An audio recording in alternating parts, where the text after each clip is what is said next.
junior secondary school. So it's really driven by the demand. And that's one of the things that we need to be careful about. When we first started, it was driven for my passion, what my son likes.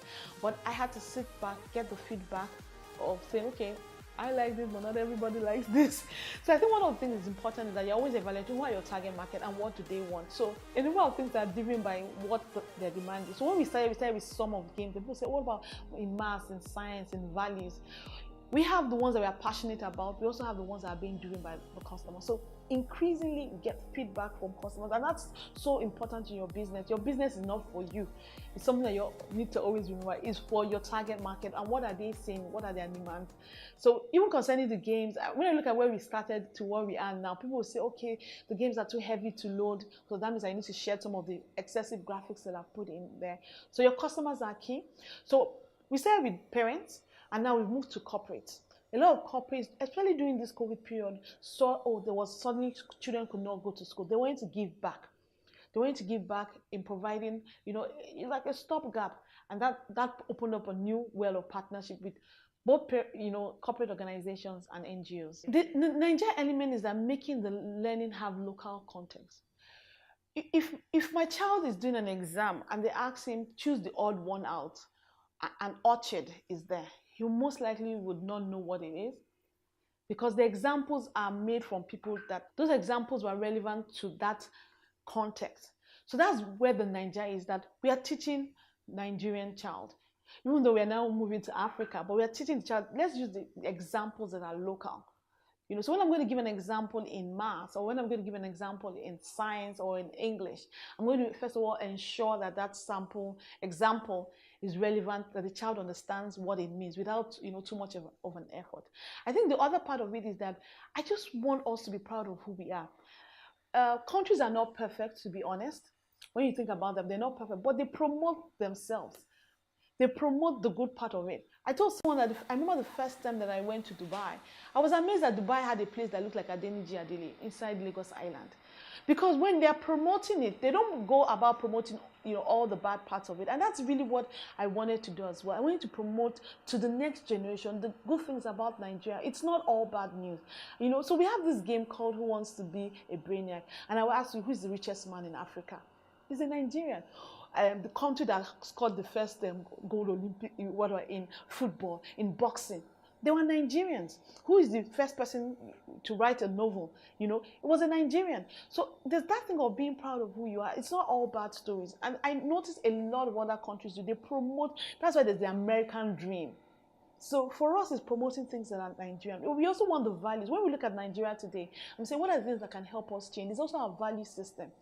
Let a child be ethical. Let a child, want to be responsible. Let a child understand the relevant values for, building our nation building, because this is where we, so to speak, have our bread and butter. And so we need to build up. So I think that those are all the Nigeria elements of the Nigeria kids. We need to build our country. I'm into nation building. I might not go out and, wave a flag and join the riot, but I'm saying I can put those values and that, patriotism in the next generation through all that we do. So they see things all around them that denotes their country and they're proud of it.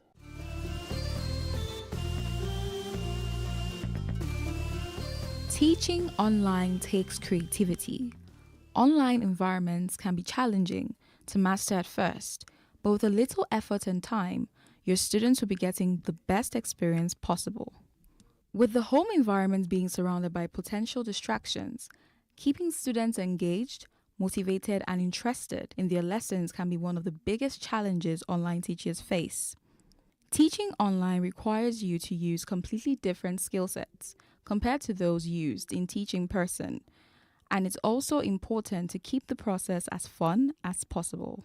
The following are some tips that will guide you in making learning fun for children through digital content. 1.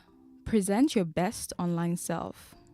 If your students can see you via a webcam, make sure that not only do you look presentable, but the location that you're in does too. A simple background works best to eliminate any distractions. Also, your visual materials must be top-notch.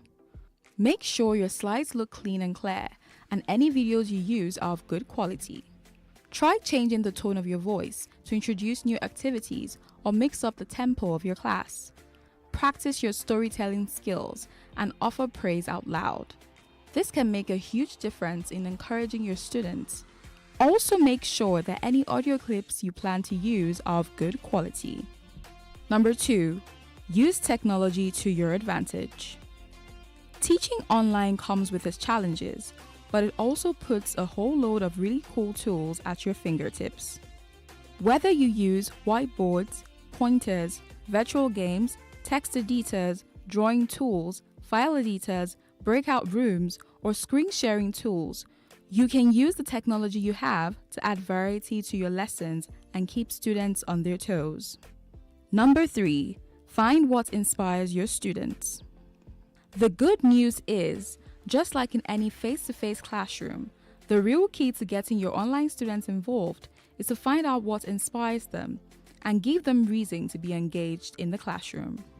Number 4, keep it interactive. In a face-to-face class, it's typical to give students some quiet reflection time to work alone or read a text. But these kinds of activities don't translate well in online classrooms. Planning activities that keep your students actively clicking, typing, or talking throughout the lesson is the way to go. You can do this by asking lots of questions, including games, and making sure learners have to physically do things like use drawing tools or type in the dialog boxes. Number 5, break down the lesson.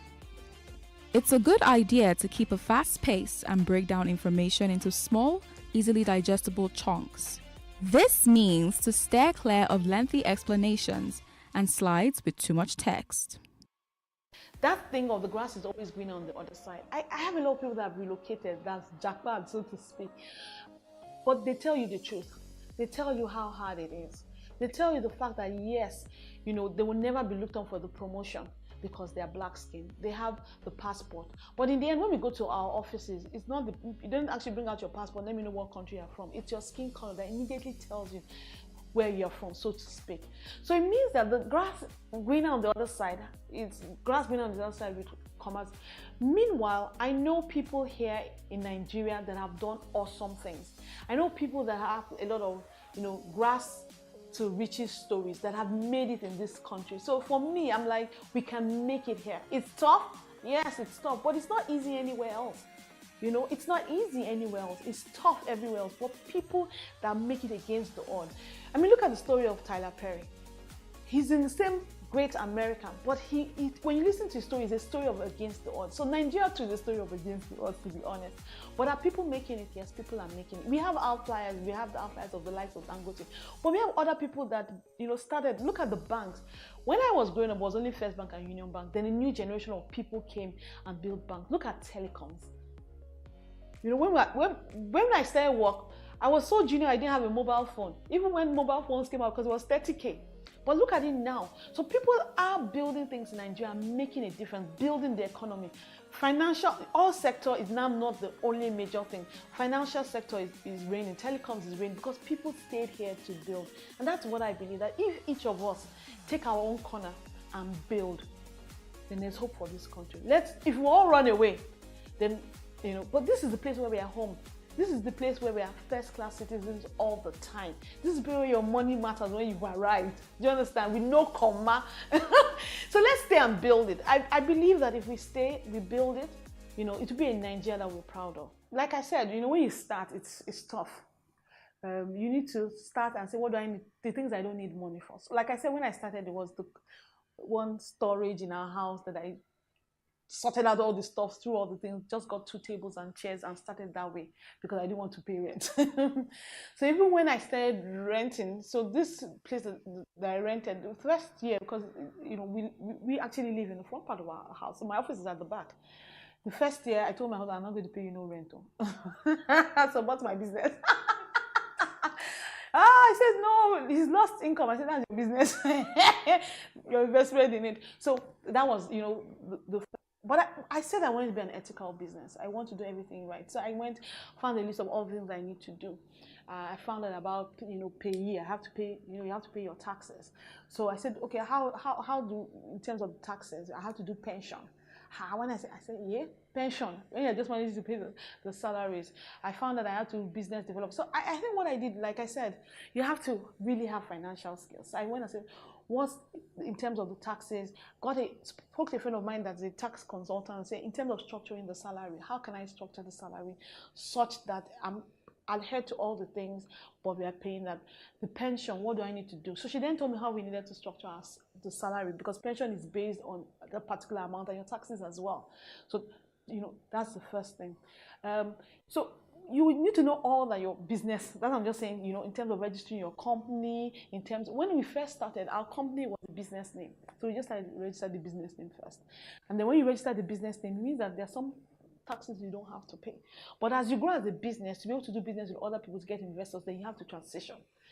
So you need people to help you. That's the point I'm very. Don't go for anyhow. My friend was a consultant, tax consultant, PwC. I'm not. So when I need expert advice, I don't penny pinch. I may not be able to pay. Do you understand? Or that we need to do it for you. Oh, Titi is just starting now. So you need to find out those factors. This is Titi Adeosi, and our app, Naija Kit, is 100% Naija made.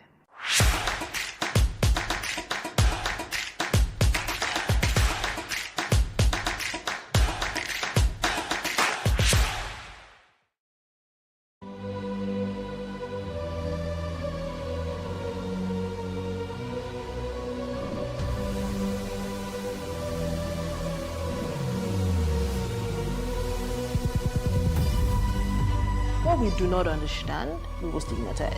What you can see is the remaining of the tanker that exploded. The suspect equally confessed.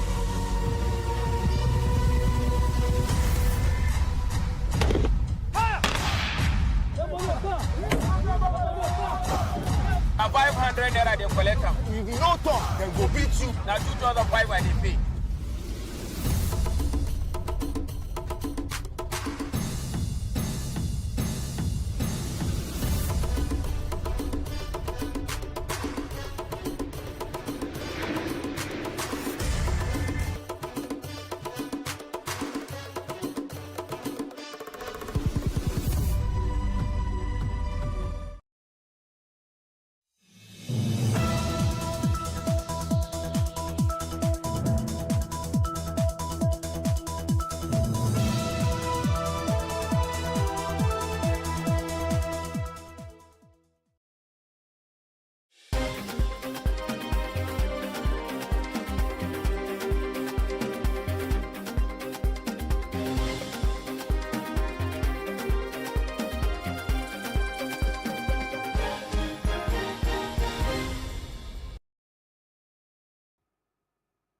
Good afternoon. I am Messi Boko. This is the news update. Gunshot amid protests have rocked the All Progressive Congress Secretariat along Woji Road, GRA, Port Harcourt, Rivers State. Hundreds of members loyal to the former federal lawmaker, Senator Magnus Abe, stormed the premises, alleging hijack of the screening of the State House Assembly aspirant Ward State Delegate selection. Speaking with newsmen, the aggrieved party faithful said they arrived at the Secretariat around 6 a.m. only to meet the gate under lock and key. The protesters from the 23 local government area of the state carried placards with various inscriptions calling on the National Secretariat to intervene.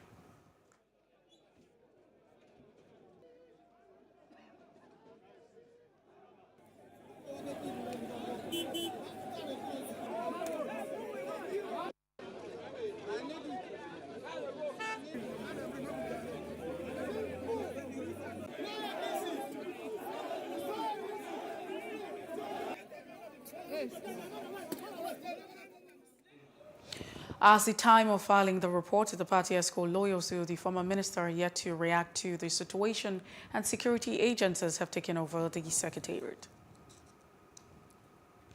National leader of the All Progressive Congress APC and the presidential aspirant Bola Tinubu has vowed that he will not retire from partisan politics until he becomes president. Tinubu, who was on a campaign visit to Bauchi to meet with delegates and party stakeholders ahead of its party primaries, promised that if elected, he would bring unity and development to the country. The former Lagos State governor, who visited and insisted that he is the best man for the job, appealed to the people to support him. There's an element of division going on, but from dignity of labor, not fraudulent management of accountants, we will give you Nigeria that you are proud of. May Almighty God grant all our wishes. Help me and stand with me to become the President of the Federal Republic of Nigeria, so I can serve you and serve you honestly. In his recent remark, former of Sokoto State,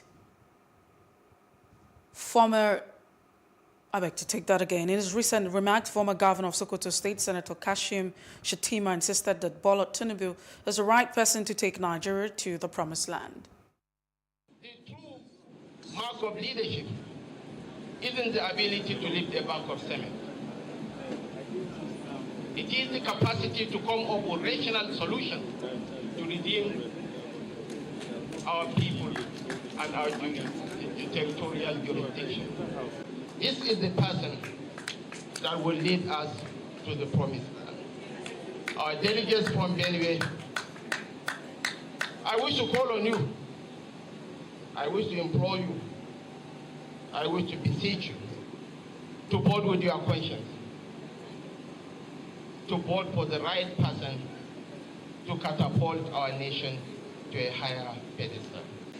To welcome distinguished Nigerian leader of this great party and the most effective presidential aspirant we have in Nigeria today. I deeply wish to say that you are indeed welcome, sir.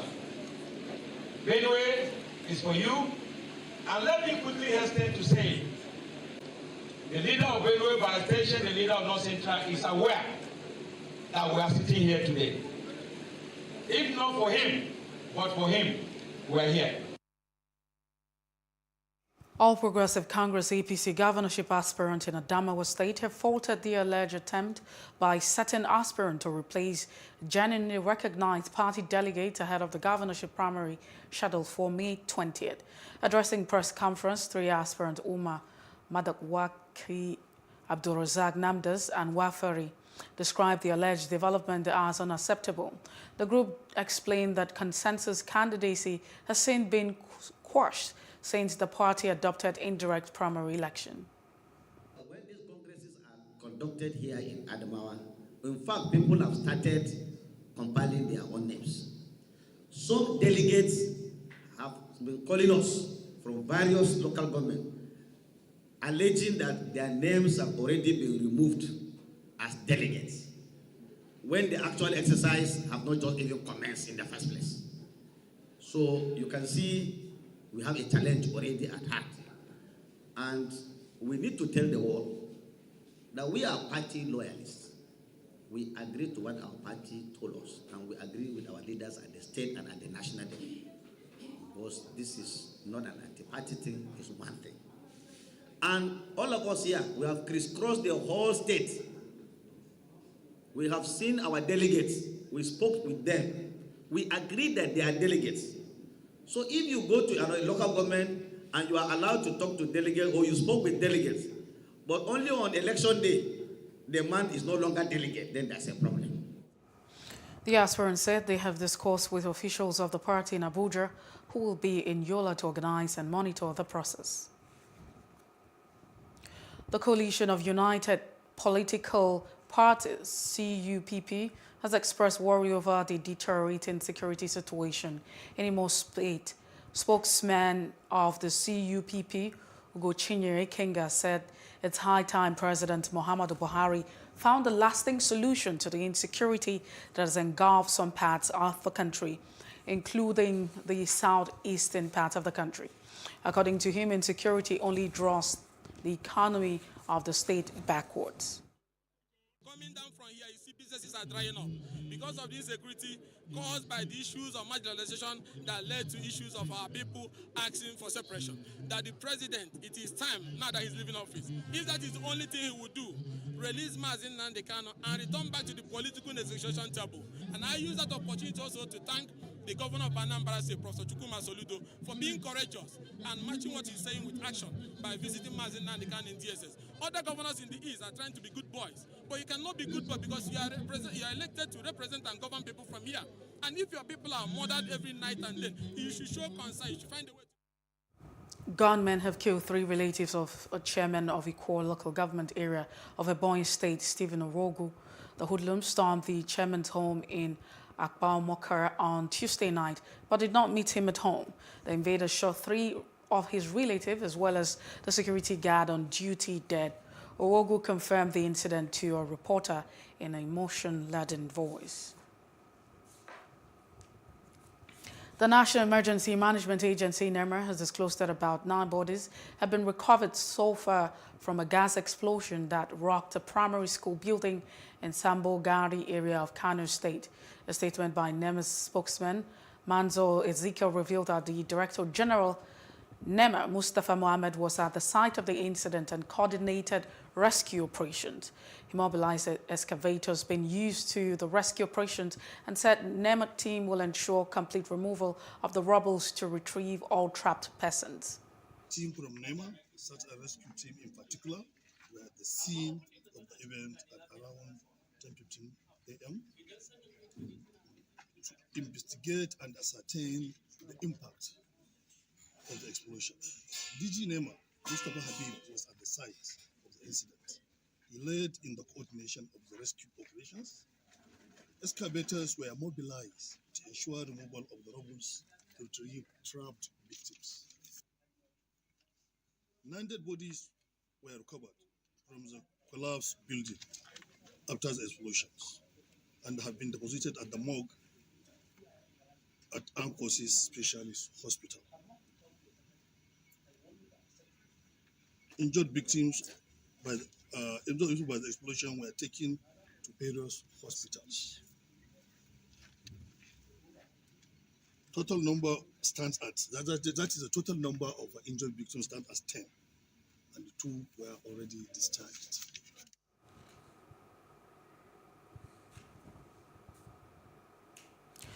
The Movement for Survival of His Own Ethnic Nationality in Niger Delta says the agitation for self-rule by the people of the Niger Delta will continue as long as the imbalance in the National Assembly is yet to be corrected. The group made this known during the 54th Bori Day anniversary, which was commemorated in Bayelsa, Delta and Rivers State, with a theme unlocking potentials for liberation. Our correspondent Jesse C. completes this report.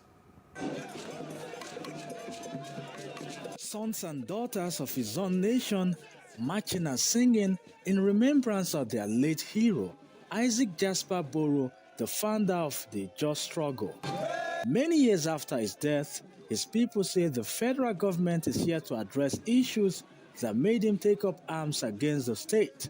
The Movement for Survival of His Own Ethnic Nationality in the Niger Delta Mosient says the 1999 Constitution and other imbalances in governance are responsible for continuous agitations in the region. We're going to liaise with Ninas. We're going to hold talk with other ethnic nationalities across Nigeria. As we speak, election is some months away from now, but nobody talks about resource restructuring anymore. It has fizzled out. Nobody's talking about it. And it cannot go anywhere because you take the numerical strength of the National Assembly to be able to realize that. And in an assembly where you don't have a balance, you don't have a numerical balance, it is as good as dead on arrival. So therefore, we ask, what is difficult for the government to call for a referendum? Boro Boro's influence on the people is a strong one.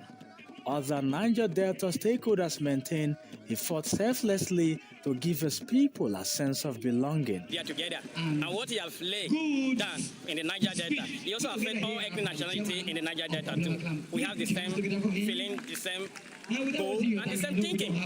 And no matter how the federal government manipulates and then try to cause divide and rule tactics against the Niger Delta, we don't care. But what we believe, the spirit always puts us together when the time comes like this. Our leader, our hero. So we were fought for the same struggle with our people and for the establishment of River State to be a state in the Federation. The federal government is not sincere. Our leaders here are not sincere. The problem of the Niger Delta people is caused by our leaders and the federal government because of their insincerity. He has fought a great battle for the good people of Niger Delta to speak and achieve our set goal. Because there are lapses that we are facing in the Niger Delta, of which our communities and our youths are suffering from. The late Boro is said to have resorted to armed struggle when he declared the Niger Delta Republic in February 23, 1966.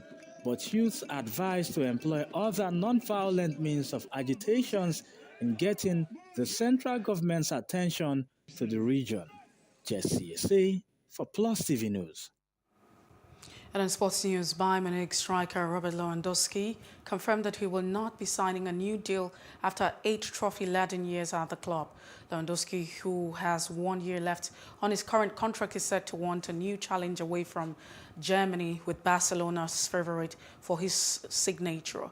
The poll helped the German giant with the Bundesliga in each of his 8 seasons at the club, as well as another 8 domestic trophies and both the UEFA Champions League and the FIFA Cup, World Cup in 2020. He broke Gerd Muller's record by scoring 41 goals in single Bundesliga's campaign, and striker joined the Dutch legend Johan Cruyff as the only 2 players to achieve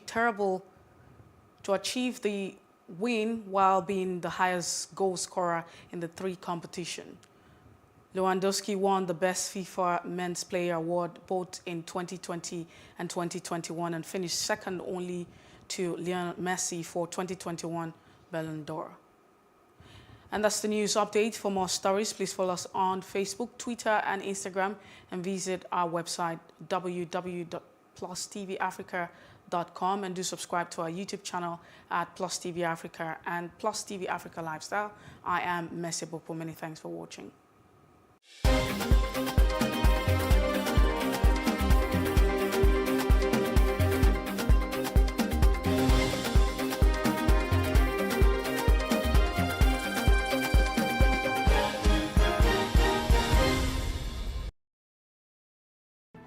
There is no voting on social media. To vote, you would require a permanent voter's card. To get your PVC, visit cvr.inecnigeria.org. Create your account with a valid email address and start the registration process. An activation link will be sent to you. Click on the link and activate your account. Fill out the form, pick and submit a convenient date and time for your biometrics. Print the application slip, which should have your QR code. On the appointed date, go to the nearest INEC office for your biometric capturing. Thereafter, you will get a registration slip to pick your permanent voter's card when ready. Get your PVC today. This message is from Plus TV Africa.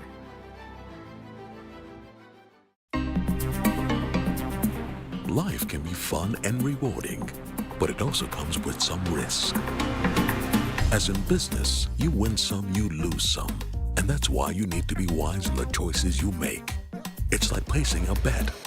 Again, you need to be wise. Wise in choosing an innovative platform with the highest market options and highest odds ever.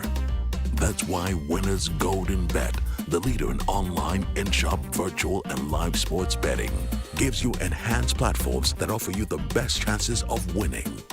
For betting on live soccer matches, live dog races, and virtual games.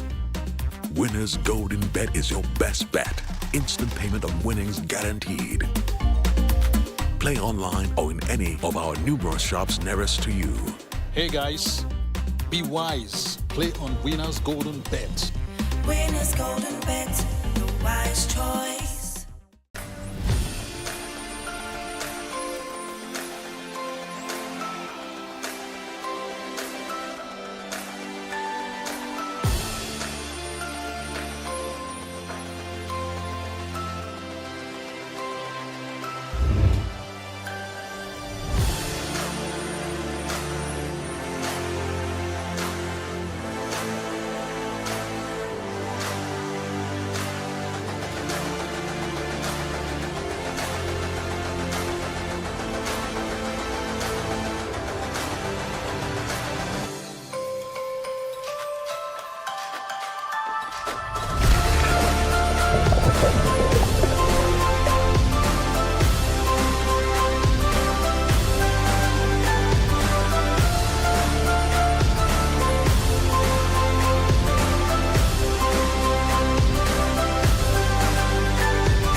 According to Plato, music gives a soul to the universe, wings to the mind, flight to the imagination, and life to everything.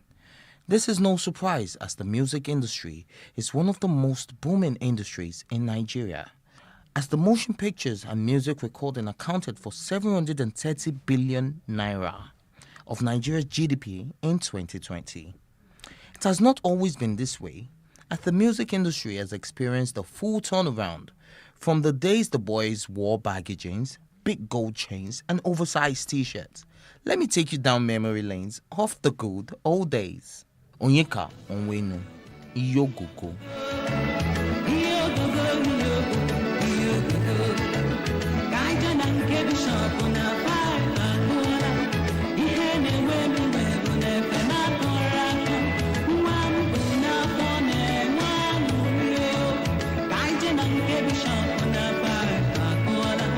Tony Tetwila, My Car.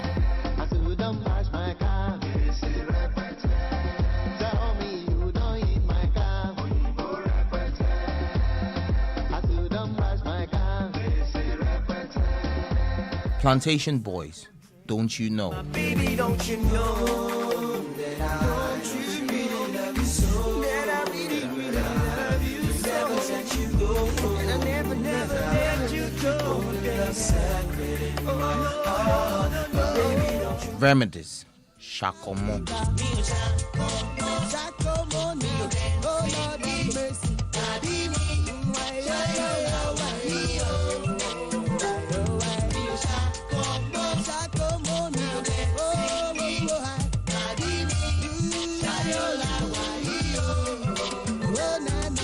Maintain, Catch Hold.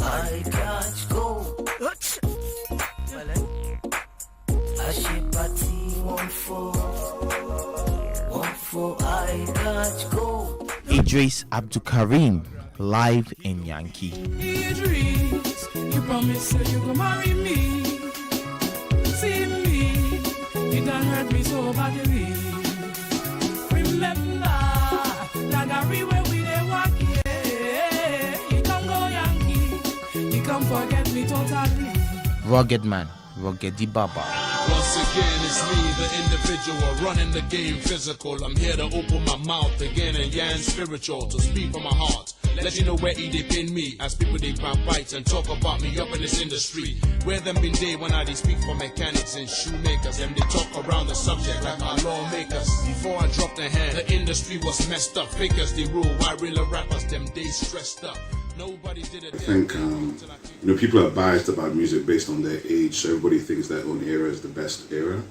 But I can tell you for free that the Afrobeats era is by far the biggest era in terms of Nigerian music and its global impact, having done billions of streams and actually invaded the mainstream of the global pop culture. And that is what should be respected. Yes, there are great legendary artists in Nigerian music, but there are also great legendary artists in Afrobeats today. The reality of it is that most people do not understand that if you were looking at all the areas and the industries in the world you could work at, probably the hardest is the music and the film industries.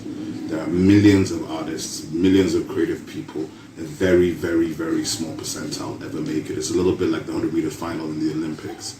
8 people made the final out of 6 billion on the planet.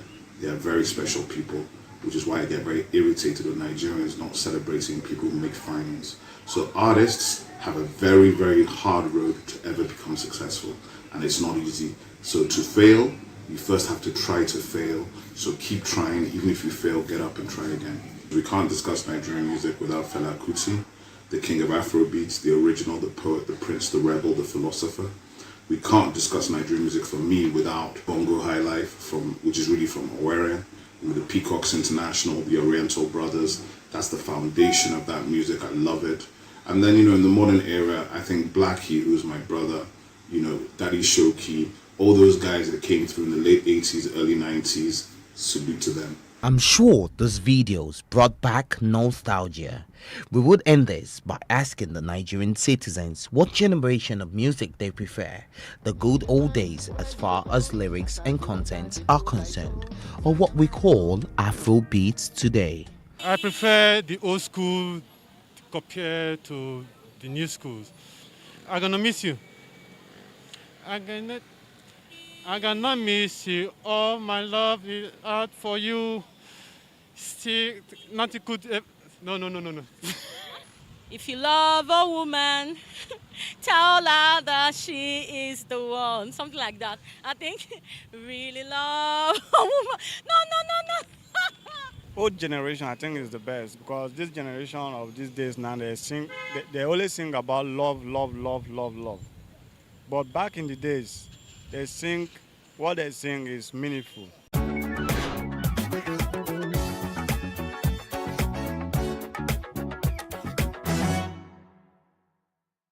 According to Minister of State for Health, Dr. Olorunimbe Mamora, about 18 states in the Federation are still endemic, with more than 1,000 new leprosy cases yearly. He explained that the number of new leprosy cases detected yearly has significantly dropped from over 7,827 in 1994 to less than 2,000 in 2020. The Voice of Humanitarian Aid's Foundation took to the streets to march against the ostracization of people affected by leprosy and loud about changing the narrative. At her office, the National Coordinator of Voice of Humanitarian Aid, Franca Emekobum, shared the group's experiences on the field with people affected by leprosy. Even we that are even speaking up for them, sometimes, it wasn't easy for our families and our friends to even accept, that what we are doing is not risky. They are even afraid to come close to me. They're scared. They say, oh, no. We don't want you and this your leprosy people, please. Franca maintained that discriminating against the people with leprosy in itself is a deadly disease. Already they are in pain. Already they are in sorrow. We should not add to that sorrow by discriminating against them. Rather, we should, come together as, people of God, one nation, one love, one family. Dr. Yohan Akase is the head of infectious diseases at the Lagos University Teaching Hospital, Luth. He confirmed that leprosy is not contagious. With leprosy, the truth of the matter is that over 90% of people, in fact, that's a conservative estimate to be honest, but over 90% of people who get exposed to leprosy are not going to have leprosy. Okay? So yes, it's not such a contagious infectious disease in the context of how we look at contagion, that if somebody has leprosy, touches you, you're going to get leprosy. In fact, it's well known that there are a certain, for lack of a better word, genetic predispositions to getting, not everybody is going to get leprosy, even if they get exposed to that. Picking somebody who has already had a deformity at that time to keep him isolated, apart from the fact that it's not interrupting the chain of transmission, it has, like you said, it entrenches the concept of stigma, denies them of being productive, being rehabilitated and getting on with their lives, living a normal life as possible. And also, generally, doesn't achieve much, to be honest. Jim Mohammed is a survivor of leprosy. He was affected at the age of 19 when he gained admission into Ahmadu Bello University but could not continue his studies. That was 1999, the first time I just detected that I got a leprosy, because I don't even know that it's a leprosy before. I was just told that I have some patches in my body, which I was just thinking that it's just be a ringworm. They are calling it a las egedomi. And I went to some people that are selling the herbs, that okay, I need the herbs for this thing, and they give it to me, and I'm using it. After using it, I don't even see any changes. That is why my mom just took me to one herbalist, which we are calling Babalawo, and the man just said that this one is leprosy. The father of 3 recalled how he battled with discrimination. During that time, I have some challenges with some maybe neighbors, even in where I'm living with my mom. One of the person that, the owner of the house, because we rented that house by then, we just said that, this one, we have to take it outside, because his father has house. Definitely, you should go to his father's house. Don't let me lie to you. My faith is not solid by then, because I was just thinking, asking God, why me? The survivor is the chairman of the Association of People Affected with Leprosy and the PRO of the national body. He is particular about ensuring that nobody with leprosy ends up as a beggar on the streets.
God worry for that. All rodents and reptiles who they disturb the die. I'm a graduate of Political Science Social Studies from Adini Rogosaya College of Education. I graduated in the year 2020. See, as of now, I'm looking for other jobs that I can match together to meet up with responsibility.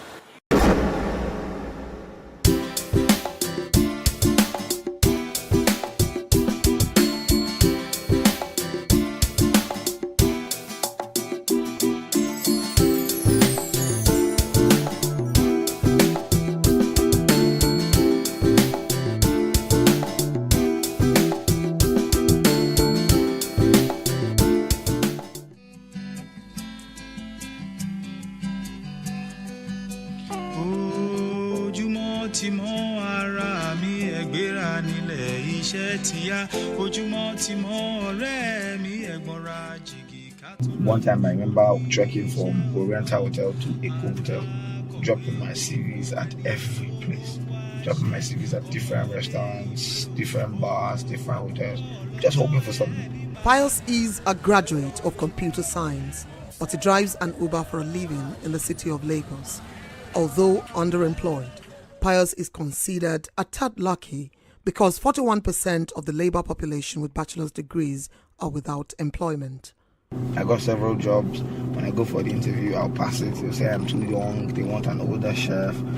And then so things like that were very, very frustrating. They almost pushed me off the edge. I was almost at the break of going to call my friends and be like, okay, let me learn this year with me. But I just decided to keep pushing. Then I heard about this Uber thing. I got my first car. I was driving for somebody. I was supposed to be paying the person 25k a week. But sometimes when I walk, the car was having so much issues. If I make maybe 20, 30k in a day, the car, I'll end up spending like 27,000, 25,000 on fuel. So I couldn't keep up. I had to go for another car to another car before I finally found this one. And this one I'm driving to own the car and I'm almost done with it. Presently, 1 out of every 3 Nigerians that are able to work are unemployed, according to the National Bureau of Statistics. 23.2 million Nigerians are out of work. That is almost the entire population of Sierra Leone, Liberia, and Gambia combined. While Nigeria's youth population has increased much in the last 1.5 decades, the available economic opportunities are shrinking.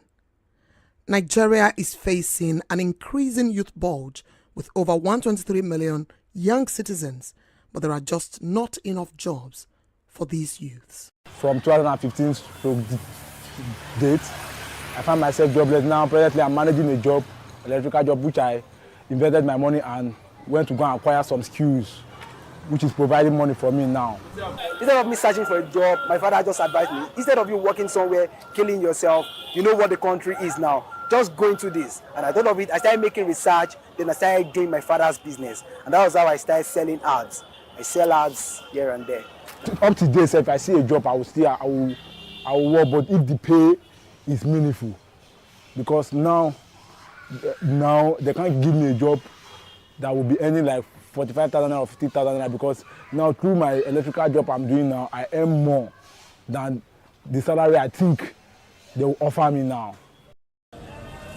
The dire unemployment situation, which some believe is more severe than reported, has been made worse by the coronavirus pandemic, which has led to shutdown of businesses. The adverse effects of this rising unemployment rate in Nigeria are becoming enormous and far-reaching. Where there is unemployment, there is psychological desperation in itself, the sense of not having something to do. Then you also have the cogent economic consequence of not having money to spend because you're not working. This economic consequence then falls into a sociological consequence, which is a criminal side, because if people cannot fend for themselves, they either beg or steal or engage in any kind of disruptive criminal act. For these reasons, for these 3 reasons of psychology, sociology, and economic reasons, it is very important that we take the issue of unemployment very seriously. When you are not able to meet your basic needs, when you that were able to put food on your table, you're now struggling, you that you were able to give somebody 5,000 naira, you're the one that is now begging 5,000 naira, it affects your sense of worth. The unemployment problem is compounded for those living with disabilities who have to deal with extra hurdles, people like Christiana, who is a visually impaired business owner and tutor in Lagos. We have this misconception that when there is no sight, there is nothing you can do. But in my own case, it's not like that. But one of the problems that we have is like people never had that trust with people living that disability that they can deliver it. And at the same time, people look down on us, low esteem, and there is discrimination and stigmatization that you cannot deliver. The problem of exclusion is also gendered, as the numbers show. While the rate of unemployment is high, women are the worst hit. In stock terms, there are 30% more unemployed women than men. Women face barriers that men don't have to deal with. So the woman who's at home and who's caring for the children, or who's the natural carer, would we say that that person is employed or not?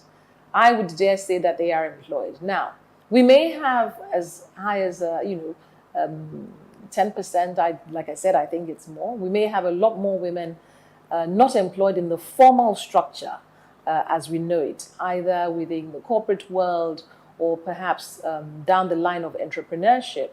And there are very many different reasons and factors for that. But the starting point usually has to do with, the girl-child education, as we know, based on our culture and based on the long-standing statistics that we have that show that the girl child is not as educated.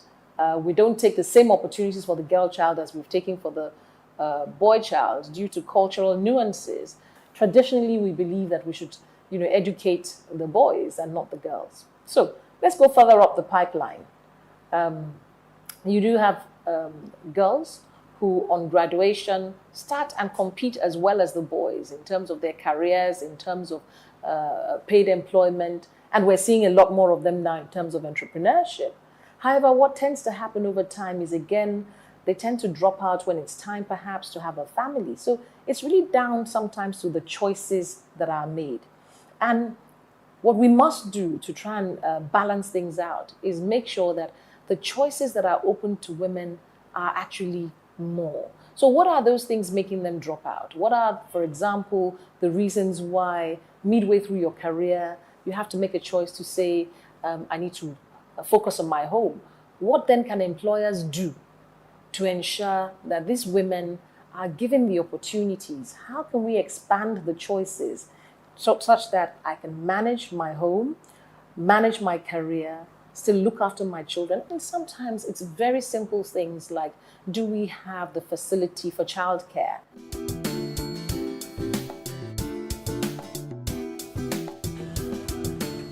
Unemployment in Nigeria is not just about availability of jobs, but also about the education system producing the right type of manpower in the right quality and quantity to industrialize the country.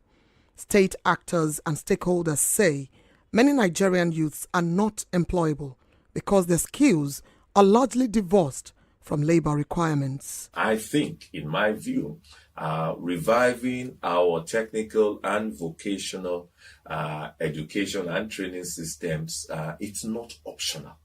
As a matter of fact, it's where we must go, pari passu, our other academic institutions like universities and co, such that you'll find that we have a lot more focus around disciplines, around trades, around disciplines, around specializations. We're in the, I'm in a room now, and I'm in your station, where journalism is a profession, right? But then there are also certain skill sets, whether it's graphics, whether it's creatives, that work very well with your industry. Now, not all of the skill sets that you need in this radio house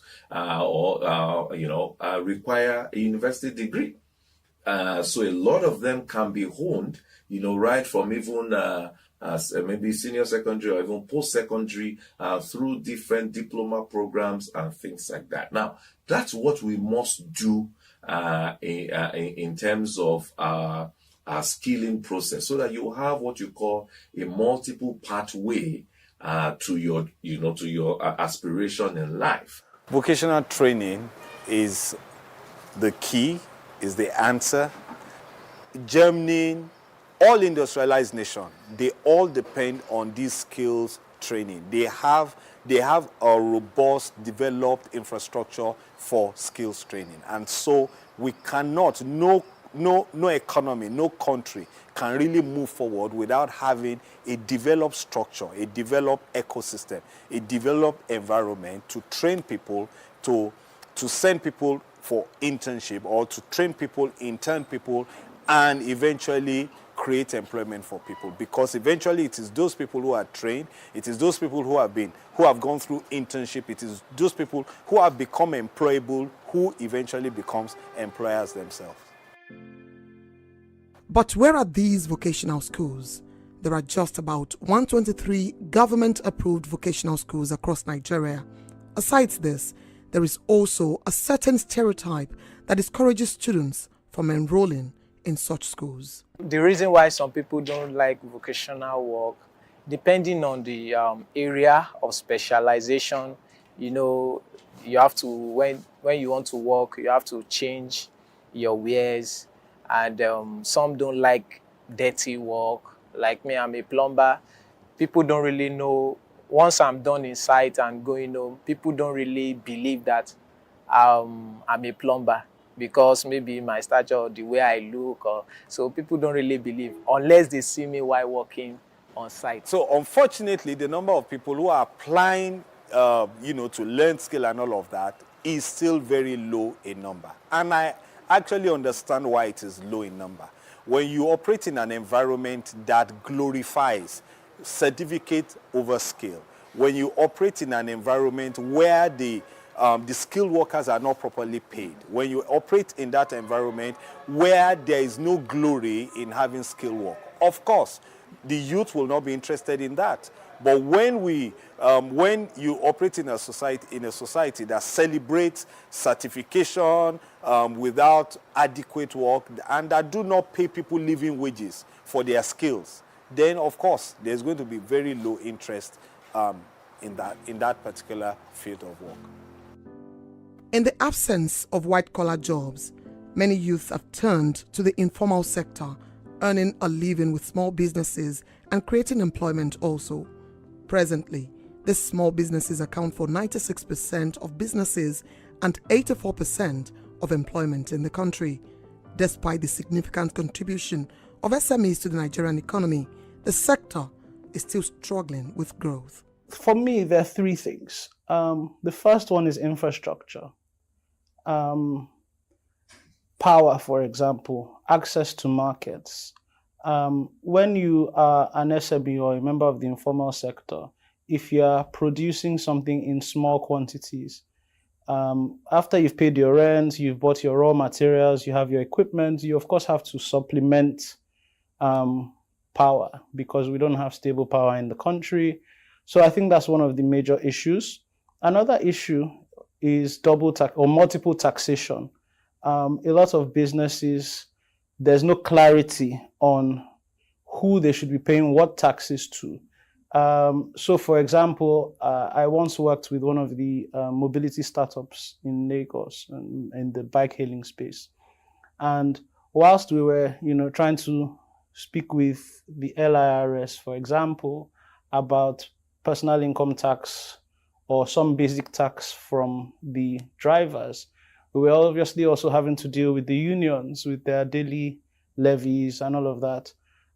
So therefore, things like that will stifle businesses and informal sector players.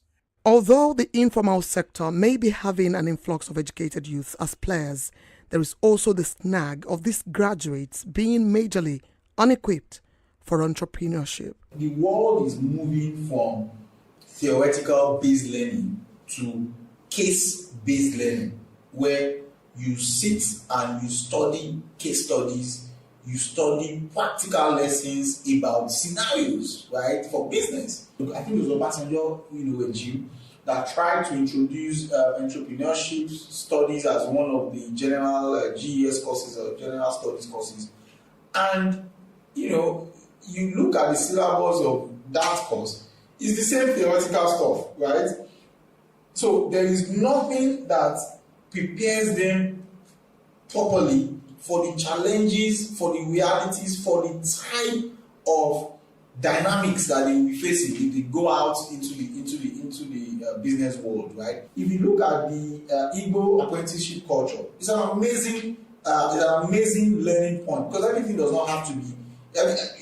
All your learning, your education doesn't have to come from the classroom, right? It does not always have to come from the classroom. So I think if government was serious enough, right, I would expect that the SMEDAN, for example, should have put in some type of structural support for the Igbo apprenticeship model, so that we can replicate those models across various societies.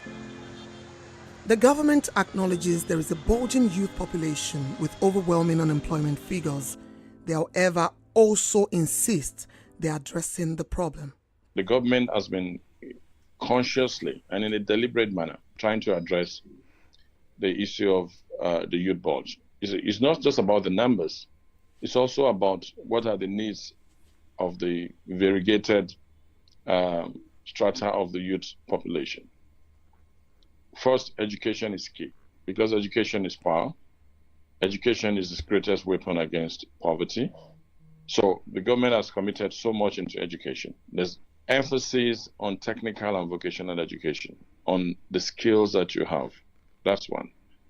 Two, as regards to the new technology, the digital economy, the ICT as it is, we've seen that our youth are IT savvy, we've seen that our youth have innovative minds. And my ministry, which is the Ministry of Youth, for instance, just during the COVID era, that's my first year in office, we were able to train close to 100,000 people on digital skills, which is still ongoing. We have quite a number of other skills. But the emphasis all around has been that the need to upskill our youth is a central agenda, but also to match the skills with the jobs available. There's been a mismatch in the past. But under this government, we've seen a deliberate effort to make sure that the upskilling of our youth, where that the skills they acquire matches the jobs available in the market, so that you just don't train them and throw them back into the job market. I know that you must have read it. In 5.5 years, this government has created 45 youth-focused programs. Some of them are empowerment programs. Some of them are entrepreneurship training. Some of them are technology training. And these programs are domiciled in various ministries. Nigeria has not lacked special intervention programs. There are many of them. Yet, there are many unemployed youths, as these intervention programs have failed in dropping the increasing unemployment rates. Critics argue that these programs are unimpressive. For the intervention, or rather the interventions of the government, I'm going to score them high on intention, and I'm going to score them low on performance or on result. High on intention because the act of rolling out a lot of intervention schemes, like the End Power, You Win, and the various ones, including trader money, all to activate employment, shows that there are people thinking, there are people of good intention out there. But the method to which they've approached it and the results they're getting makes me score them low on it, because in 2021, it is not the role of government to be creating jobs for people or to be doling out money for individuals to grow their businesses. What the government needs to do are three, really, is to overall create an environment that allows employment to be created. Who create employment is businesses. So the government needs to create an environment that allows business to thrive and create employment, and thus doing, fight unemployment. Government will tell you, BOI, CBN, all of these guys, they'll tell you that we are providing interventions for MSMEs. So we have this 10 billion, we have this 100 billion for MSMEs. And then they will give you the guidelines. And then in the guidelines, you will see that they need you to be registered with CAC, they need you to have a bank account, they need you to have a business plan, they need you to have a financial statement. Look, that already by design excludes majority of those in the MSME space. To bridge its unemployment gap, experts say Nigeria will have to create 5 million jobs annually for the next 10 years. Is the Nigerian government ready to tackle this problem? You know, that question is a question for Minister of Labour. It's a question for me, Minister of Youth Development. It's a question for the Minister of Finance. It's a question for the NBS, you know. But I only wear one cap. And my desire is that the youth unemployment will drop. What am I doing in that direction as a minister in this government? Is to make sure that we win our youth off this idea of just putting together a resume and looking for a job, a white-collar job, an office job, a 5 to 9 job. There's no country in the world that has been able to solve its youth unemployment problem without turning its youth into entrepreneurs.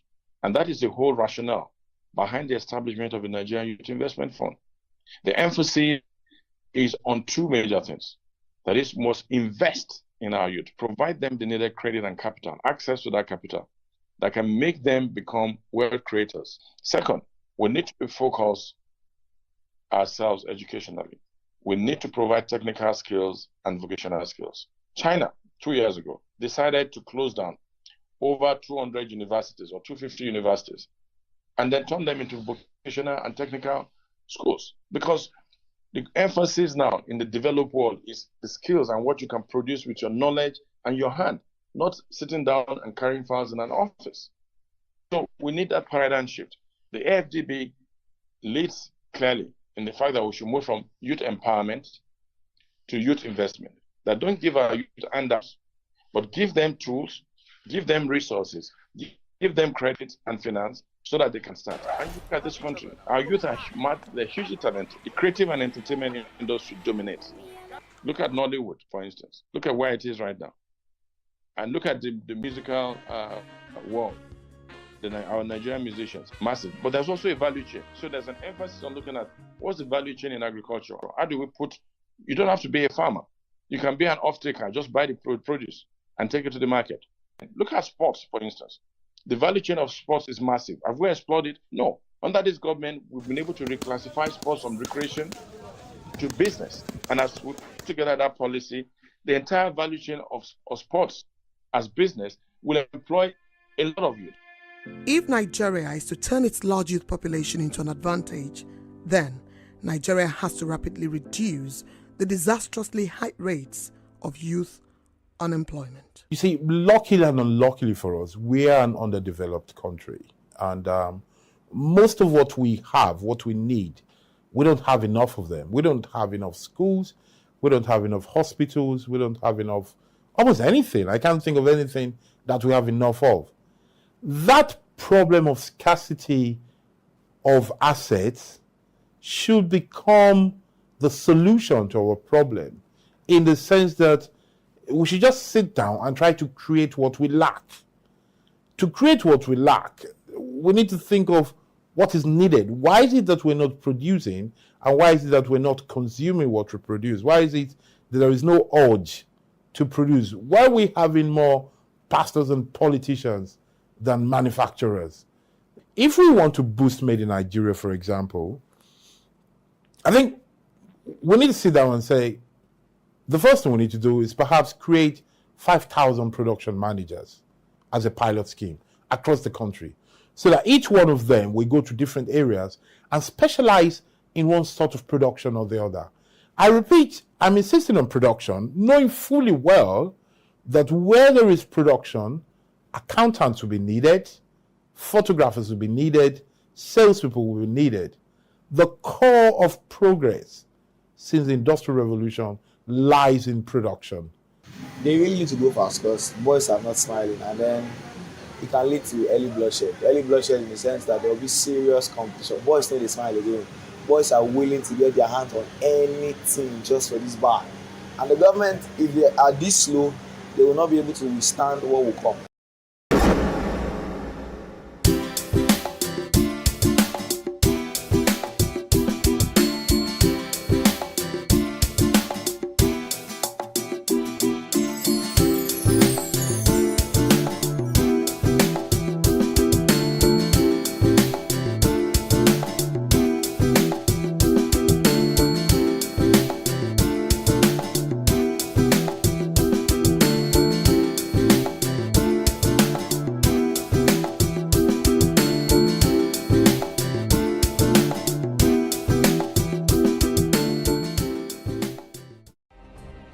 Nigeria's Niger Delta region, from where the black gold fuels Africa's largest economy, where the lines between wealth and poverty has never been thinner. Conflicts, poverty, insecurity, and environmental challenges daily confront the region. How can the Niger Delta story be changed for the better? Join Mamude Akuga at 9 p.m. every Friday evening on PlusTvAfrica as he probes deep in search of solutions. Inside the Niger Delta with Mamude Akuga, the authentic voice of Nigeria's oil-rich region. How can we have peace without justice? Plus Politics. It's not just another political conversation, it's about keeping you in the know. The relevant interviews, asking the tough questions to those that matter. Get the answers you need. Does it mean that the people who were injured, people who were shot at, those who were involved in that stampede are not going to get justice? It is unfortunate, it is sad that we have a government of deaf and dumb. Analysis from top experts. The last election was not really an election. We feel that Obasanjo has a very special place in his heart for hating Ijaw people. I think it really boils down to two things. One, trust and accountability. Plus Politics, every weeknight at 7 p.m. on PlusTvAfrica.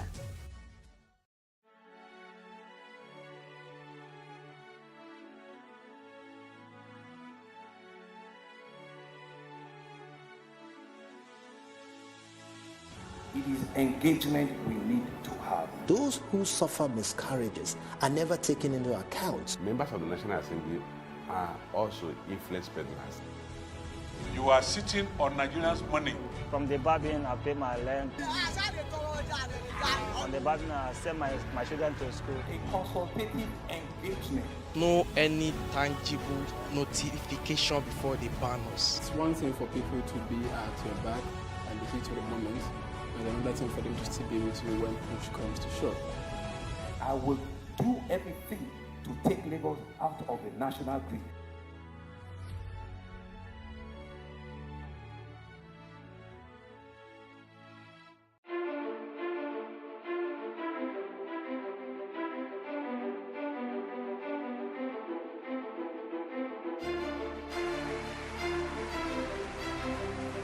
This medal has been directed to empower 1,000 persons with disabilities in each state in the next 12 months. We now start hearing the shoot of guns.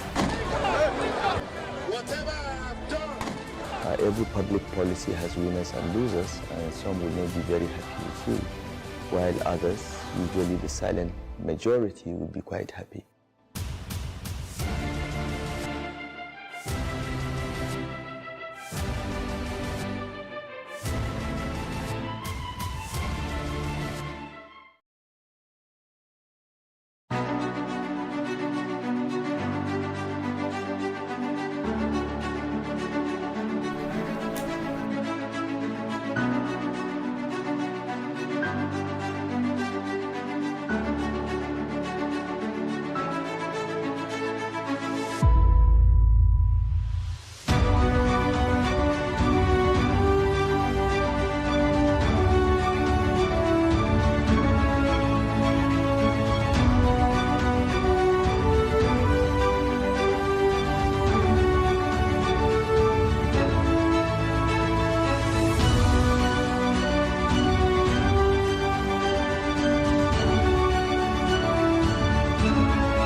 The Independent National Electoral Commission is once again urged to extend the deadline for the party primaries ahead of the 2023 elections.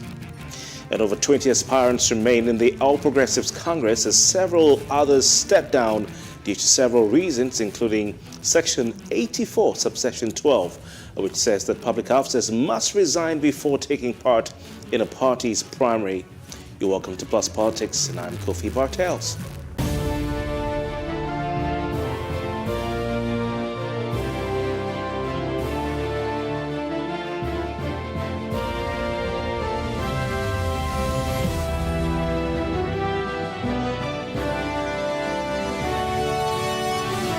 Welcome back. Northern Group, the Arewa Youth Consultative Forum, has urged the Independent National Electoral Commission, INEC, to consider extending the conduct of party primaries ahead of the 2023 general elections. Now, the group noted that the call has become imperative in view of the increasing tension across the country occasioned by banditry. Also, they're citing the Academic Staff Union of Universities, ASU strike, and other issues as responsible for their call. Now, INEC provided for parties to conduct their primaries for the nomination of candidates from April 5 to June 3, 2022. It's just around the corner. Also, a human rights organization under the aegis of the Center for Transparency Advocacy has raised concern over the request by the Inter-Party Advisory Council, otherwise known as IPAC, to shift the deadline for political parties to conduct their primaries. They described it as misplaced. Now, IPAC had earlier asked INEC to extend the deadline for the commission. The commission had given to political parties. And of course, like I said, it's just around the corner. Now, what are the pros and cons of a call for INEC to extend that deadline? We have joining us, I'm glad to say, tonight on Plus Politics at Chike Chude. He's a political analyst. And we have Ifedayo Yanuura, who is a political analyst. Gentlemen, thank you for joining us on Plus Politics. It's a pleasure to be with you. All right. What are your thoughts on this call? I mean, the deadline is just around the corner, and we have parties are rushing to meet up. You know, is it a right call for INEC to extend its deadline for party primaries? I'll start with you, Chude. What do you say to this?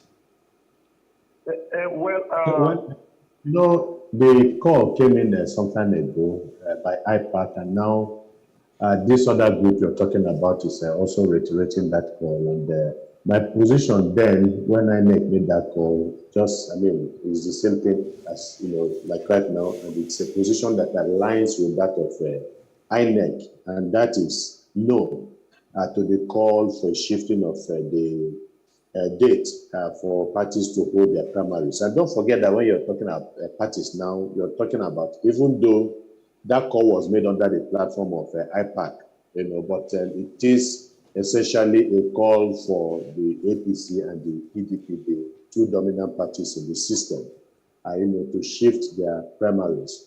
And like I said, I align with the position of INEC, which is a firm no. INEC gave them these dates. INEC, of course, has a lot of things to do, and INEC has been able to establish the kind of process that it will take leading up to the 2023 presidential, general election in the country. And the argument of INEC is that essentially once you do that, once they shift the date, then all the other dates that INEC has also earmarked for its own internal processes, administrative processes, will also have to be shifted. And then, of course, don't also forget the argument then, before the Electoral Act was eventually, passed by the National Assembly and sent to the President for assent, INEC had already sounded a note of warning that there was no time anymore, and that whatever they needed to do with regards to the electoral law, the Electoral Act, the passage by the National Assembly and the signing by the President should be done quickly to allow INEC to be able to have adequate time to prepare for the elections. And so INEC is saying that once they are able to shift the date for these primaries, every other thing that INEC has to do will also be shifted, and that they do not have time on their side. And actually, the election is just some months down the corner. And I agree with them absolutely. Look, the politicians knew these dates. They knew the dates before now, and then they needed to get their house in order. And even the excuse they are giving is laughable, that they have a lot of internal issues, internal crises that they want to be able to put in order before their primaries. And it is not the responsibility or the business of INEC to give them time to sort out their internal issues. They've always had internal issues. I mean, look at after the 2015, the 2019 election, for instance, there was crisis, the post-election crisis within the APC and within the PDP. And they set up various reconciliation committees to go around the country to resolve their differences. If they were not able to resolve these differences from 2019 till the present time, are they asking INEC to give them one more month to be able to do that, something that they have not done in over 3 years? So it doesn't make sense, and I do not think that INEC has any business accommodating the foibles of the politicians.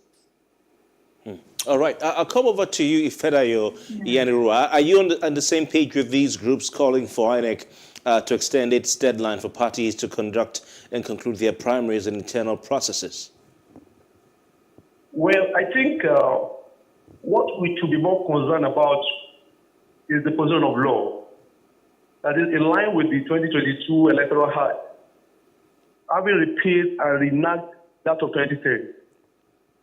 On this point, the section 84, subsection 1 of the said Electoral Act is so clear that section states that a political party nominate candidates for elections under this act shall hold primaries for aspirants to hold elective positions and shall be monitored by the Commission. Then, section 82, subsection 1, also states that every registered political party shall give the Commission at least 21 days notice, which of course many of these political parties abide strictly with.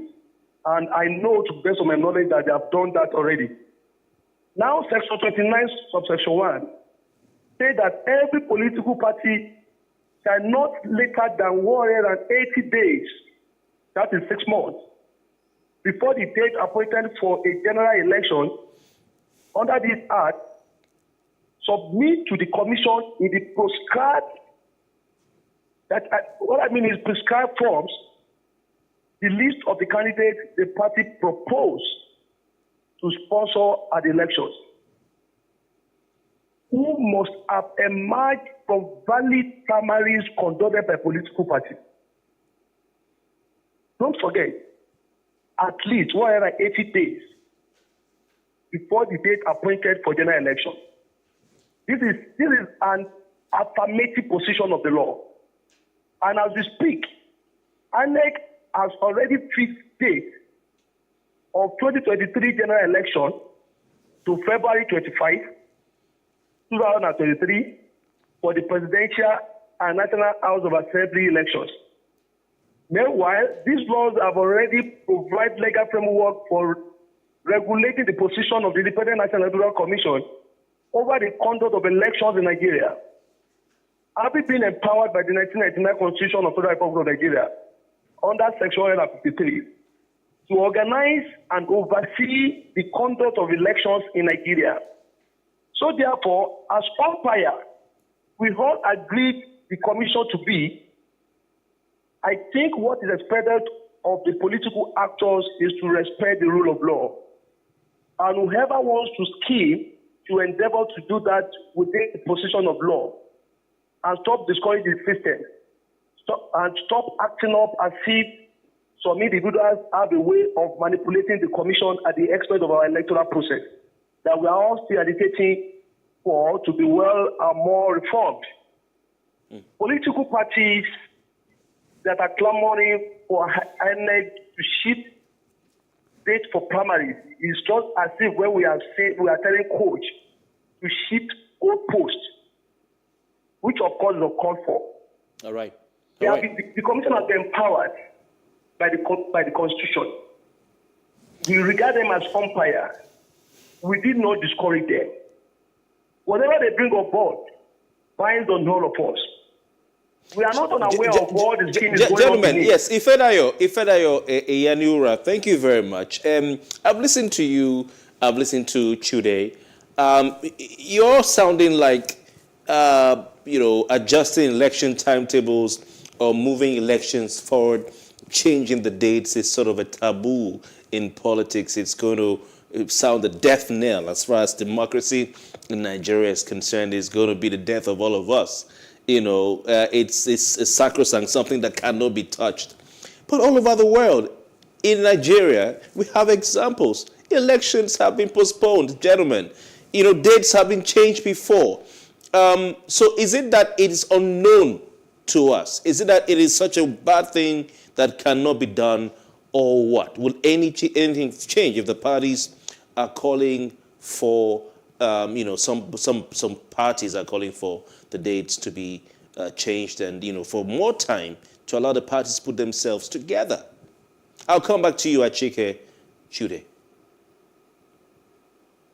INEC has a responsibility. They have a mandate. And their mandate is outside of the normally interference of the political parties. And so, like I said, the INEC has a lot of challenge. INEC's challenge is to organize election for the whole of this country. And that is a very big issue. And then also don't forget that there have been constraints in terms of release of money to INEC. In most cases, INEC does not have monies released to it as and when due. So that causes a lot of constraints by the time monies are eventually released to INEC. So INEC takes all of these things into consideration in taking a decision. Yes, the political parties can make a request. They have made a request, but it behoves on INEC to consider that request or the request favorably or unfavorably. And in this case, they have said and they have looked at their own logistical issues and logistical challenges.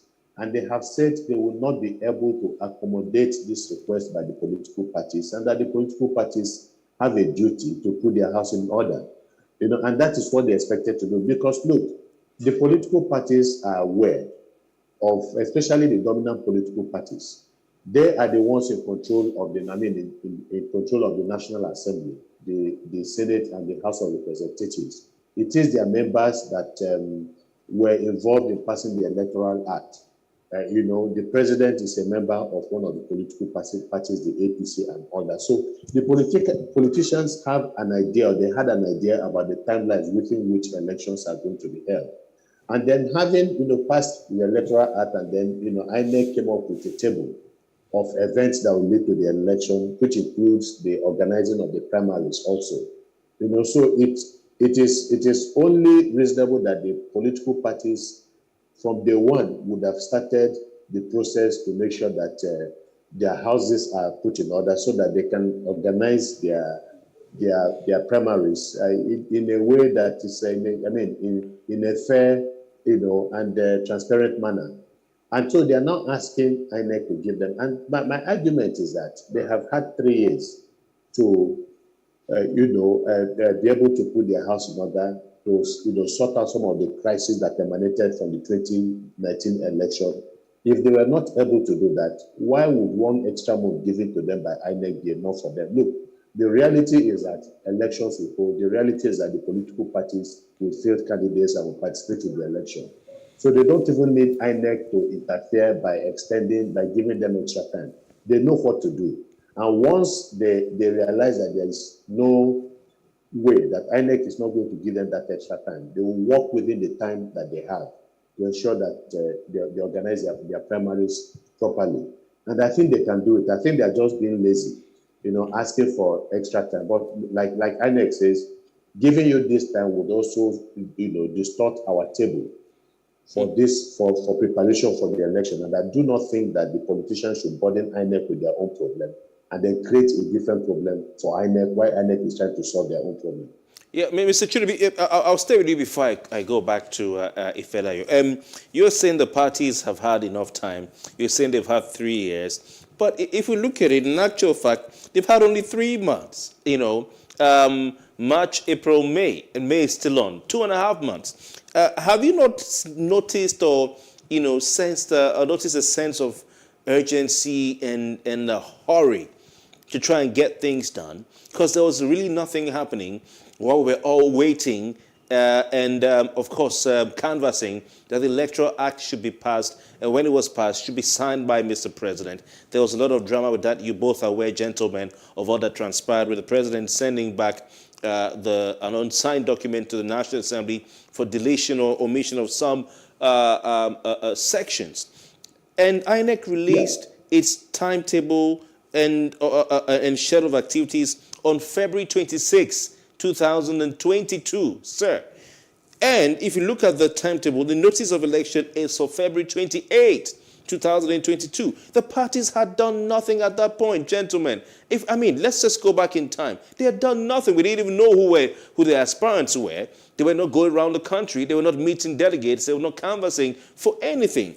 And the parties now have to move from ending of February, March, they have 1 month. April, they have 2 months. May, they have 3 months, to June 3. In fact, the commencement of the primaries is from 4th of April, which is a month ago. Everything seems to be in a hurry. The issue is this. You have to remember the reasons the party gave to INEC. The major reason the parties gave to INEC, that propelled them asking INEC for extension to give them, extra time or extra month or whatever it is to be able to put their house in order. That is the reason to put their house in order, that they have some divisions. There are so many things that they need to do to settle their internal issues. The internal issues are not the creation of INEC. INEC has no business with that. And like I'm saying, look, INEC can as well ask for extra time. But then INEC, there's a mandate. INEC has a mandate to conduct elections as specified by the Constitution. So regardless of when INEC, the Electoral Act was signed by the President, INEC will have to begin from that period to make preparations for the election. INEC could as well have said, the events leading to the signing of the Electoral Act delayed the whole process and all that. So where the Electoral Act was not passed on time, and we need an extra 6 months to be able to organize an election beyond the time given to them by the Constitution. So why INEC is not giving that excuse? Why would the parties also give an excuse? Because INEC is not only the political parties that are working against them. INEC is also working against them, and they are not giving any excuses. They are not asking for extension. So this is what I'm trying to say. And besides, the political parties have structures, and that these issues, whatever issues they want to resolve within themselves, are issues that have been there since 2019. They had a duty, and immediately after the election, they got to work, setting up committees to go around, national reconciliation committees and all that, go around the country to try and reconcile their problems. The problems are not reconciled up to this moment from what they are saying, and they're asking INEC to give them perhaps an extra 2 weeks, an extra, 1 month or 2 months to be able to reconcile this. What they have not been able to do all this while, in all of 3 years plus, are they going to do it in 1 month? They are not. So INEC has done the right thing by refusing.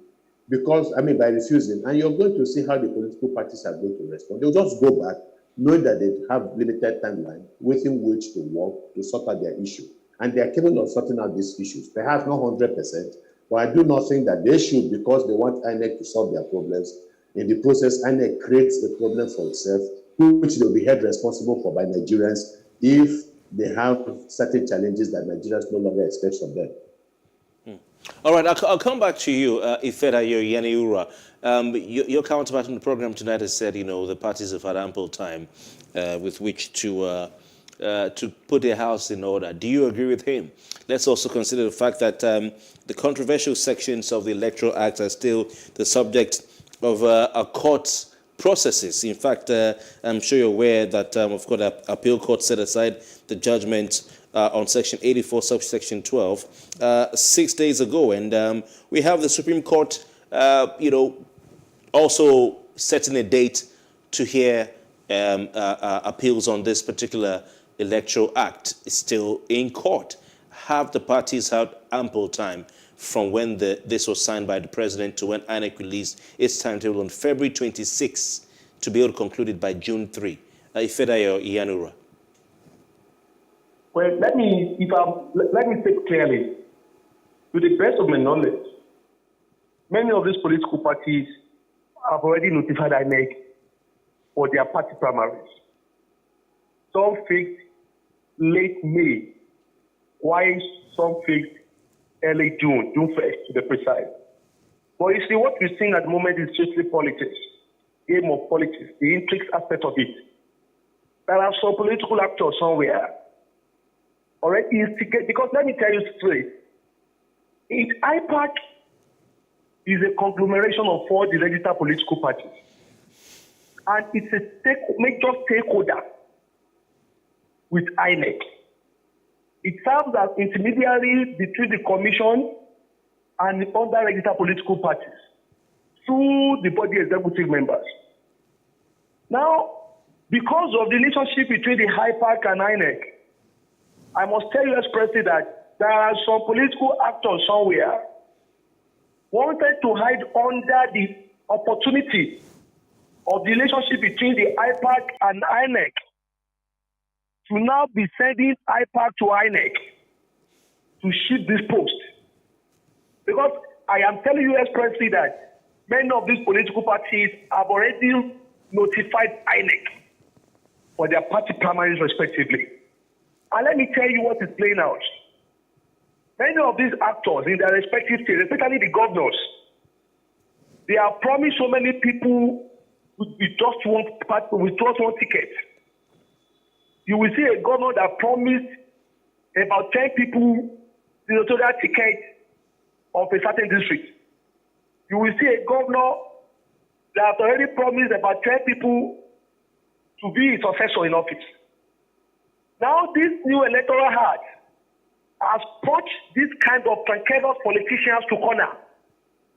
They are in disarray, they are confused. And the only way out now is to have enough time so that they can perfect their scheming. So how would they go about this?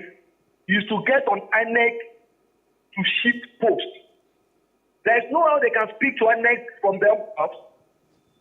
That is why they are trying to look out for a better avenue to reach out to INEC. And I must tell you that a better avenue to reach is this IPAC. Because INEC recognizes IPAC as a major stakeholder. So if the commission never toy with their position on issues, especially anything related to electoral process. You've talked about IPAC, okay, but we also have the Arewa Youth Consultative Forum. Now they are citing insecurity in the northern part of the country, increasing tension across the country, occasioned by banditry and ASU strike, amongst others. How about that? That is not an excuse. The last Anambra governorship election, there was crisis back to back. Before the election, there have been series of threats, right, up to properties, yet election took place there. So if we allow this issue of security threats to have negative effect on the conduct of election in Nigeria, I must tell you this, that in future, many of these desperate political actors will be causing crisis to get hold of INEC for an election to be postponed. So we should not see that as an excuse. At the moment now, we know the situation we find ourselves in, the issue of insecurity. Okay. And that notwithstanding, elections were being conducted. No government election was conducted in FCT. Election was conducted in Anambra State. We all knew how threats were coming out from different corners prior to Anambra State governorship election. Yet, election was conducted there. Ifedayo, Yaniwura, we have to leave it at that. I want to thank you very much. Ifedayo Yaniwura is a political analyst, and Achike Chude is also a political analyst. Gentlemen, we've had a very interesting time with you on Plus Politics tonight. Thank you for your time. Hope to have you sometime soon. Thank you very much. Thank you. Thank you. We'll take a short break now, and when we return, we discuss the remaining All Progressives Congress presidential aspirants, as several have stepped down. We'll be right back.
Welcome back. You're still watching Plus Politics. Over 20 presidential aspirants will contest the presidential tickets of the ruling All Progressives Congress APC and will slug it out at the party's presidential primary slated for May 30. Now, several of them stepped down when Mr. President Muhammadu Buhari insisted that any public office holder who wanted to run for the office of the president on the platform of the party had to resign. Now, some of the aspirants who are still in the race include Senator Bola Ahmed Tinubu, former governor of Lagos State, Vice President Yemi Osinbajo, and former Transportation Minister, he has since resigned, Rotimi Amechi, and also former Niger Delta Affairs Minister, Senator Godswill Akpabio, has also resigned, is in the race. Former Minister of Science and Technology and Innovation, former Ogun State Governor, Senator Ibikunle Amosun, and others are now joining us to discuss these aspirants is Ehiwe Samuel. He is a lawyer. Samuel, good evening to you, and thank you for your time. Good evening. Thank you for having me. All right, here. I was telling you, off the air that you look like one of those running. Everybody's running. Interesting, interesting. What are your thoughts on the president's stance? I mean, when the whole talk about the Electoral Act and the provisions and clauses that should be there or not be there, especially that regarding or requiring public office holders those appointed to resign. Some people had said it wasn't really even about the law, that before now, politicians, governors and presidents had requested their appointees to step down if they were interested in elections. I mean, in Rivers State and some other states, governors like Wike and Co. had a habit of the tradition of telling the aspirants who are appointees in his cabinet to resign. We've seen that at the presidential level as well. Looking at what Mr. President has said, do you think that that furore, the uproar and the whole drama regarding the controversial section of the Electoral Act was necessary? Do you think it was necessary? Okay, thank you very much for that. So maybe we'll just take a foray into history. Now, just like you said, it's not new, all right? And we've seen governors who ask political appointees who have the intention to go for political offices to resign. And the rationale behind that is really the fact that if you're pursuing a political office, you won't have that span of attention for the office you have been appointed to preside over. So, for example, you are a minister of transportation and you're running for president. Running for president takes a whole lot. You have been given an assignment to run a ministry, and now you're running for president. You'll be distracted. So the philosophy behind resigning is very, very, very, very, very good. Now, previously, 30 days to the general election, political office holders who intend to contest for elections are required to resign. Section 84, sub 12 of the current Electoral Act has now said, if you have an intention at all, not even 30 days before, if you have an intention before you go into the primaries, resign. Now, I think it's a very good provision because it gives the political space some sort of seriousness. It gives it some sort of seriousness, and the president enforcing that particular provision has already shown that he is one who would give in to the dictates of the law. You would recall that an individual had gone to challenge the provisions of Section 84. And maybe I should say, unfortunately, but I mean, the courts ruled that Section 84, sub 12, is null and void. The court knocked it off and even instructed the Attorney General of the Federation to get the section off of the Electoral Act. But interestingly, an appeal was made on that judgment. And the Court of Appeal nullified the decision of the courts below. So what it means effectively is that as we speak, Section 84 sub 12, which mandates political appointees who have an interest or an eye for political offices, elective offices, should resign.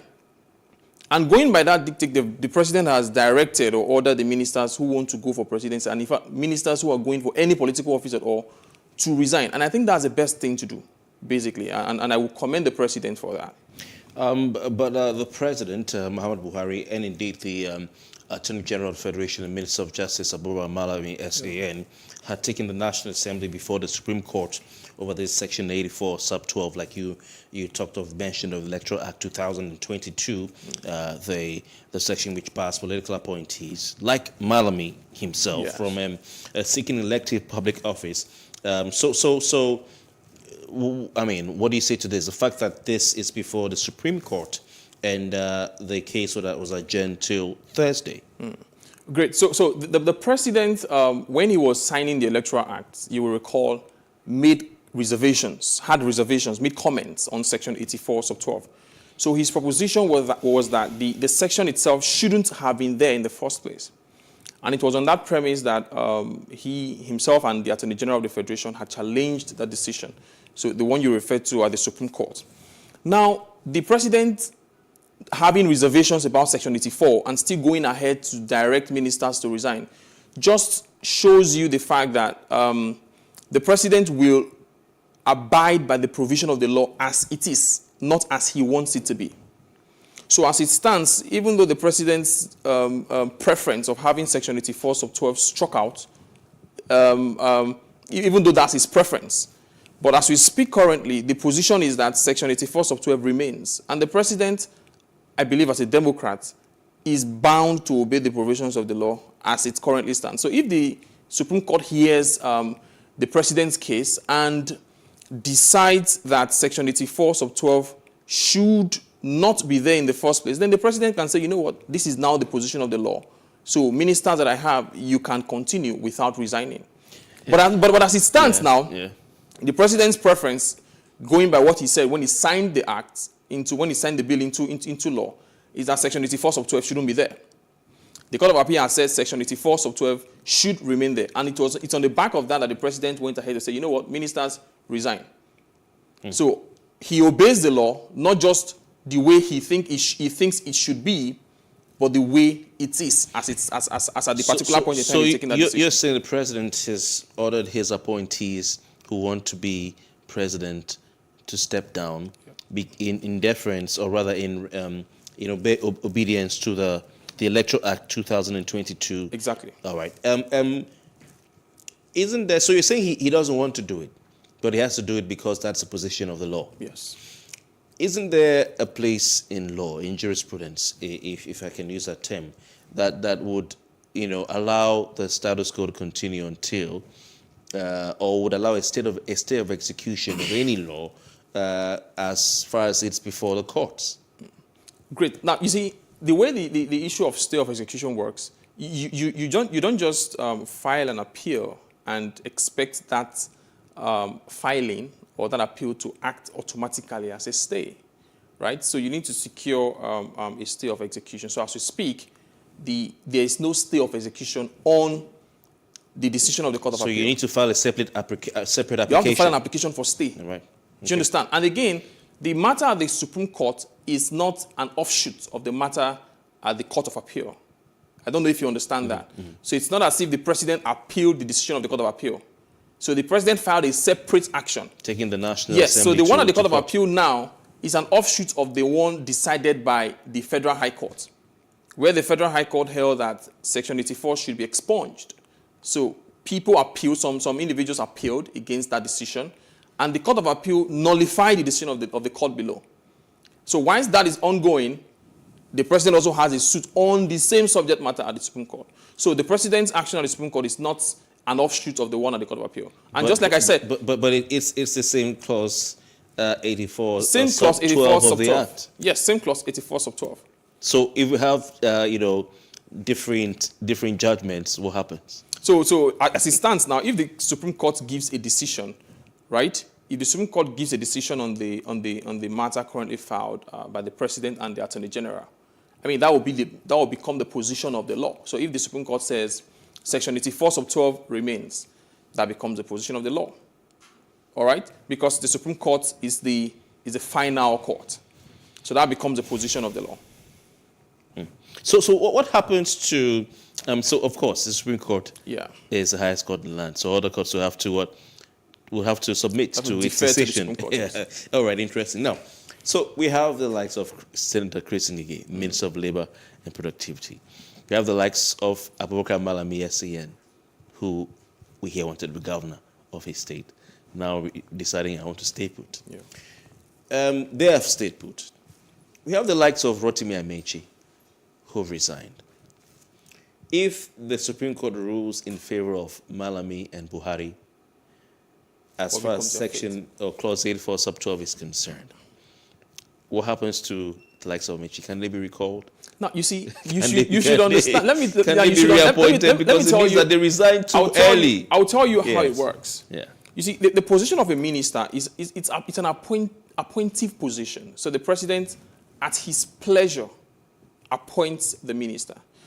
And it's a matter of policy for the president. The president can as well say, you know what, even if there was no section 84 sub 12, he can say, if you have any political intention, I don't want you to be here 100 days before the election primary. So he can tell you, if you know you are not seeing any political ambition 1 year before the election, just go. Because he appointed them, he can dismiss them. This is his personal choice. It's at his prerogative. Exactly. So, irrespective of the law. So he can, irrespective of the law, if I appoint you, let's say as a special assistant, and I believe the job I have given you, you're beginning to do something that will interrupt your concentration on that job, I can ask you to go. So, for example, the president has asked a minister to oversee transportation, and the minister is now busy with other things, pursuing his own personal ambition. The president will definitely feel that this man is not going to be serious with the job I've given him. So, you know what? Instead of being distracted, you can go. That's not even an issue of Section 84 sub 12. It's at the prerogative. So if the Supreme Court tomorrow says Section 84 sub 12 remains, it's not a ground for the president to say, you know what, don't resign anymore. Because even without Section 84 sub 12, the president could have still asked those who have political ambitions to resign, because he appointed them, and he can tell them to go at any time. So if the president says, if the Supreme Court gives him and Malami what they want, I asked you to go because of the law as it stood at the time. Now the Supreme Court has come to a rescue. Looking at all the constitutional provisions, it said its clause 84 sub 12 was flouting, including the African charters that were cited. And the president says, come back. Of course. What will you say? No, but you see, as president... How do you see it? As president, you can appoint, dismiss, appoint for 5 times and above. It's at your pleasure. So he can call them back. He can call them back. What will you say? So for me, what I would advise is, and like I said before, it's a good policy to ask those who have political elective position, political intentions to resign. And it's just because even in the private sector, if you are a director in a company and you want to contest for the House of Assembly, what it definitely means is that you will not put so much attention on your desk, your job. So what the company will do is either grant you a leave of absence or tell you to resign. You can't be pursuing House of Assembly election and be a director in a very serious-minded company. So the same thing, government or governance is serious business. You can't head an agency and you're running for governorship. You'll be distracted because to contest for governorship, you have to meet with the delegates. That means you won't be at your duty post. All right. All right. I mean, some of the ministers or the political appointees in the Buhari administration who have taken a step back, and rested their ambitions for now. Of course, the big one we have Abubakar Malami SAN and the AGF. Apart from him, you have the likes of Minister of State for Petroleum Resources, Chief Timipre Silva. Yeah. We have Minister of Women Affairs, Mrs. Pauline Tallinn, who all pulled out of the race. Some people have said that these individuals, of course, I can't forget the likes of Senator Chris Ngige, Minister of Labor and Productivity. Now, some people have said that these ministers who initially were nursing presidential ambitions or governorship ambitions or whatever ambitions in the 2023 elections are imposters and should not be allowed to continue in their positions. So what do you say to this? So, well, people have their personal opinions. So whether or not people feel they're imposters, I really can't tell. All right. So people have different reasons for declaring intentions to contest for anything. So we made a joke of me. You were asking whether or not I have collected my form or declared for presidency. I can wake up tomorrow and say, you know what, I want to be president. Print posters, e-flyers, post it everywhere just to gain that clout and popularity. Whereas within me, I know I really do not have the intention to do that. But that intention is really within me, so I can't tell. So if the Minister of Labour, Senator Chris Ngige, if he didn't have it in mind, or he didn't have it seriously in his mind to contest in the first place, I mean that's within his own prerogative to know. I can't say really for a fact that Mr. Ngige was just trying to prove. But very quickly, let's look at what Femi Falana, human rights activist and lawyer, is saying. He's saying that the likes of Malami and Ngige have exposed the country to what they called ridicule with their U-turn. And he's saying that after participating in a farewell meeting, they had a farewell meeting for them, that the two ministers should not be allowed to return to the cabinet to function as ministers. Okay, so you see, what Leonard Silk was saying basically is that, if you are appointing a minister, it has to go through the approval of the Senate, right? So if a minister resigns effectively, so we don't know what played out around that resignation, right? So whether or not they actually tendered their resignation letter, we did not see any letter. All right, so if in effect they tendered their resignation letter, and I think a professor wrote a counter to what Leonard Silk, Mr. Falana said. So for me, if the ministers wrote a letter of resignation and effectively resigned, before they can get back their position, they need Senate confirmation. All right. And that's the point. And that's the point Mr. Falana was trying to make. Okay. But if they did not effectively resign, they only had the intention to resign, because all we see are the things we see on the screen.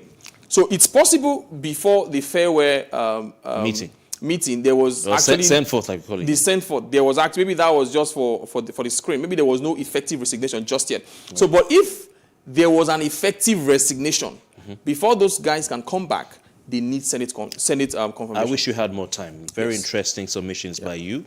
You're a good lawyer. Thank you very much for your time. Ehiwe Samuel is a legal practitioner. He's been our guest on the second discussion right here on Plus Politics, and we would surely be looking at these issues as we inch closer to the 2023 elections. Thanks for staying with us. We've come to the end of today's show. Plus Politics returns tomorrow. I'm Kofi Bertels.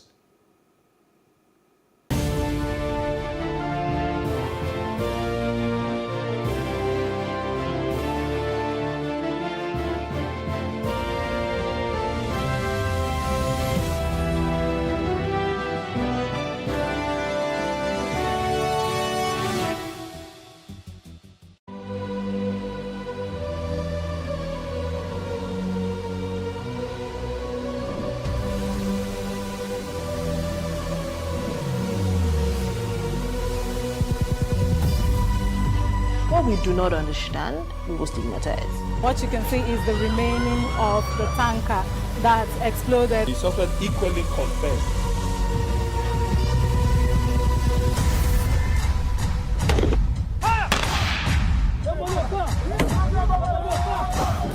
A 500 naira they collect am. If you no talk, dem go beat you. Na 2,500 they pay.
Lagos, the commercial capital of Nigeria with 351,861 hectares of land, is the authentic home of every tribe and tongue in Nigeria.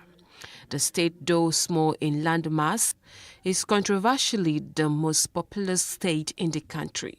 One of the neighborhoods in the state is Obalende, located in a Tiosa local government area. The area is strategically a historic site because before the relocation of administrative capital from Lagos to Abuja, it was the seat of power of the military head of state, the Dodon Barrack. Historically, a Royal West African Frontier Force, predominantly Hausa men, were initially camped on the land where the famous King's College is situated. Then there was a need for the use of the land, and the Oba of Lagos was said to have pressured the governor of Lagos to resettle the Hausa men and sold the land in what is now Obalende to the British colonial masters. After resettlement in the purchased land, the Royal West Africa Frontier Forcemen named the place Ibiti Obalewade, which translates to the place where the king drove us to. Obalende, though crowded, is famous for its nightlife and for its suya sport, with a junction popularly called Suya Junction. For ease of administration, former governor of Lagos State, Asiwaju Bola Tinubu, created additional 37 local council development areas from the existing 20 local council areas. So the current Obalende is carved out under Ikoyi Obalende Local Council Development Area.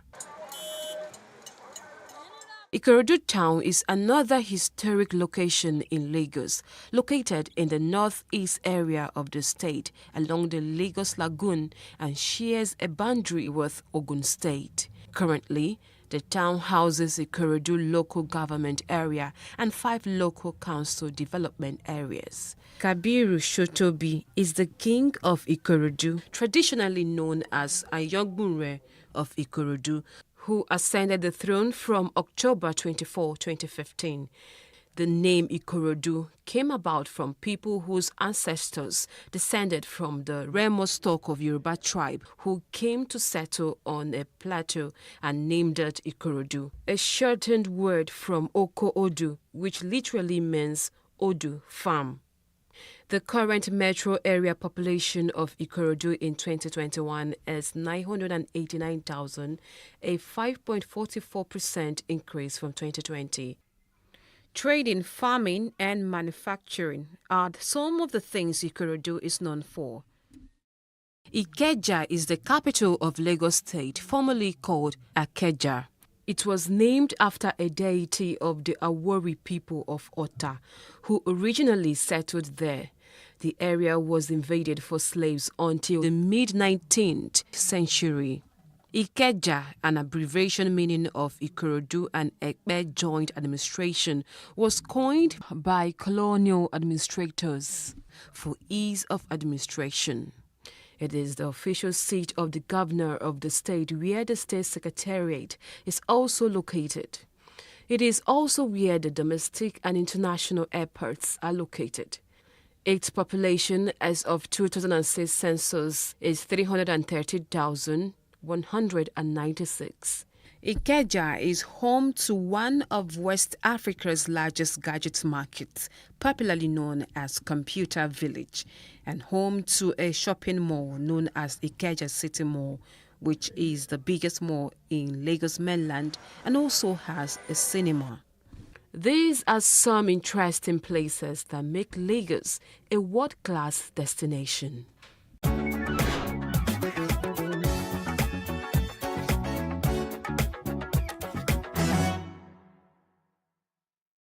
Politicizing our humanity. You see, Nigeria today has become a den of unknown gunmen.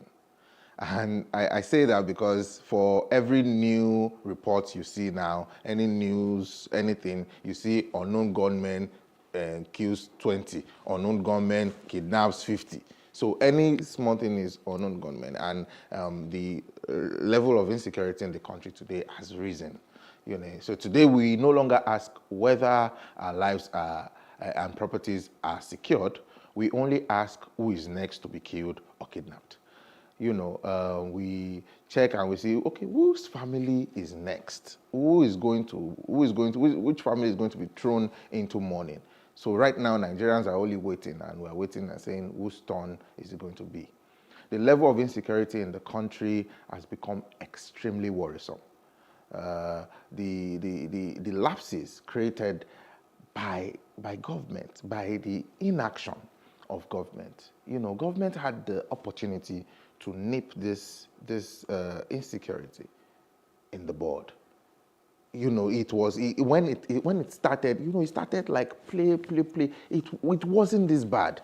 It wasn't this bad. But now, because of government's inaction, we are caught up, and it seems as if there's nothing that we can do about it again.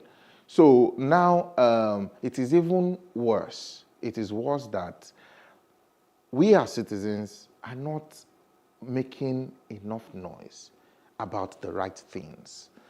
We are concerned about some other things. So despite the worrisome state of our dear nation,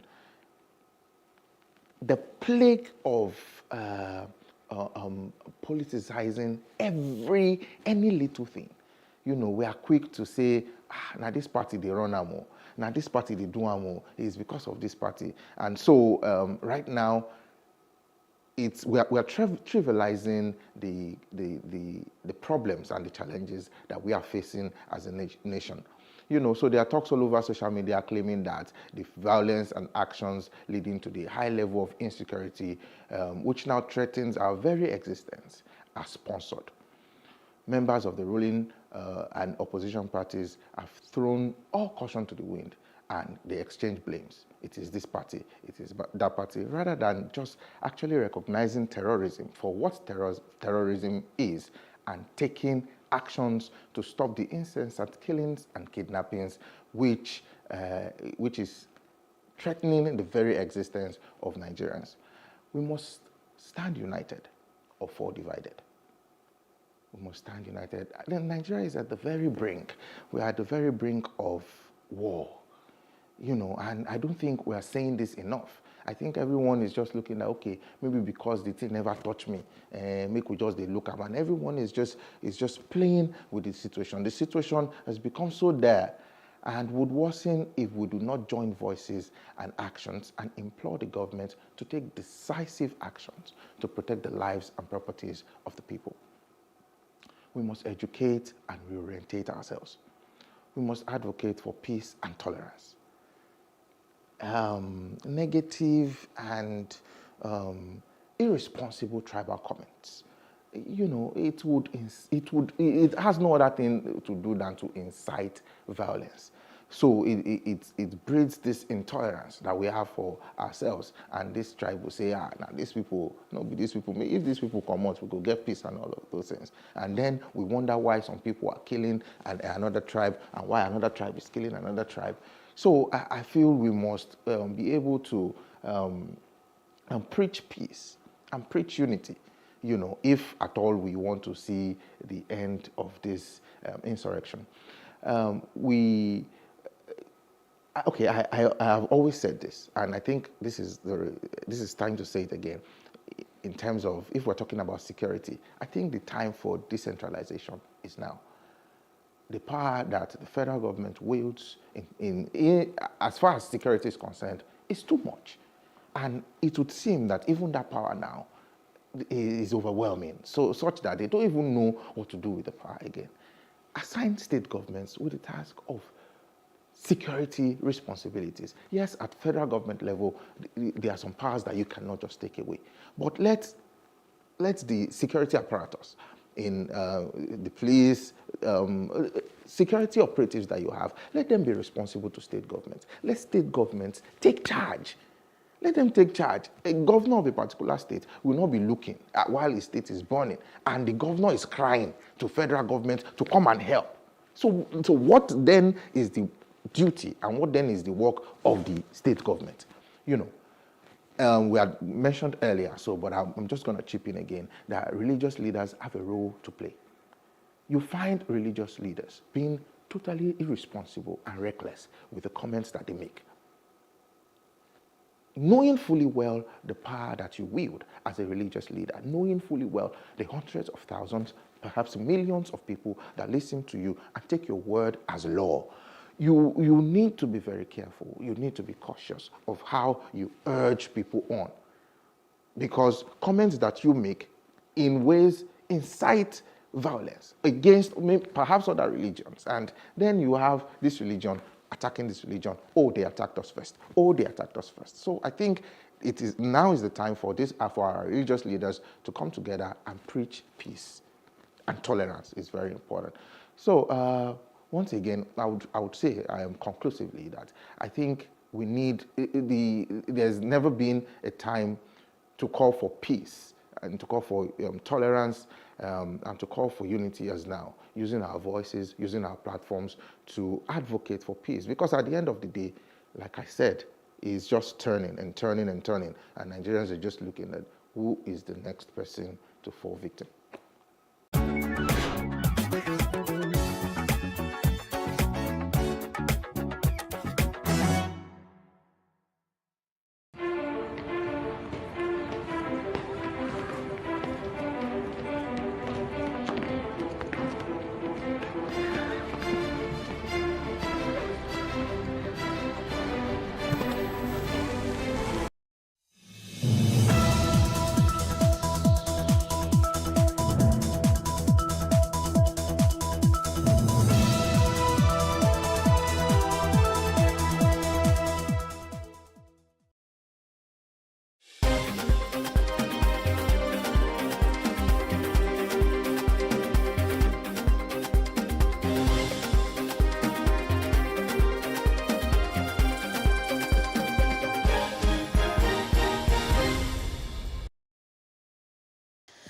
Good evening, I am Destiny Momo, and this is the news update.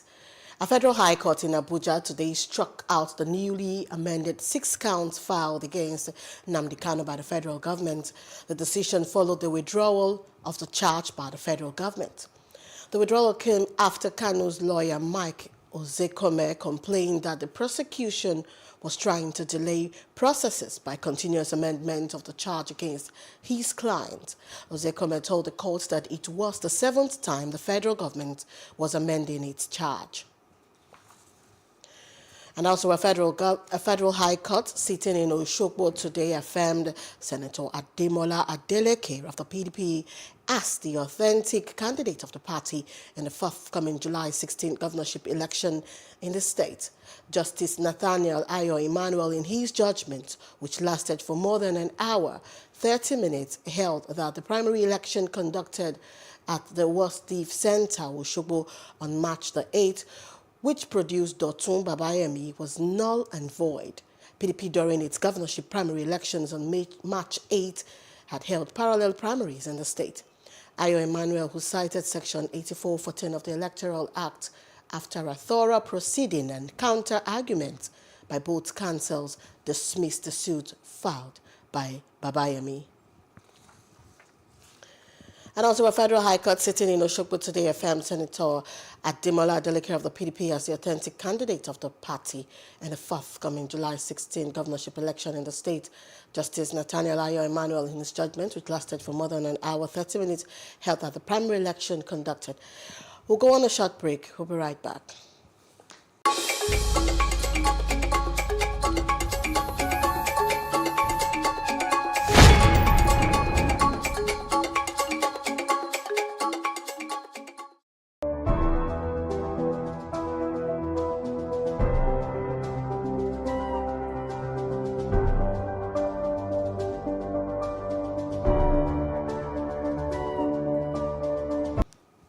Apologize for the mix-up. Gunshots amid protests have rocked the All Progressive Congress Secretariat along Woji Road, GRA, Port Harcourt, Rivers State.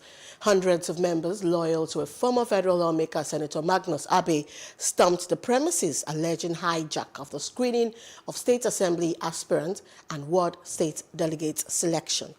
Speaking with newsmen, the aggrieved party faithful said they arrived at the secretariat around 6 a.m.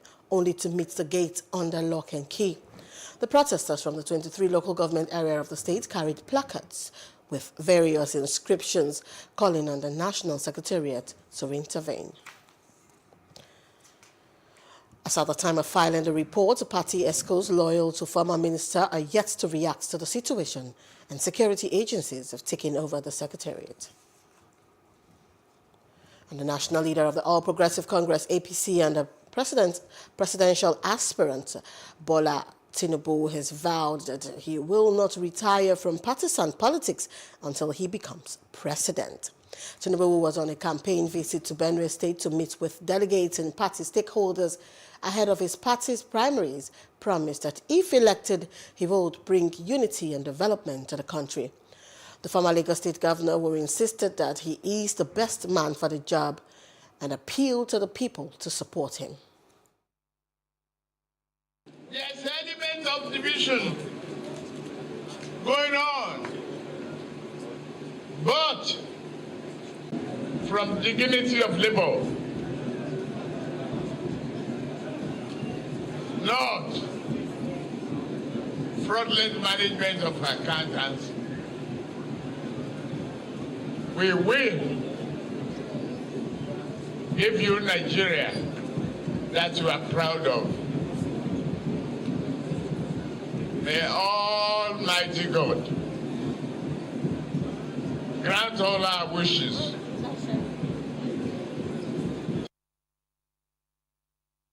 Former Governor of Sokoto State, Senator Kashim Shettima, insisted that Bola Tinubu is the right person to take Nigeria to the promised land.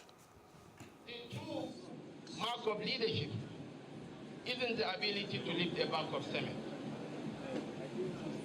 It is the capacity to come up with rational solutions to redeem our people and our territorial jurisdiction. This is the person that will lead us to the promised land. Our delegates from Benue, I wish to call on you. I wish to implore you. I wish to beseech you to vote with your conscience, to vote for the right person to catapult our nation to a higher pedestal.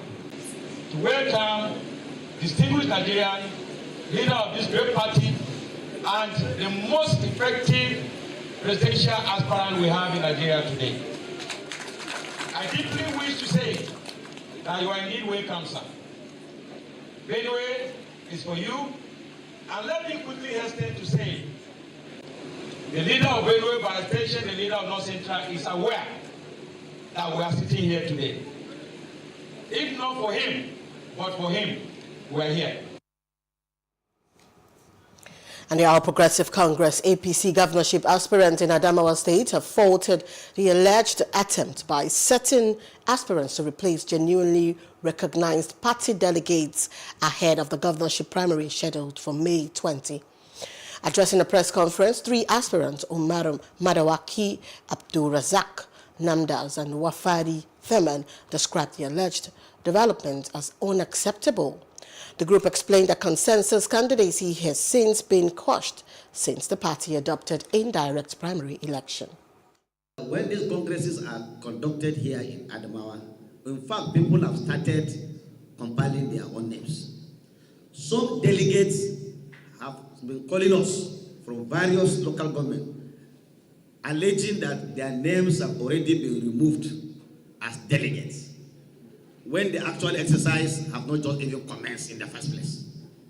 So you can see we have a challenge already at heart. And we need to tell the world that we are party loyalists. We agree to what our party told us, and we agree with our leaders at the state and at the national level. Because this is not an anti-party thing, it's one thing. And all of us here, we have crisscrossed the whole state. We have seen our delegates. We spoke with them. We agreed that they are delegates. So if you go to a local government and you are allowed to talk to delegates, or you spoke with delegates, but only on election day, the man is no longer delegate, then that's a problem. The aspirants said they have discussed with officials of the party in Abuja, who will be in Yola to organize and monitor the process. And now Governor Abubakar Bello of Niger today swore in 7 new commissioners to replace those who left for elective offices. Speaking at the ceremony at the Government House, Mina, Bello charged them to live up to their responsibilities. He expressed optimism that the new commissioners will add value to the cabinet in its remaining few months in office. And also Dr. Janet Ekpeyong, Director General DG, Cross River Primary Healthcare Agency, has confirmed the death of 7 children from cholera in the state.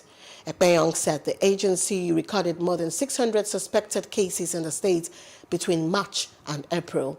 And Ekpeyong said that treatment was initiated after samples were collected for microscopic tests. But sadly, however, some of the children died before the results were out. And also Kano residents have disagreed with the government over the cause of explosion which rocked the Sabongeri area of the state. The Police and National Emergency Management Agency said it as a result of a gas explosion. The residents feel there is more to it than meets the eye. The eyewitnesses expressed their views on Street Views. Take a listen.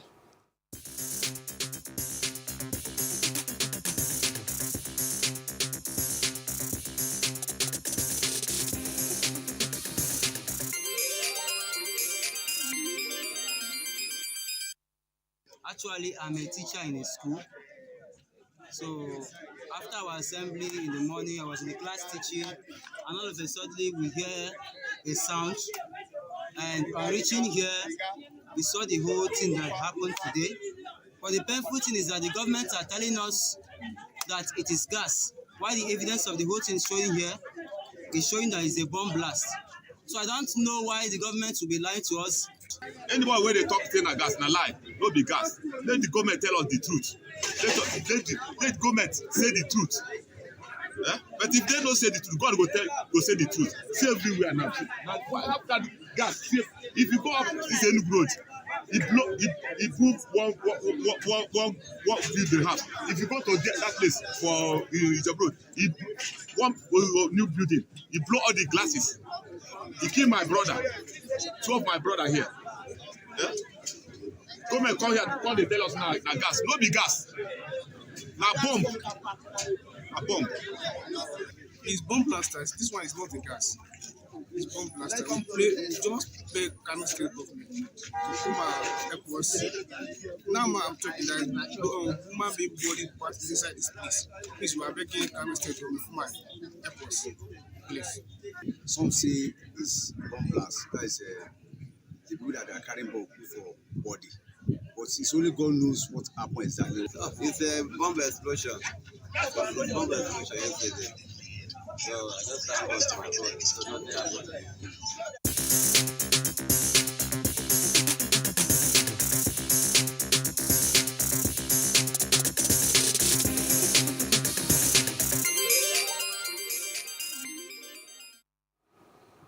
And now we're moving on to other parts of Africa. Worsening outdoor air pollution and toxic lead poisoning have kept global deaths from environmental contamination at an estimated 9 million per year since 2015.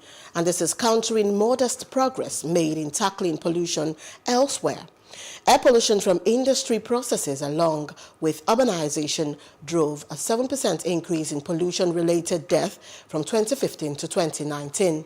An earlier version of the work published in 2017 also estimated the death toll from pollution at roughly 9 million per year, at about 1 of every 6 deaths worldwide. The cost to the global economy is up to $4.6 trillion per year, and that puts pollution on par with smoking in terms of global death. COVID-19, by comparison, has killed about 6.7 million people globally since the pandemic began. So the key findings of this report are kind of shocking, which are not much has changed in 5 years in terms of the overall number of premature deaths. We're still seeing 9 million deaths a year from all types of pollution, air, water, and soil. The big difference in this update compared to the 2017 one is that we're seeing an increase in number of deaths from modern pollution. And so what I mean by modern pollution is that which is caused by industrialization, urbanization, right? These are the concerns that we're really seeing rise now, and that number is just skyrocketing. It's actually increased 66%. So the number of premature deaths from modern pollution has increased 66% since 2000. Conversely, we're seeing a reduction in number of deaths from traditional pollution, right? This is a poverty-related pollution. And in sports news, Tiger Woods may not agree with the comments Phil Mickelson made before taking a self-imposed hiatus from the sport, but said on Tuesday, May 17, he misses not having him in the field to defend his PGA Championship title. And Mickelson, who became golf's oldest major champion at last year's PGA Championship when he triumphed shortly before turning 51, stepped away from the game in February amid the reaction to comments he made regarding a Saudi-backed golf league. The 6 times major champion's public image took a hit when the author of an unauthorized biography said the American golfer told him he was willing to look past Saudi Arabia's human rights record to gain economic leverage over the PGA Tour. And Saudi Arabia's government has denied accusations of human rights abuses, and Mickelson later apologized for the comments, which he said were off the record. And Woods, speaking during his pre-tournament news conference at Southern Hills, said he has not talked with or reached out to Mickelson since the comments surfaced, but has disappointed not to have a defending champion in the field. And that's the news update from our stories. Please follow us on our Facebook, Twitter, and Instagram with our website at www.PlusTvAfrica.com. Many thanks for watching. I am Destiny Mama.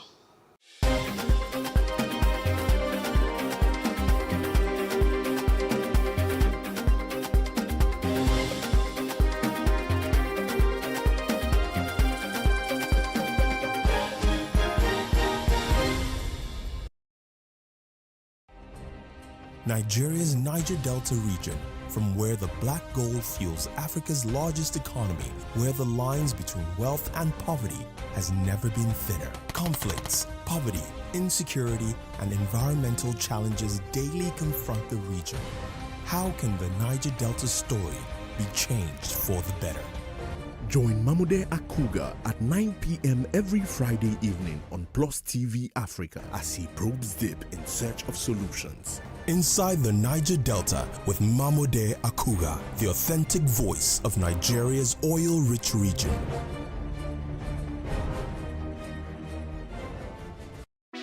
Hey, what's up, guys? You're welcome to another edition of Plus Event, and I remain your host, Ifeoluwa Oshuke. Your absence isn't an excuse anymore, as Plus Events is all you need, as we bring you the glitz, the glamour, and loads of fun. Oh, definitely. Right, no question. He's a living legend.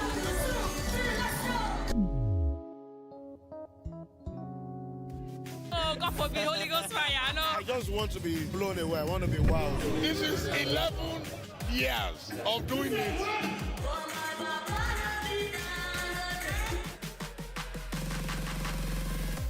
I'm surrounded by so much positivity. No, it's okay. Yo, what's up, my people? It's your boy Starboy Terry. You're watching Plus Event on Plus TV. Stay glued to Plus TV Africa every Saturday and Sunday, 4:30 p.m. West African time. Hello and welcome to Space and Style, a property show designed to connect various stakeholders across the property value chain. We can also provide realistic solutions and deepen your knowledge about the interesting world of real estate. We shall showcase architectural design, interior design trends, lifestyle and real-time property news updates, and the right way to navigate through property development and investment. Join me every week on this channel as I take you through an exciting journey in the world of real estate. Space and Style, 6:30 p.m. on Saturdays and 5:30 p.m. on Wednesdays.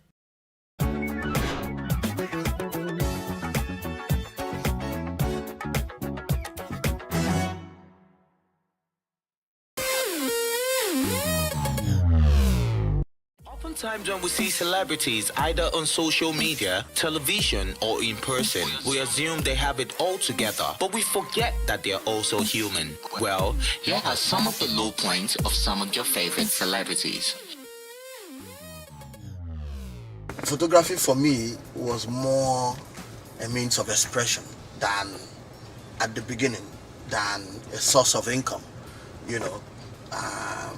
Luckily for me, my fine arts career had picked up, so I was making a living as a painter while developing the passion for photography. So that gave me the opportunity, you know, to stand my ground and beat out a path, you know, towards the mastery of my craft, and then become, you know, the Kelechi Amadiobi that you people know today. It's all about insisting that my work had to be excellent. You see, I always tell people, do not chase success. You attract success by developing yourself. So when you apply yourself, you learn new ways, you improve your learning, you practice what you've learned. Once you improve yourself, then you add more value to the world. And then the world has no choice than to add financial value. It took me 2 years to set up my house. I have to support my son. I have to do some things for my siblings, my younger ones. So it took me 2 years. I was making money by then. I was saving money, going to locations, but I was using a Nokia phone. I don't get carried away with anything. I don't want to stay in Lekki by force. I decided to keep my dignity against all odds. But during this period, a lot of people mocked me. How can you be staying in Obawole, Iju Shaga? Do what you can afford. Don't pass your boundary. Don't try to impress anybody. Live within your means. Back then, when I was schooling in University of Jos, I was making music with them, Jesse Jags, Ice Prince, and everybody, Jeremiah Gang. You know, I didn't have a laptop. So, and I remember Chopsticks had one laptop that he wasn't using, but he was looking for how to sell it. So he could gather money and go back to school, and, you know. So I told him that, you know, give me this laptop, let me just borrow it. And before the next day, I zoomed to Lagos. I mean, it wasn't intentional, but I needed a laptop so bad to get my music going. And I think that's one downtime story that I've actually never told anybody. Things might be difficult, things might look like it's not gonna happen. People might even look at you like you don't know what the hell you're doing, but just as long as you know that you have your particular goal that you're trying to, you know, achieve, just stay focused with it, you know, do whatever seems possible, do whatever it takes to, you know, get to it. Because at the end of the day, winning is all that matters. Winning is all people care about. So make sure you go out there and just win. I loved storytelling. Every time I watched a film or every time I was in stage acting, I would come alive, you know, and I sort of like knew that was what I wanted to do with the rest of my life. That was what would bring me fulfillment. But the reality was I was a third-year student in a University of Technology studying chemical engineering. So I decided to quit. I decided to drop out of school. It was a struggle. No one wanted to listen to me. My family thought I was going crazy. Someone, you know, my older brother thought I was smoking something.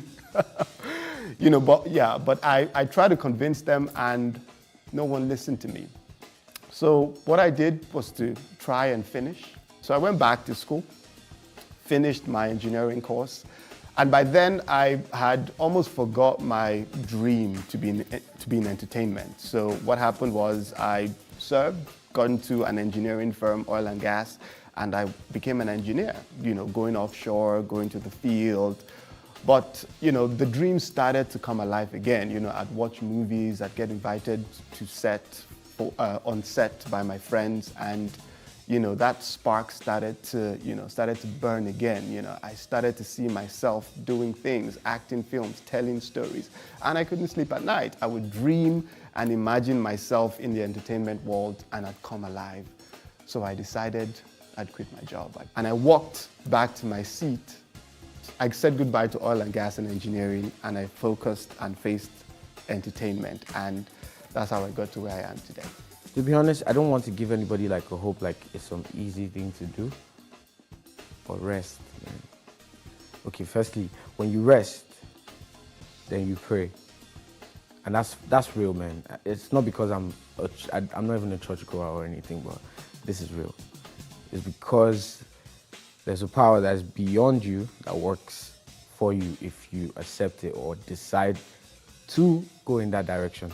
So, for me, what works for me, what has worked for me, Buju, Daniel Benson, is I'll just kneel down and I'll tell God, this is what's popping and I want him to change it. Before I went into music, to be honest, in church, my mom forced me to church. So I go down on my knees and I tell God I want to go into music because I don't know what I'm doing in my life. And I started making music. I was in 300 level IT, I was working. They were making me carry files from places to places. And I was studying computer science technology in quotes. And I'm like, this is not making any sense. Then going back to school and knowing I can't make music while being in school because of the hustle and bustle and everything. So I leave school and I take that decision upon myself to become something with my gift, because the Bible says your gift will make room for you. So it works, man. If there's anything you want to take from that, you can take that, but that's what works for you, IG.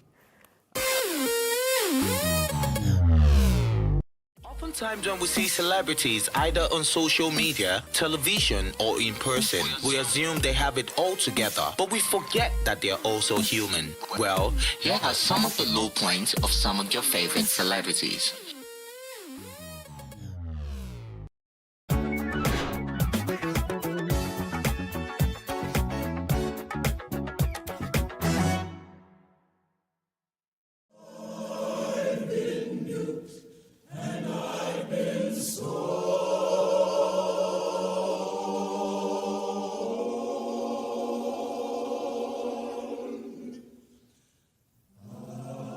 Spirituals, gospels, and blues informed Alvin Ailey's dance movements. Ailey was raised in poverty by a single mother in segregated Texas. His upbringing informed his choreography, a blend of modern dance and ballet, speaking to the Black experience. Using archival footage, filmmaker Jamila Wignot explores the influences behind Ailey's creative genius in her documentary, Ailey. I really wanted to come at it in the way that Mr. Ailey came at it, and that was about let's acknowledge that there is pain and struggle in this story, but let's also look at what are the essential things that keep us going, and where are the strengths, and what is true to the everyday experiences of being in this particular community. Identity was a strong message. Being able to say through the choreography, I am, was a very, very important theme that ran through the dances. Wignot explains how Alvin Ailey's dance creation, entitled Revelations, expressed the communal joy Black people felt through dancing the night away and worshiping at church the morning after. He wanted for every kind of audience to be able to come to a theater and experience a human story in the bodies of these people. And I think that's when Mr. Ailey talks about his work being universal. His dance, entitled Cry, was dedicated to his mother and to motherhood at large. The Black women who would encourage you, who would be there always, who were so supportive, that you could not fail. What he's really trying to access and draw upon are these kind of women who have been the strength of a community, and certainly in his own life, being raised by a single mother for the vast majority of his youth. Wignot hopes the documentary offers insight into Ailey's inner psyche as a prolific choreographer of 72 dance works, as an aloof individual, and as a gay African-American who did not allow himself into permanent relationships. He has this kind of heroic quality to him, as well as these real human struggles. Penelope Pulu, VOA News, Washington.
"60 Minutes with Angela" starts right now.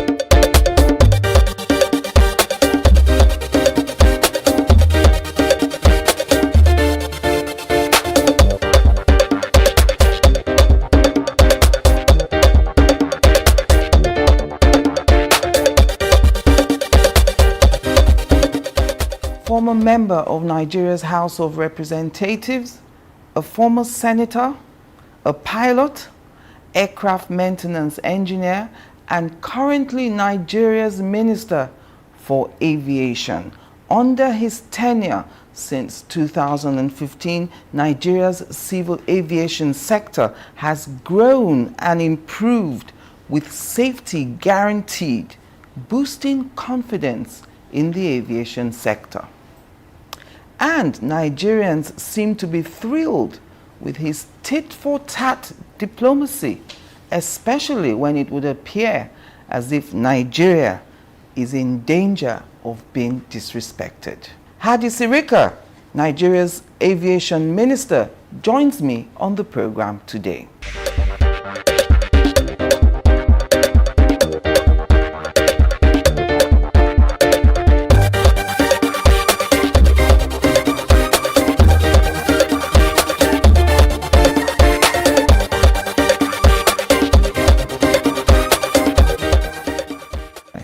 So in my introduction, I talked about how the civil aviation sector has grown and improved with safety guaranteed. Now, we know that sustaining safety has only been possible, though, because the NCAA, that's the Civil Aviation Authority, is regulating without major interference. Is that a major difference between before President Buhari came in 2015 and where we are today in 2022?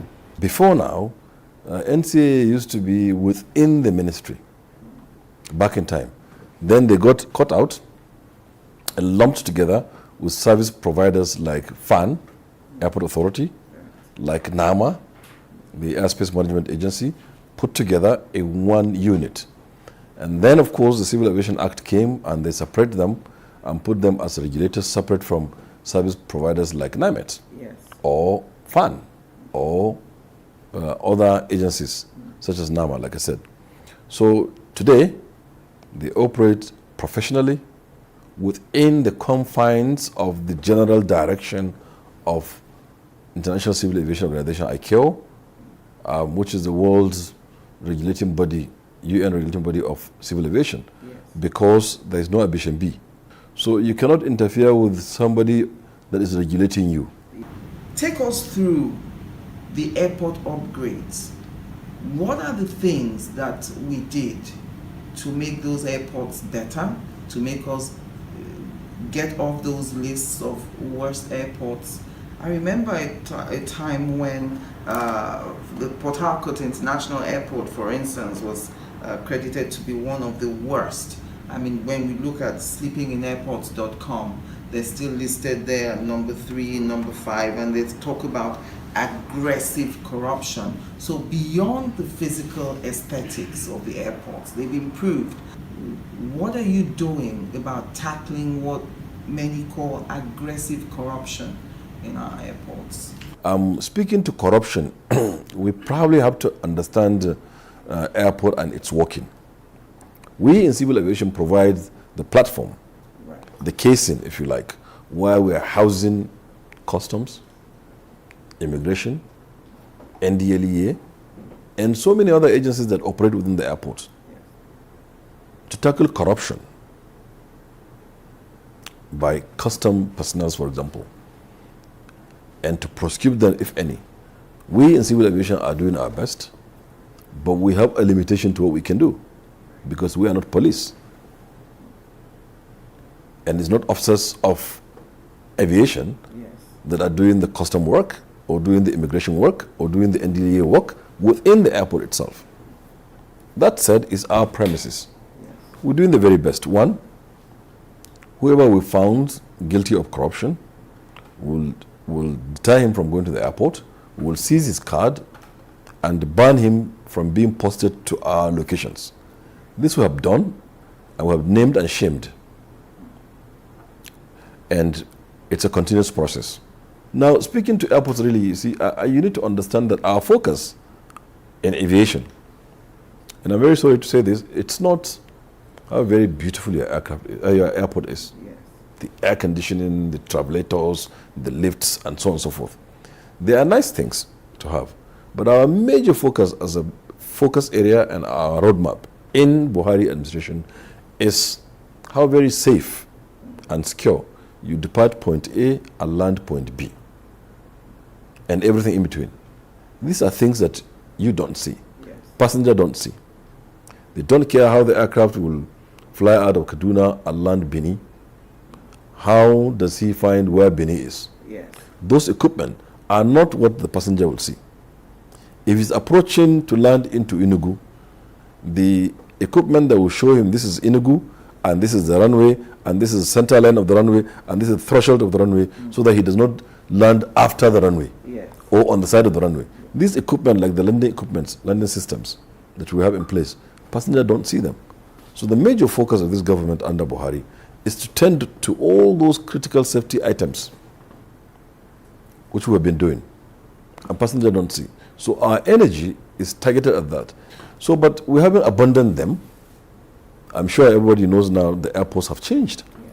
And we're on our way to concessioning the airports so that they are put into private sector so they can do them very well. And this will happen by the grace of God this year. Does the ministry have plans, towards training? I mean, are you involved in the training aspect of both pilots and everyone that is involved in that aviation sector?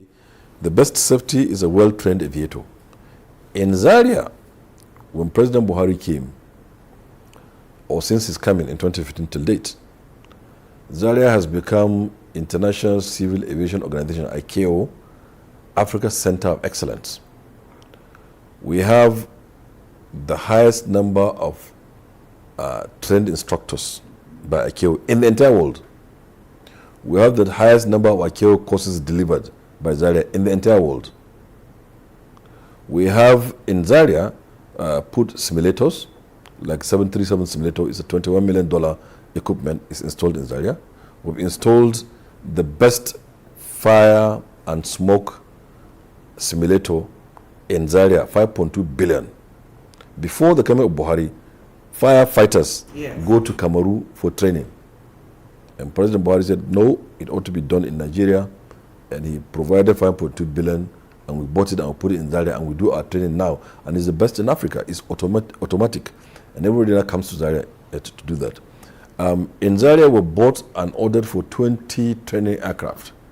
So far, about 8 of them have been delivered. And this aircraft, they now use Jet A1, the normal aviation fuel. Before, they use an avgas, which is very difficult to find, very expensive, and makes the training more expensive. Now the training is half in cost.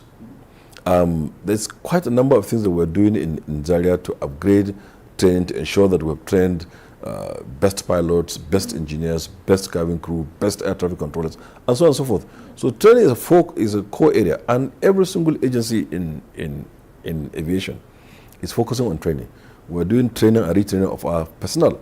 Some we do it locally in Nigeria.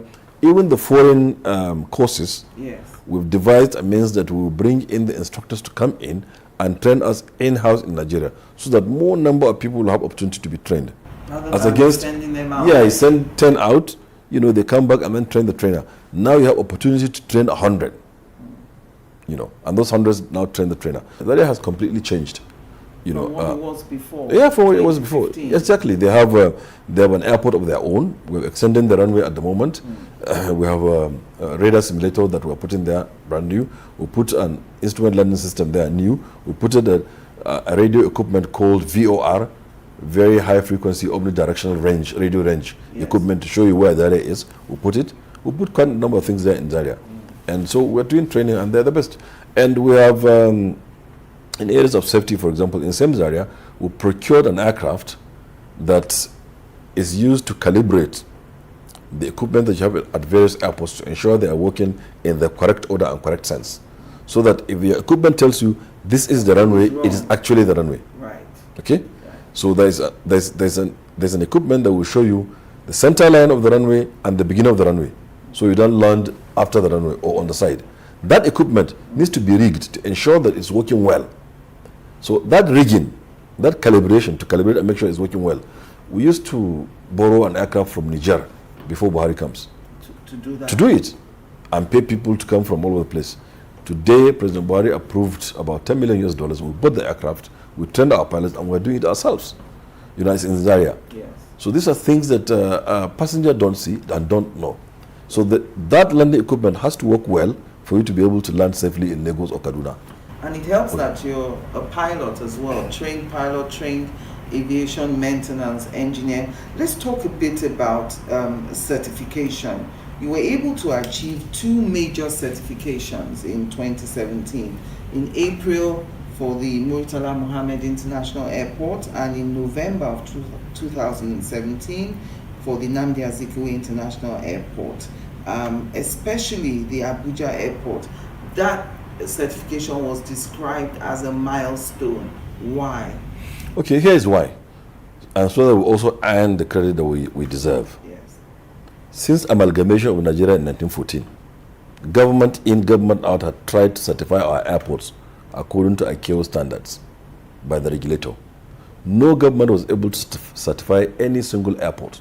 Why not? And the Buhari administration came and was certify Abuja and Lagos. Why not? Because they have not put in their energy and focus and dedication and to do it. And we came as serious-minded people and we did it. We are now on our way to certifying Kano, Port Harcourt, and Enugu, and we will achieve it before the end of this administration. And that is the first time any government in the history of Nigeria from amalgamation in 1914 that did it. So Buhari did it. What is the advantage of certification? Well, the advantage is to ensure that everything in that airport is working well, yes, in accordance with International Civil Aviation Organization standards and practices, and that speaks to safety, efficiency, security, comfort, and facilitation of passenger.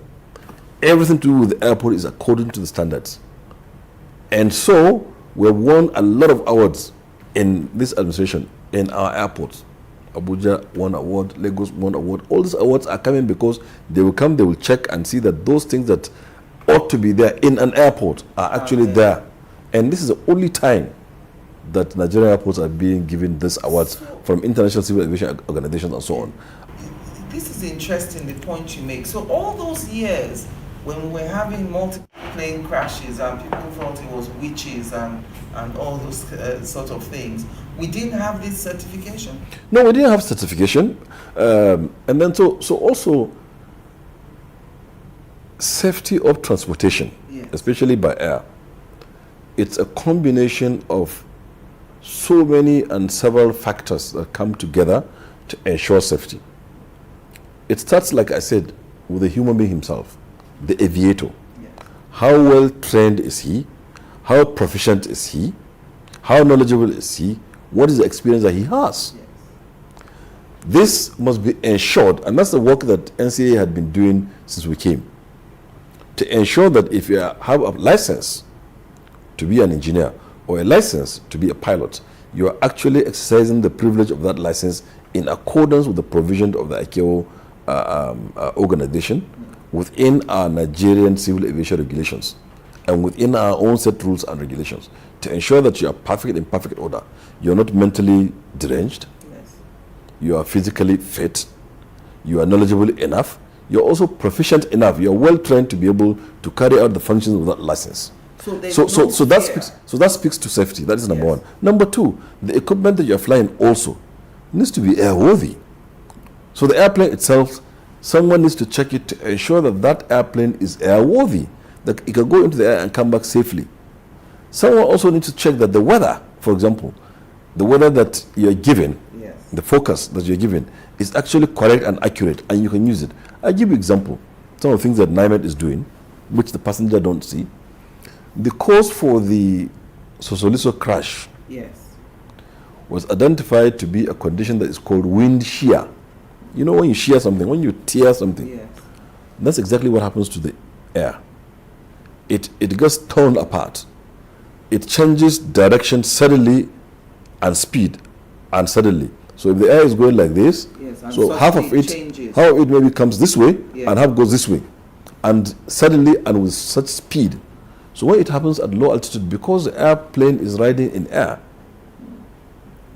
it loses control and hit the ground at low altitudes. So there's an equipment known as low-level wind shear alert system. They weren't there in our airports. But this government of President Buhari installed them in about 15 airports in the country, and will install them in all the airports before we leave. And another agency like the AIB, whose function is to be able to do post-mortem of an accident so that they can come out with recommendations of what to do to prevent future occurrence. Coming in through the Abuja airport today, I noticed the NIMET office for pilots right there at the Abuja airport. I've never noticed it before. That's a new thing as well. It's a new thing. It's a briefing office. You know, the pilots can walk in there and get briefings. You know, briefing about the weather. I want to travel to Calabar. I should be able to get briefings. But we're even going a step beyond that. We're developing apps. You know, NIMET NASA has an app that you can just download on your phone and see, okay, and get the briefing that you need for the flight. We're also having an app by NAMA, Airspace Management Agency, you know, to have all this your flight planning done, you know, automated on your phone, and you file it and you get approved, you know, on your phone. You don't need to. Before you have to put it on a form and climb onto the tower and give them and come down by hand and go to pay at the commercial section, pay and get the receipt and come back before your flight is approved. Now it's being automated. In about a month or two, all that will be on your phone. So you can plan your flight on your phone from your office or in your cockpit, send it, get it approved, do the payment online, and you're good to go. Join us again after the break.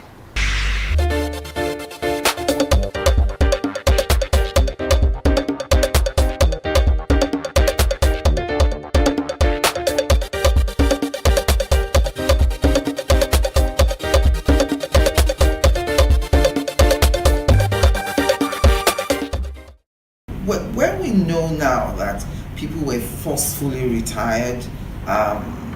You know, the airline was liquidated, assets were sold. Why then are we trying to have a new national airline?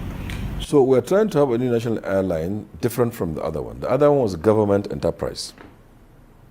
So the government that established it like a bus service. So government decided to do that at that time.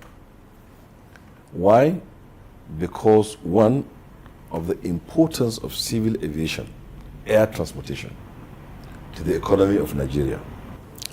Because we are 200 million people at the center of Africa, equidistant from all location. Yes. And more because in the past there has not been any successful airline out of Nigeria that is providing this service. 95% of all international airlines that are operating within Nigeria are non-Africans. Not even non-Nigerian, they are non-Africans. And we have the market. So why do we allow somebody to come and take our market, take our employment? So government is trying to set up this airline, which is private sector, for Nigerian private entrepreneurs. Yes. Maybe with some foreign, also international partners, to set up a robust Nigerian airline that will be able to provide the service. Today, 2 months ago or so, I went to London. The first class ticket from Abuja to London is 6 million naira. Does it make sense? Business class is 4,500,000. Does it make sense? Why should a British Airways be making this money? Who is British Airways? Is a former government-owned airline that was privatized into private hands. So why should a private citizen of the UK enjoy the 6 million per ticket out of Nigeria? Why not a Nigerian? Yes. So we thought that we should set up an airline in the correct way to be able to also partake in this business. One, to provide the service, perhaps better service. Be jealous of our country and give us the best of service. The airplanes that are coming from some of these airlines, without mentioning names, yes, they are not the best that they're giving us. Yes. But they're taking the best of money out of us. So why shouldn't we create something? And we can do it. Nigerians are very knowledgeable. Nigerians are very enterprising. Yes. Nigerians knows what it takes to do it. It's only the will. So we are providing the political will and the support and the sovereign shoulder for this airline to lean upon and begin to provide air transport service of today. There's a difference between Nigeria Airways and Nigeria Air. Nigeria Air is a private sector led and driven airline. And it's not just going to be private sector on paper. The Buhari administration focus is to make contribution to GDP of Nigeria, which is 450 billion. We want to get away from the 0.4 that we met percent GDP yes, contribution to 5%, and we can do it because within the first 2 years we took it from 0.4 to 0.6, and we're on our going when COVID came. And the way to do it is to establish this airline, to have the maintenance, repair and overhaul center, to have the leasing company, to concession the airport, do all this. And furthermore, President Buhari has approved that our airports are now free zones that attracts foreign investment, that increased GDP contribution. That speaks volumes. And you need a feeder airline for the MRO, the maintenance center, and the maintenance center needs the airline. And you need the airline also for the airports that were built. And for the second run we are doing Abuja, and so on and so forth. Yes. So our roadmap is working very well, madam. Is it still feasible? The plan was April 2022 for the new airline. Well, so now the focus is that we are going to have this airline. The focus changed. Yes. When we said April, we thought that perhaps we would do the bid, whoever wins comes to establish. But that, I think we found out that, well, it's not the correct way to do it, because in that case, anybody can just go and do it. So we changed the focus.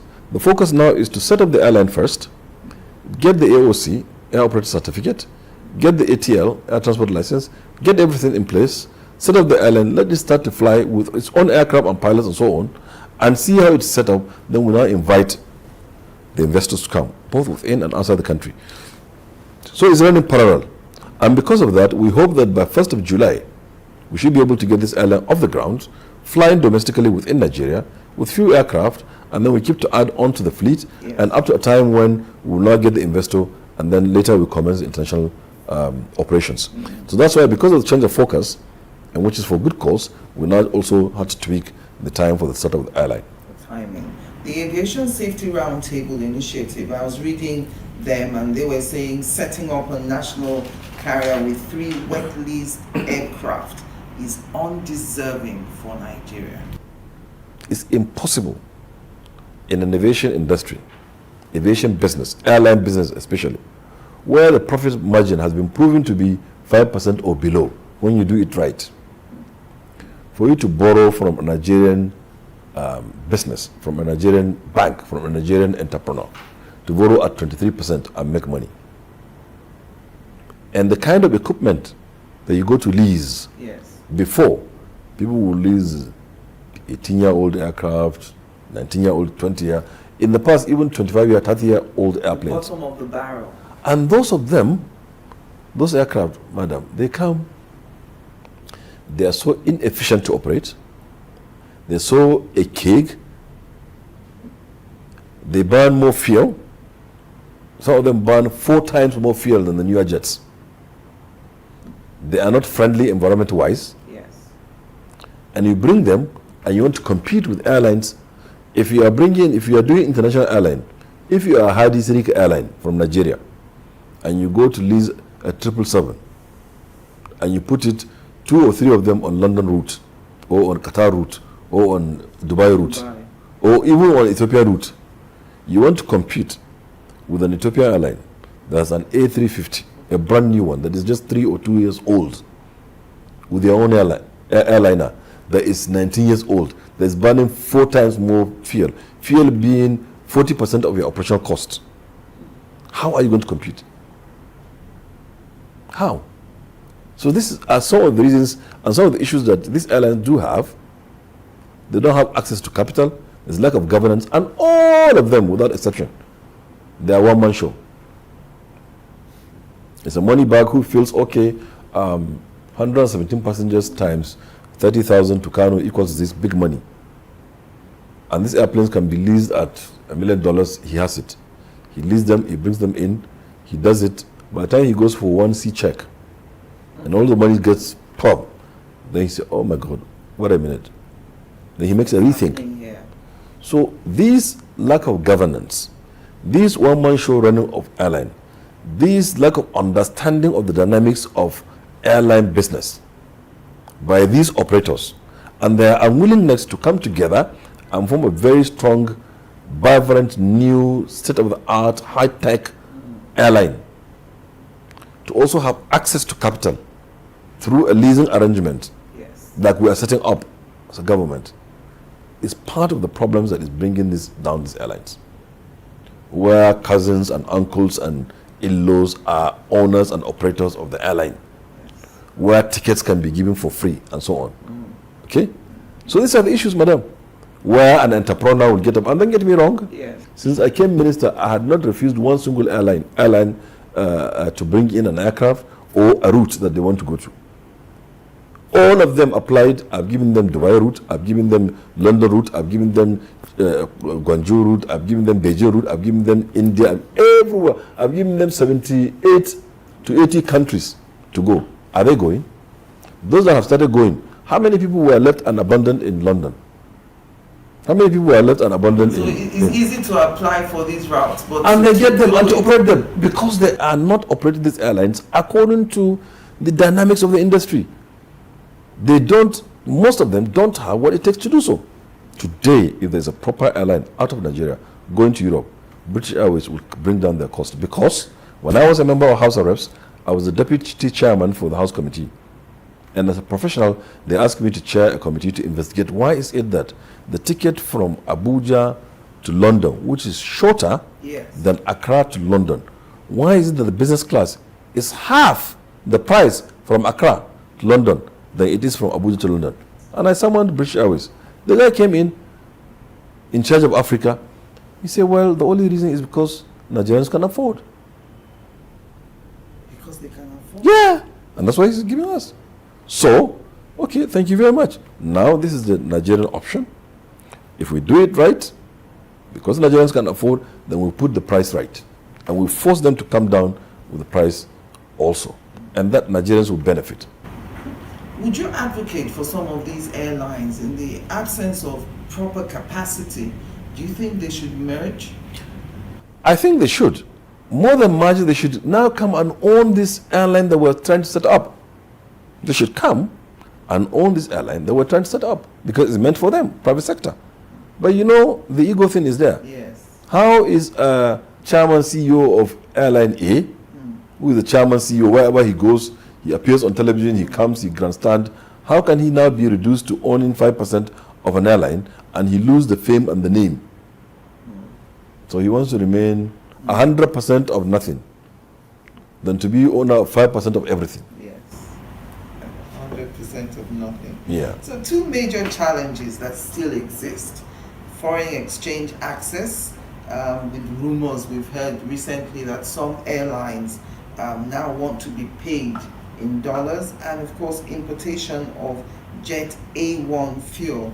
And I'm also relating that to problems with kerosene shortage. Some people say aviation fuel is similar to kerosene. Well, so regarding those two questions, Madam, when we came in, there was about $600 million of funds locked up in Nigeria. Belonging to the airlines. Yep.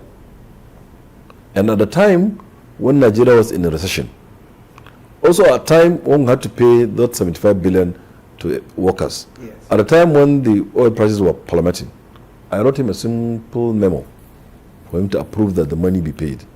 And he approved. And within 2 years, all those monies were paid.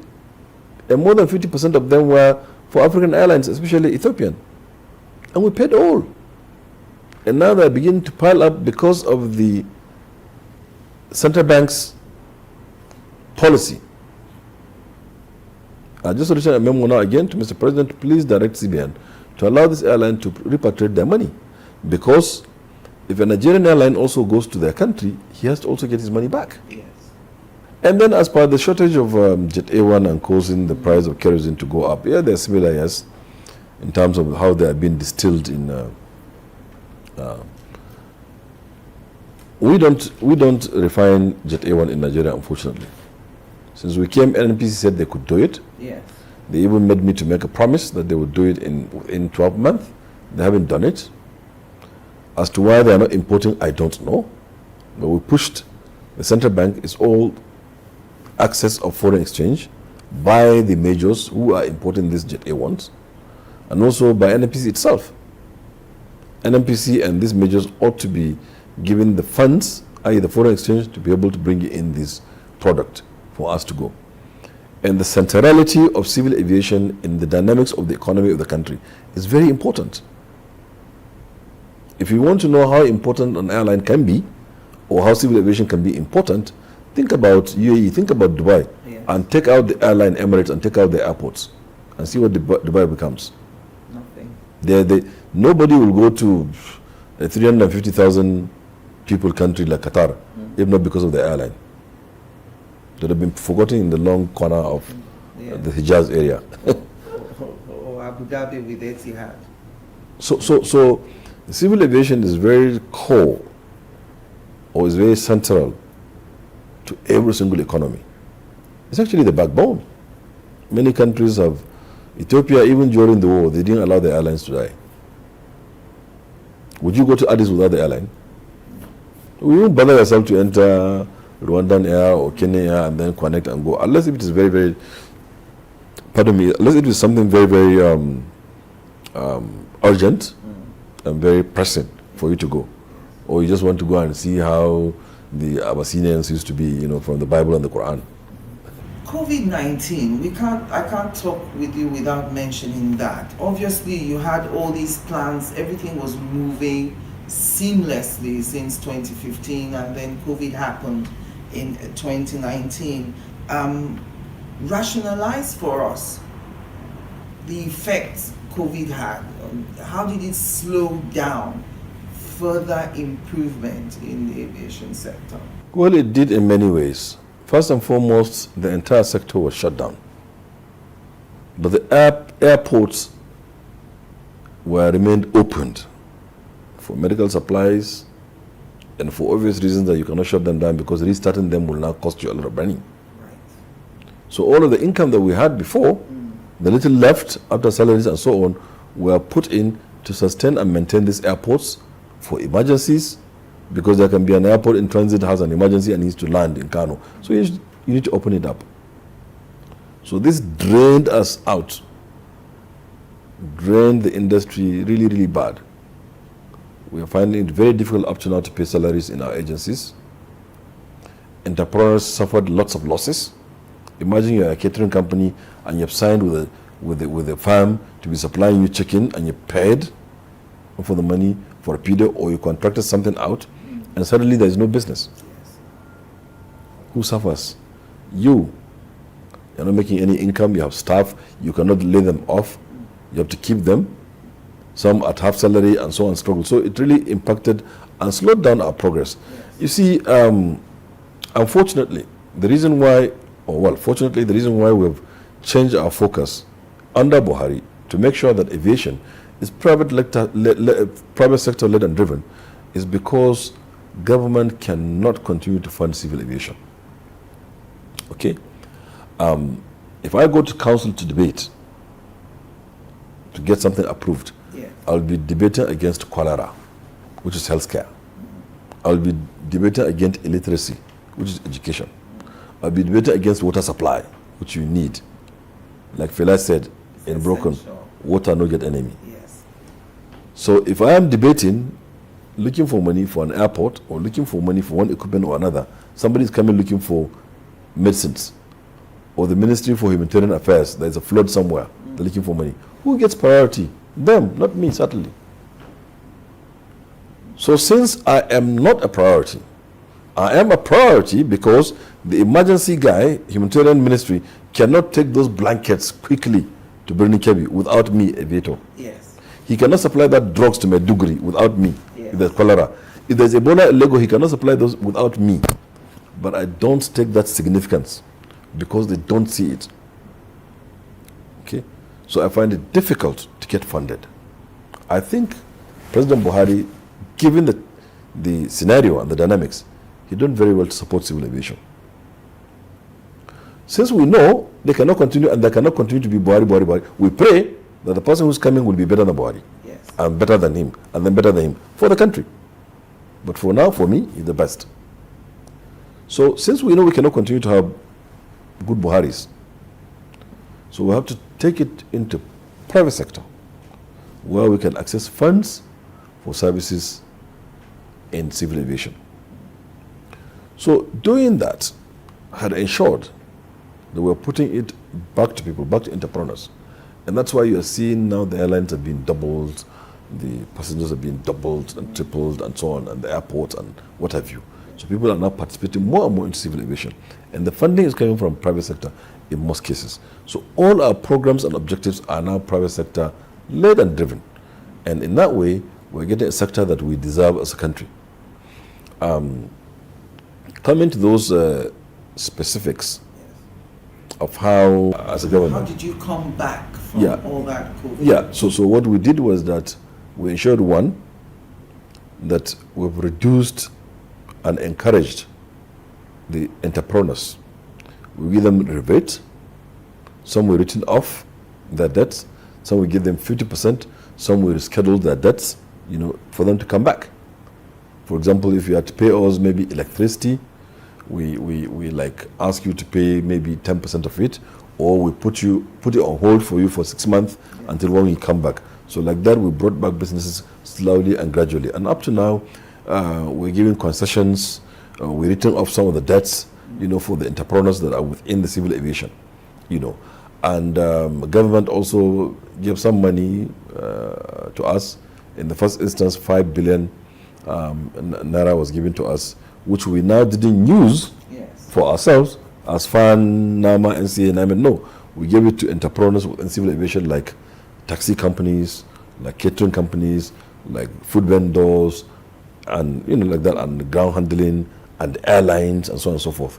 So we brought a template and got them under their associations to sit down and give us a recommendation of how the money will be spent, and we gave it to them. So I think that is helping, and we begin to see a good comeback into the industry. Would it be lack of funding, for instance, that makes it possible sometimes when you land at the airport, the air conditioner isn't working, or the toilet? No, I think on that one is serial neglect over time. Let me give you the scenario or the story of Lagos Airport, which I am very popular in giving this story. People are tired of hearing me, like a broken gramophone. You see, Lagos International Airport was built around 1979. Yes. And it was intended for 2 million passengers per annum, but ended up only building with D&E, and then can support just about 200,000 passengers per annum at the time. 200,000 passengers per annum. Today, Lagos is doing like 12 million passengers per annum. Okay? So imagine this, my office was meant to be for me as minister, with my one toilet, and my one conference center, and my one office. Yes. Then they bring 16 ministers and say we should share this same office. 16 of us will be using this one toilet and one chair. That is the story of Lagos. Built for 200,000, today it's doing 12 million. And nothing was added to it. So it dilapidated beyond repairs. So what we did, we accelerated completion of the new Lagos, and they migrate, and we're concessioning the airport, and private sector will come and put in their money, to do it all over again. And don't forget, as bad as it is, it's not that government is not doing anything. So many things that are security and safety critical within the money that we're making out of fund and within the budget that we're getting are being injected into Lagos. And there's only so much that we can do. Yes. What is more pressing to prevent a fire occurrence within the terminal building or to do the air conditioning? Sometimes it's a choice. Okay? And nobody knows what you're doing to prevent. Yeah. When I came in as ministers, all of the exit points were under lock and key. So if there's any fire, there's no escape route. Because of so many reasons. Because they failed. So we have to open them up. We have to check the firefighting systems in the building. We have to rehabilitate them. We have to do so many things to ensure safety. We have to ensure that there's no fire. If you go in the basement of Lagos Airport and you see the amount of naked wares at the time with water dripping all over the place, it's a tremendous amount of money that was put in there to take care of all this. And passengers don't know. And the air conditioning central system, which used to give the cooling effect, yes. Because then the passengers were not many. The system was also working, so there's air conditioning. Now there are too many passengers, and the central system has failed, and you see that we put all these wall units all over the place, trying to see whether we can provide some cooling effect. Because the number of passengers. Imagine this room, maybe meant for 6 of us, and you now jump-packed 500 of us. No matter that, won't be effective anymore. So that's why we think that the best way is to concession the airport. Strip it down, open it up by private sector, put it into a new edifice, and Lagos is one floor. Even against international convention, you need to have arrival and departure up and down. So we have a huge design for Lagos. At the time when we came in, Julius Berger had asked for about 14 billion to be able to give some palliatives to the airport, yes, to get the cooling system, to get all of this. But of course, lack of funding and so on. So we decided that, look, the best way is to go into concession, and luckily there's huge interest for Lagos because of the money that it will do, and we get to do it. So people should bear us. We can't score 100% everywhere. Yes. But we just try and do the best that we can to ensure. But at least we are giving them a brand new terminal building, which is I think 10 times more the capacity that we have now. 10 times more the capacity. What about the second Abuja runway? So Mr. President has approved the second Abuja runway. He's going to provide special funding for that. And you know, he's a master in doing those things. When I got up and I saw the safety implication of the then Abuja runway, yes, and I told Mr. President that we must, as a matter of safety and urgency, shut down the airport and build or reconstruct the runway, because airlines were landing and breaking their wheels and so on and so forth. Yes. He approved. And he told me, look, go and plan very well. I said, yes, sir. And that's all he said, and gave the money. And within 6 weeks, the entire country said it's not possible. Nigerian Society of Engineers made a protest to the National Assembly, said it's not possible. The National Assembly said it's not possible. I spoke for 17 hours in National Assembly in defense, over 3 days. Everybody said it was impossible. But God on our side, we made it possible. We delivered the project. They looked at the logistical nightmare, yes, at the time. You know, embassies and the ambassadors and the high commissioners were saying it's impossible, you cannot shut down the city, safety is not guaranteed, you can't move it to Kaduna. We moved to Kaduna for those 6 weeks. Everybody there, we were trucking them through buses, or we were busing people to Kaduna and back. And we're having like 9-10 rotations per day. And for those 217 kilometers, we're going and coming back. There was not a single incident. There's no, we use road safety people, we use police, we use SSS, we use the army, the Air Force, the police. Everybody was putting hands on deck. And the people, the ministry, the fan, the contractor, Julius Berger. And we had a time, and we were able to beat the time with 1 day. So we made it a day before. It was total reconstruction and rehabilitation.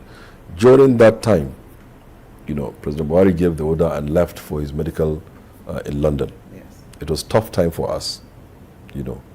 And some of the challenges, which maybe will appear in either my memoir or in an interview that has more time. Yes. I give you just 3 challenges. We were committed to the time, and everybody was saying it's impossible, especially you, the press. Every day the television comes, they say, no, they can't deliver it. One of the things that happened is that we found out that we needed a material, fiber optic material, to put it underneath the runway, to build it upon. It's a mashed glass kind of thing. Yes. You know, it's a new technology to put it on there. And they said to me, 2 weeks after we started, we have only 4 weeks more, that they cannot do it because even though it's manufactured in Germany, it takes 2 weeks sea time to come to Lagos, get cleared 1 day, and get delivered to Abuja, you know, and 1 week, and then get to open. By which time 6 weeks is gone. I said, no, I can't buy that. I said, is it flyable? They say yes, but at a very ridiculous cost. I asked how much, they told me. I said, I buy. And we flew them in. In 3 days, we flew them in. Another challenge was the road transport workers. They went on strike, and all our bitumen was in Calabar. So we couldn't bring out the bitumen from Calabar into Abuja. Yes. So I went to Lagos, and we met with the leadership. We did what we did. They opened the window for us for 1 week, and we evacuated all the bitumen we needed, and we brought it in. And you know, of course, we had to fix Abuja, Kaduna itself. Yes. We had to do some palliatives on the roads and truck people in there and come out and make sure that the airline, because the international airlines say they're not going to Kaduna. Only Ethiopian was going. Yeah, because of the hype created, and the embassy said don't go, and so people say don't go. I say okay, it's our country, we would fix it. Thanks to Ethiopian, they were there for us, and the same equipment that the others have is what they have. It's the 777s, the A350s, and so on. And they were able, the runway in Kaduna was very good, the landing systems were good, and Ethiopian went there, took passengers, and began operations in Kaduna. They said they are not going, but we had to find the means and ways to make them go. To make it happen. Yeah, and it happened. So this is a Buhari style. So, yes. So second runway would happen in Abuja, inshallah. And he's given the directives. We found the contractor. We've given the contract. We're mobilizing them with cash, and they will start soon, and we will deliver it before President Buhari exits out of power, inshallah. Join us again after the break.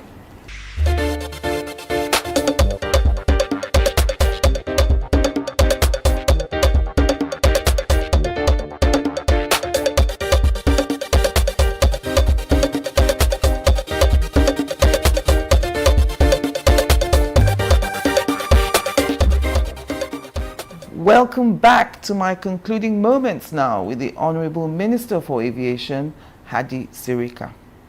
I can't let you go without talking about your tit-for-tat diplomacy.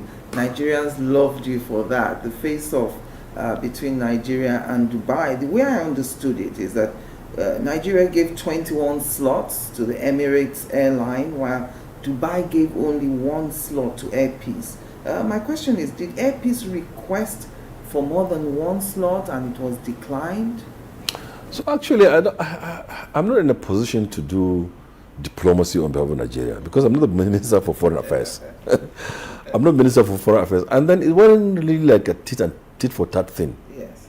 It is that we have set rules, and I am jealous about those rules, and they must be observed, not in the breach. So we in the COVID-19 task force set our own rules. And we in Nigerian civil aviation set our own rules as well, which an airline must comply with. They also in UAE and in Britain set their own. Yes. We are observing theirs, so they should observe our own. But they breached ours. Lufthansa from Germany, British Airways from UK, KLM from Netherlands, Air France from France, and Emirates from UAE, from Dubai. They floated our rules and we banned them. Simpliciter, it was easy for us to do so. And realizing the effect, day after, Lufthansa withdrew, British Airways withdrew, Air France withdrew, and say sorry, and they came back. But of course, for some reason, Emirates decided that we needed them more than they needed us, and they refused. And we stood our ground. We stood our ground and stuck to what we said we would implement. And they pushed and they pushed and they did everything that they could. And I have the best boss in the world who doesn't interfere with what you're doing. Yes. So long as you're not doing something wrong and you're doing it according to the law, President Buhari will support you 100%. And he didn't interview. He didn't call him and say, "Oh, Hadi, please allow these Emirates to come." But every other person has said, "Allow them to come. We are losing. The economy is suffering." But you cannot go to UAE and their rules. And in the course of doing that, then came the Emirates versus Air Peace.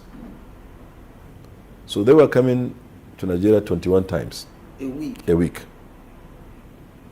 And Air Peace applied to go 3 times a week, and they denied. They gave them only 1. Only 1. And even the one they gave them Sharjah, not Which Dubai. Is not mainstream Dubai. Not Dubai. So we refused them also. We know that they're the almighty Emirates, Yes. but they are our friends. We like their business. We want them to carry our people to go to Dubai. Because we don't even have our own anyway. Yes. So they must do it within our law. Exactly. That's the point. But luckily and thank goodness, everything was resolved and we became friends again. And we're still granting multiple entry points to foreign airlines. If you're a policymaker, you are supposed to provide for those airlines, local airlines, make their business good, right? You're also supposed to provide for that entrepreneur from Enugu or Kano,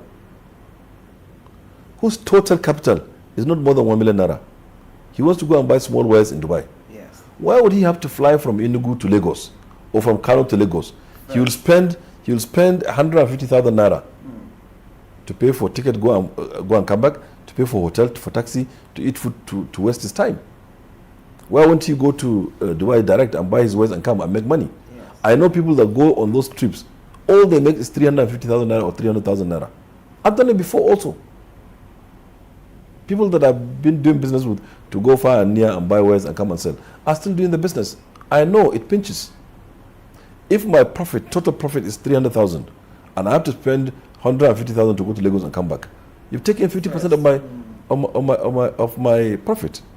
If I can come out of my house and join the plane and go to where I want to go to, why not? So as a policy maker, I have to provide for the airlines and provide for the 200 million Nigerians. Okay? And that's the way I see it. And it's also business. If they think they're losing business, by that airline going to that city in Enugu, by Ethiopia going to Enugu, people are getting more jobs as well in the same economy. Somebody has to handle them. Do you understand? Yes. So when they say that, as a policy maker, I have to look at everything and take the best decision. And I believe that is also growth. And I can tell you they're only being lazy. Who asked them not to be able to set up an airline that can go international? So also they have multiple landing points. And it's only they're only postponing the evil day with the single African air transport market, SATEM, coming in place. Yes. Which Nigeria has signed the solemn declaration, which is an AU Agenda 2063, which all the heads of states of Africa had signed. With the coming of that SATEM, certainly, for sure, if you don't have an airline, you're dead. The earlier they realize this and get out of the comfort zone and stop being all these territorial and being fiefdoms and being all this and begin to participate and create a robust airline between themselves or even partner in the national airline. Yes. And create a robust, very strong carrier that can withstand all these Ethiopians and all these British people and all these French and all these UAEs and all these Qataris. We can beat them at the game. How can 350,000 people in Qatar sit down to create an airline, the best airline in the world, that we cannot? We are 200 million people. We were more educated than they are. We're still more educated than Qatar is. Nigeria is more educated, more entrepreneurial than UAE is. Why can't we do it? So they're being lazy. In the days of Nigeria Airways, they were flying DC-10 to Makodi, to Sokoto, to Abuja, to Maiduguri, full from Lagos. They're not being lazy. Even in the same Nigeria today, in the present day Nigeria, Overland has developed a route to Ilorin. Yes. Why can't they put their money there and develop a route? It's just being lazy. The business is there. Aviation business is there. And who says you must do airline that carries passengers only? Do cargo. Do cargo, do mail, there's so many things to do in aviation. So for me, really, they're only crying foul, they're only being lazy about it, and they only want to continue to provide their kind of quality service for us. Well, thank you, Honorable Minister, for speaking with me today, and thank you for watching. I'm Angela Ajetumobi.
Hey, what's up, guys? You're welcome to another edition of Plus Event, and I remain your host, Ifeoluwa Oshukeye. Your absence isn't an excuse anymore, as Plus Events is all you need, as we bring you the glitz, the glamour, and loads of fun. Oh, definitely. No question. He's a living legend.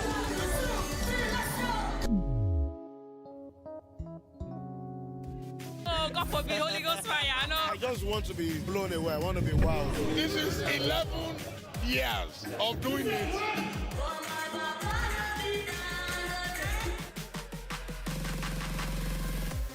I'm surrounded by so much positivity. No, it's okay. Yo, what's up, my people? It's your boy Starboy Terry. You're watching Plus Event on Plus TV. Stay glued to PlusTvAfrica every Saturday and Sunday, 4:30 p.m. West African time. How can we have peace without justice? Plus Politics. It's not just another political conversation, it's about keeping you in the know. The relevant interviews, asking the tough questions to those that matter. Get the answers you need. Does it mean that the people who were injured, people who were shot at, those who were involved in that stampede are not going to get justice? It is unfortunate, it is sad that we have a government of deaf and dumb. Analysis from top experts. The last election was not really an election. We feel that Obasanjo has a very special place in his heart for hating Ijaw people. I think it really boils down to two things. One, trust and accountability. Plus Politics, every weeknight at 7 p.m. on Plus TV Africa.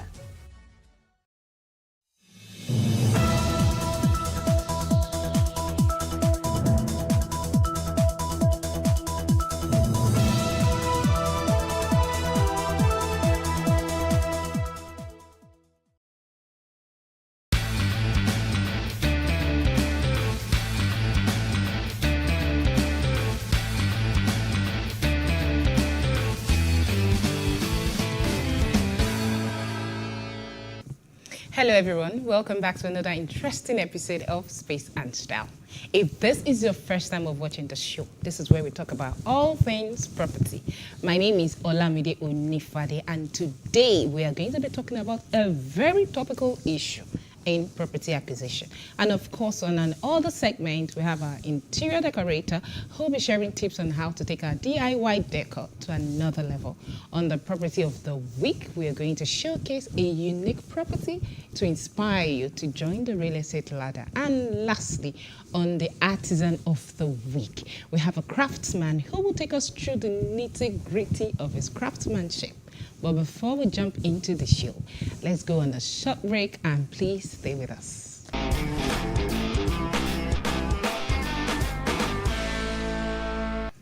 Welcome back and thank you for staying with us. On the show today, we're going to be having a conversation on a topical issue which many people can relate to, and that is acquiring property from traditional landowners, popularly called the Omoniles in the local parlance. Have you ever bought land from a landowning family, popularly called the Omonile? What was your experience? Daunting, I guess. So to discuss this topic with me is a delectable lady and veteran in the business. My guest today is Mrs. Adaku Chibuike Ochenwa. She's a legal practitioner and senior partner at the Priceless Chambers with over 10 years experience in handling real estate matters. She specializes in investigating and performing comprehensive review of land and title documents in real estate transactions. Thank you so much, Adaku, for coming today. Thank you for having me. So how has practice been in that niche? You know, property transaction, because I can imagine, because that's my niche too, and I understand what you go through every day. Well, I would say practice in that area has been interesting. Wow. You definitely get to hear a lot of stories. And beyond the stories, you are working the journey with prospective homeowners, prospective real estate investors. So it's quite interesting seeing that you are assisting clients to realize their dreams of home ownership or investment in real estate. So it's been an interesting journey thus far. So this Omonile College. So to start with, How do you advise a potential client to negotiate a land deal with a traditional, landowners? So rather than say traditional landowners, for the sake of ease, we just say omunile. So how do you? Okay, so normally people, prior to this season where we have a lot of real estate companies springing up, we know that people largely bought properties from what you call the omoniles. And one of the major issues people have experienced with buying from omoniles is because most times those transactions are either fraught with disputes or fraudulent practices. That's where you get to see somebody is selling to 1, 2, 3 other persons in that place. So what normally I would advise clients to do is ensure that, one, you're dealing with the right family. How do you ensure that? Okay, so before we get to how do we ensure you're dealing with the right family, okay, we call it due diligence. Ensure you do your due diligence. In law, it's called caveat emptor, let the buyer beware.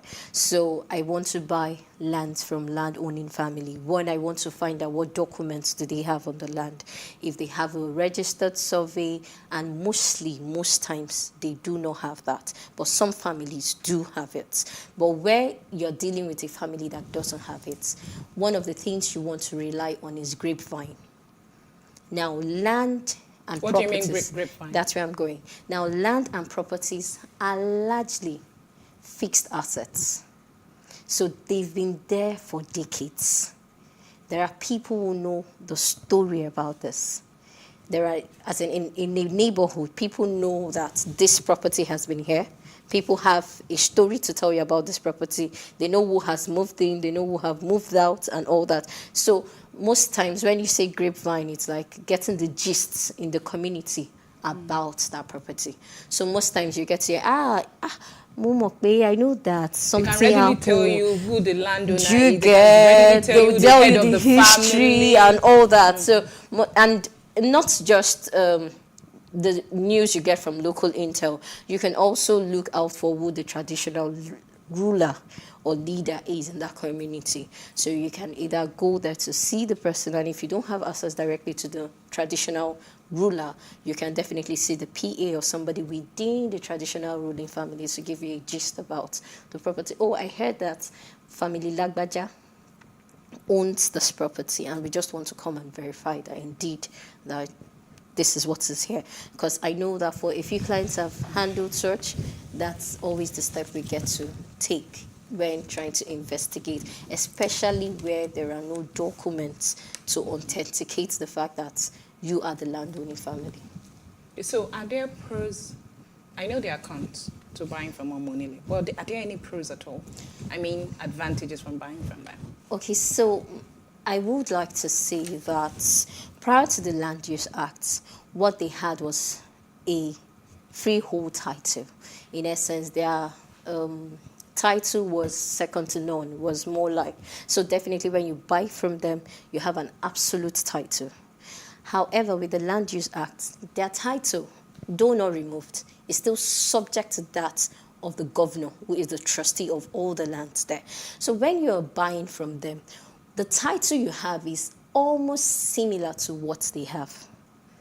In essence, it's almost similar to a freehold title before you register it. So when you go ahead, after you've bought from them and you want to go ahead to register it, that's when the government begins to regulate the amount of years you have on that land. Okay, so you're saying that you can get up to 99? You can get up to 99. Because you're probably the first buyer. Directly from them. Exactly. Okay. Then you have to be the one to process the C of O and regularize your stand there. So that's one of the advantage. Okay. However, with the uprise of estates, you get to see that one of the disadvantages of buying such lands is that most times there's no clear mapping of what the building structure in such areas are. You get to see that there are no proper drainage systems and all that. So that is one of the lashback from buying such, except you're already buying in a built-up community where you're seeing all those drainage systems and a proper mapping of the land. So when you're buying from them in such areas, then it's a good deal because you're buying directly from the people who have something close to a freehold title. So what about the disadvantages, which I know are enormous? Yes, so like we've said, one of the disadvantages is always that issue of them reselling to 1, 2, 3, 4 people. Yes, we know we have a law that's in Lagos State, the Lagos State Property Protection Law, that actually guards against land grabbers. But it's one thing to have the law, and it's one thing to actually execute it. Though I know there has been execution, but the fact is, the headache one has to go through to execute the law, as in essence, I bought a property. So recently, I and a few friends came together and we wanted to start a land banking project, and we did our due diligence and all that. Now, it wasn't up to 2 weeks after we've made the payment, so we had not even established acts of possession there and all that. So the day we went, 2 weeks after, to start establishing acts of possession, somebody drove past us and said, "Madam, now get this land." And we said yes. Say, "Hey, these Omonile people, they can't bring me, come here." So in essence, immediately we heard that. In short, that day we just went to view the land, clear the place and all that. We took acts of possession immediately. We started establishing boundaries and all that. So what do you mean in layman terms? What do you mean acts of possession? Okay, so when I said we took acts of possession immediately, is we had to start establishing our presence there. Establishing our presence by fencing, by putting blocks, by ensuring that people know that aside from the fact that this place has been bought from the Omoniles, it has been cleared, and now you're seeing a building come up. Do you understand? So definitely, if somebody brings you there, then we place the signboard. If somebody brings you there and say that I'm the owner of this land, you will want to call the number there. You will want to see there are physical... So you have constructive notice. Exactly. So you have constructive notice. You can't ignore the fact that you didn't notice that people were already establishing their acts of possession. Okay, Adako, just hold your thoughts. Okay. We're due for a short break. We'll be back. Thank you. We're due for a short break. We'll be back shortly.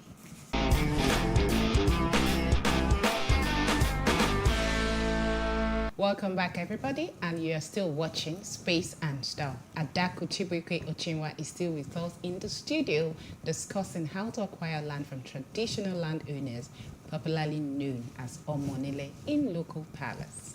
Thank you very much for staying with us. Thank you too for having me. Before we went on the break, we were talking about how to do your due diligence and all that, but how, say for instance, you're starting a real estate transaction and you want to buy from this Omonile, who are the professionals you should be having beside you? Okay, so as a person, as an individual who wants to buy properties from Omonile, I would refer to 2 major professionals you should have on standby when you want to transact with Omoniles. 1 is your legal practitioner, and 2, it's your surveyor. Now, your legal practitioner, because they understand the pros and cons of buying from family lands. In essence, they need to know that the person or the people you're transacting with has capacity to transfer title to you. Because when you're buying from land-owning families, not everybody there has the capacity to transfer to you because they belong to the family. So you want to ensure that your legal practitioner is guiding you to make sure that you're transacting with the right people that can transfer title to you. And your surveyor, you want to be sure that that particular portion where you are negotiating on is free from government acquisition. So what's the role of the surveyor then? The role of the surveyor is to get to site, ensure that the right coordinates are picked, and carry out a search on it to be sure that the land you intend to buy is free from acquisition. It's indeed the same property that is being described on the survey plan. Okay, so there are also a lot of hidden charges when you buy foundation, what's it called, Levy. charge. This one levy, different, members of the family would come in. How can you avoid that? Okay, so I initially talked about the Lagos State Property Protection Law. The Lagos State Property Protection Law actually worked on regulating that. And it said that people should not, through their agents or something, rip people off who want to construct. However, it does not preclude land-owning families from collecting their usual foundation levy or one money levy, but this must be. So, are you saying the government is agreeing with them that they are entitled Actually, to the foundation? I'm saying that the law is agreeing with them that they are entitled to the foundation levy. However, it must be collected through the family head. So when you're transacting for the land, you're negotiating that along with them so that you don't have issues when you're constructing. And you're going into agreement terms with them that this is all I'm paying over this. Nobody should come again to the construction site to demand for this. But of course, you know that you can't control that. What if they come back? How do you get out of that? To a large extent, you can control that because you're negotiating with the family head. The family head has authority over the family, the land-owning family. So I'm negotiating with you guys. Okay, we're going to construct this, that. And another thing we have learned in the real estate business, now this is not legal, this is real estate. There are necessary evils. In essence, you might not always be on site. So you want to create, and you're going to be buying into their community, you want to create a camaraderie with them. Now you can get them to supply you blocks. You can get them involved. Get them busy. You get so that in a way they're earning from your construction, and at the same time they're overseeing one or two of your projects. So how do you determine that you're speaking to the right family member? Because you're talking about family head, principal, members of the family, and which is why it's always advisable that you go with a very sound real estate professional in the field when you're going on that journey with Omoniless. Wow. It's not something you can do alone. Thank you so much, Adaku. Thank you. So unfortunate we are already out of time. I would have loved to have the discussion again, but of course, this is an ongoing discussion. There are many areas that we have not touched on, and I hope you come back again when you call. I definitely look forward to coming back. Thank you very much. Thank you for having me. It was an insightful discussion. Thank you. We have come to the end of this segment, and I believe that after listening to this discussion, you have more knowledge and insight of what to do when you're dealing with customary landowners and avoid being victims of fraudulent transactions. And this takes us to the next segment of the show. So let's hear what our interior decorator is preaching to us this week. Enjoy.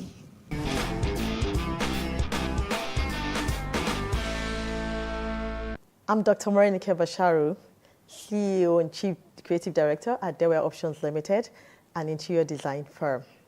So today we're going to talk about lighting in interior design. Lighting is one of the most important elements of design. And it's simply because an interior project is brought to light with lighting. Imagine a space that you do a beautiful colors, beautiful furniture with no light. It's not going to be lively. It will be drab. So lighting brings life to every design project. So we're going to talk about, today I'm going to talk to you about the importance of lighting, and also I'm going to talk to you about the different types of lighting we've got in interior design. So light creates depth and it creates coziness in a design project. Also, light can be used to focus on very attractive areas in a design project because, let me take for example, you design a living space and you put a particular beautiful furniture in a corner, and you want to highlight this furniture, you can put a lighting around there, to bring focus to that furniture. So you use lighting to do that. Also, lighting can be used for tasks. Right? So we want to read, for example, we can have the reading lamps, we can have lighting that are used in kitchen cabinetry, for instance, that you want to focus on some items that you put in your cabinets, right? Or you put wall arts on the wall, you might want to have lighting on top of this wall art, to focus on to focus on some interior accessories that you put on them. So lighting can be used for this. So we're going to go into types of lighting that we have. So we've got three broad category of lighting. So we've got the ambience lighting, we have the task, and we have the accent light. So for the ambience light is like the light that gives the ambience to the space. So it's the bright lighting. So you can use chandeliers to create that. You can use your spotlight to create that. So that's what gives the mood to that space. So let me take, for example, in a workspace, like an office, a corporate office, you want to have bright lighting. So you don't want to start using like the mood yellow or very amber lighting. You want to use the white lighting because that is the function of that space. In a home, for example, maybe you have a living room or you want to have a place where it's cozy, you might want to use like your amber lighting. So we have got the ambient light. We have the task light that is used for purpose. So let me take, for example, in the kitchen, I want to put it under my cabinetry. So if I want to work on the kitchen top, I can put it on and I can chop and see clearly. If I want to read by maybe a reading table in a corner, I want to put light there so it helps me, it illuminates the area properly for me. You know, so we also have the accent light that can focus on pieces, you know, just to accentuate those pieces. So let me take, for example, a wall art. You can have a beautiful wall art on the wall and you want to put a beautiful lighting over it to focus on the wall art. You can have like a pretty piece somewhere, you want to put light on it to just focus on it. So those are the different categories of lighting that we have. But in some, and we also have the decorative lighting. And in some instances, you can have some lighting that are ambience lighting, but again, they're decorative. And that's when we talk about our chandeliers. And that's why we have some chandeliers, they're not drab, they're a bit dramatic, you know, to bring, you know, to pop the space. All right, so let me give you a tip to go away with today. So if you have a small space and you don't want to spend too much and you still want your space to be a bit dramatic, you can just change your chandelier. Have that dramatic chandelier in place. I hope you've been able to learn one or two things today. See you again next week.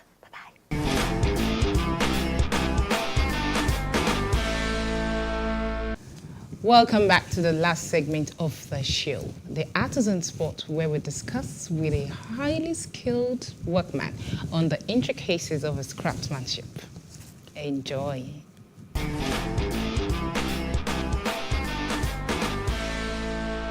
My name is Williams Michael. I'm an iron bender. I've been serving for like, before I became contractor, I've been serving for like 8 years before I became a contractor. Just only, if you have a child brain, you can only use like 3 years, 4 years to learn it. It will make you to understand more and to make you to have more knowledge, more wisdom about the world. And to make you to be traveling around so many places, even like so many places you have not been going before. A lot of places like that. So that's why I choose today. I just like it. Yeah, number one, everything for safety at first. You have to be careful about what you do, how you walk on the site. You have to be careful about all those things. Anybody can be a good ironman. Once you learn it, it's something, it's work you learn normally. So there's no physical or something like that. Everything is not just like energy, song, no, use your brain. There are some kind of things that I will bend. And if a guy comes to me, and anybody that have muscle power more than me, he can't even bend it. Why? Because you need to use your brain.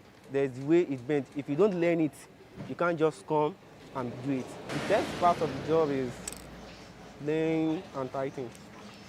Laying mats and tightening. I enjoy it. The major problem I do find in the job is that normally sometimes the job is get some that they will just rush you. You have to finish it on time and you don't even have enough time to do the job. So that's a major challenge we do face on the job. So they have to give us time to finish it. But when they are rushing us, we may not be able to meet up our point at times again. You need to understand the tape. It's very important. And you need to know how to bend.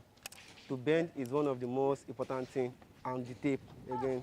And secondly, for you to become a contractor in iron bender, you have to understand the drawing, which they call plan, in any way. Anyhow they design it, anyhow you have to understand it very well. Yes, I advise people to learn this work because it's a very good job and to let you to know more about what you didn't even know before and to make you travel to many states. Space and style. We have come to the end of the show this week. I am Olamide Onifade, and thanks so much for watching. Until next week, this is Space and Style.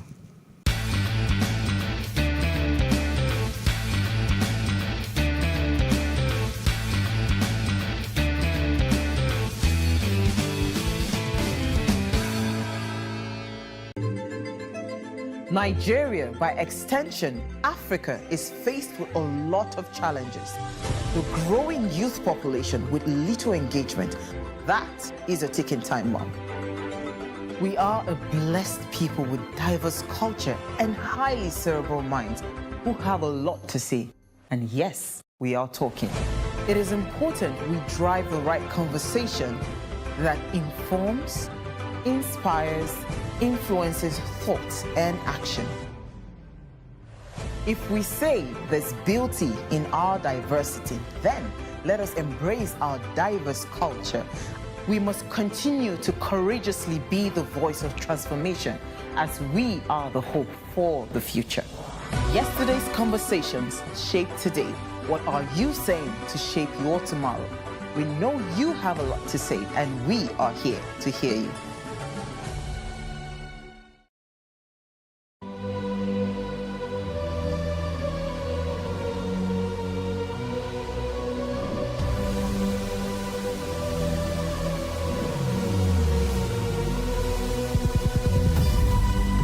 What we do not understand, we will stigmatize.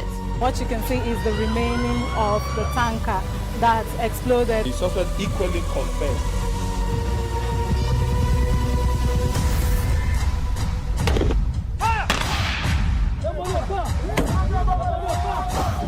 Now 500 naira they collect them. If you no talk, then go beat you. Now 2,500 they pay.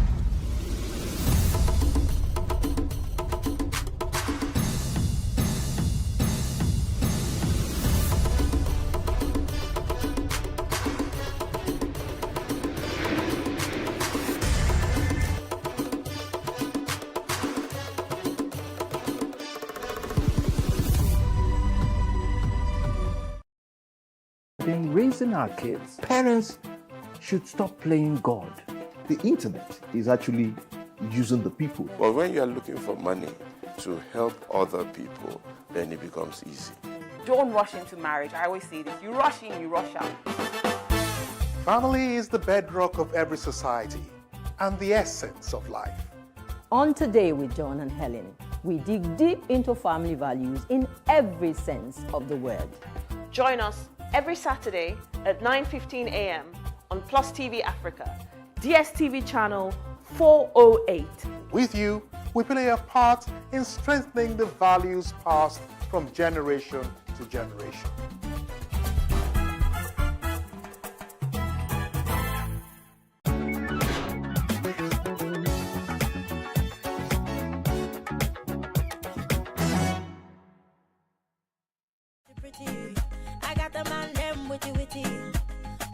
I love to dance. My dream is to be impactful to humanity, and dance is connecting me to that dream. So I don't see dancing as just movement of the body.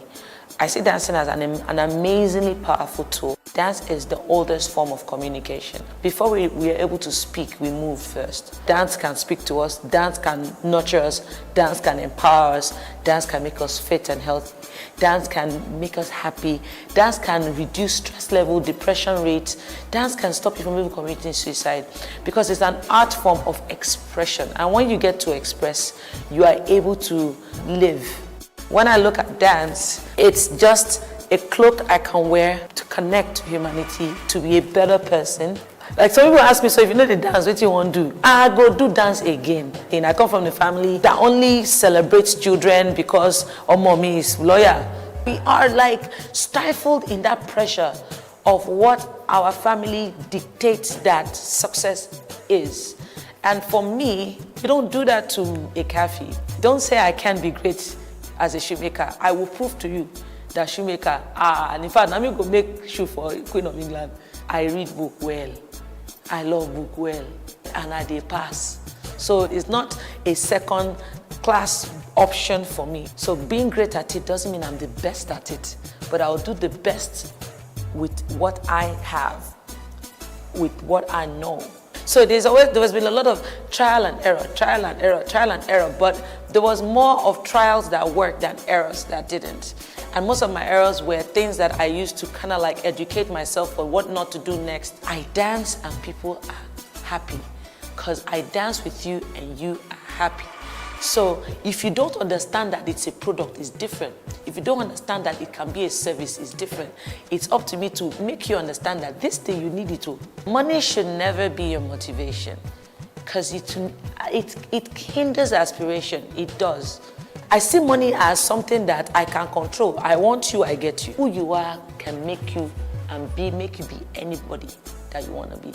Every individual determines their own ceiling. Now, I hate it when some people use me as their ceiling. I want to be better than Kafi. That's why you are not getting to where Kafi is. If I can dance better than her, I am better than her. Our African system doesn't like to learn from one another. We feel learning from each other belittles us. If I go somewhere now to go and learn from a younger dancer, the way he will carry it for head, the way he will talk about me in a very dishonorable manner, is what to make somebody that knows so much not want to go and learn from a younger person. I always want to impact. I don't like to see the bad in people. I always want to see the good in you. And the good in you, for me, translates as what God put in you. That is not you.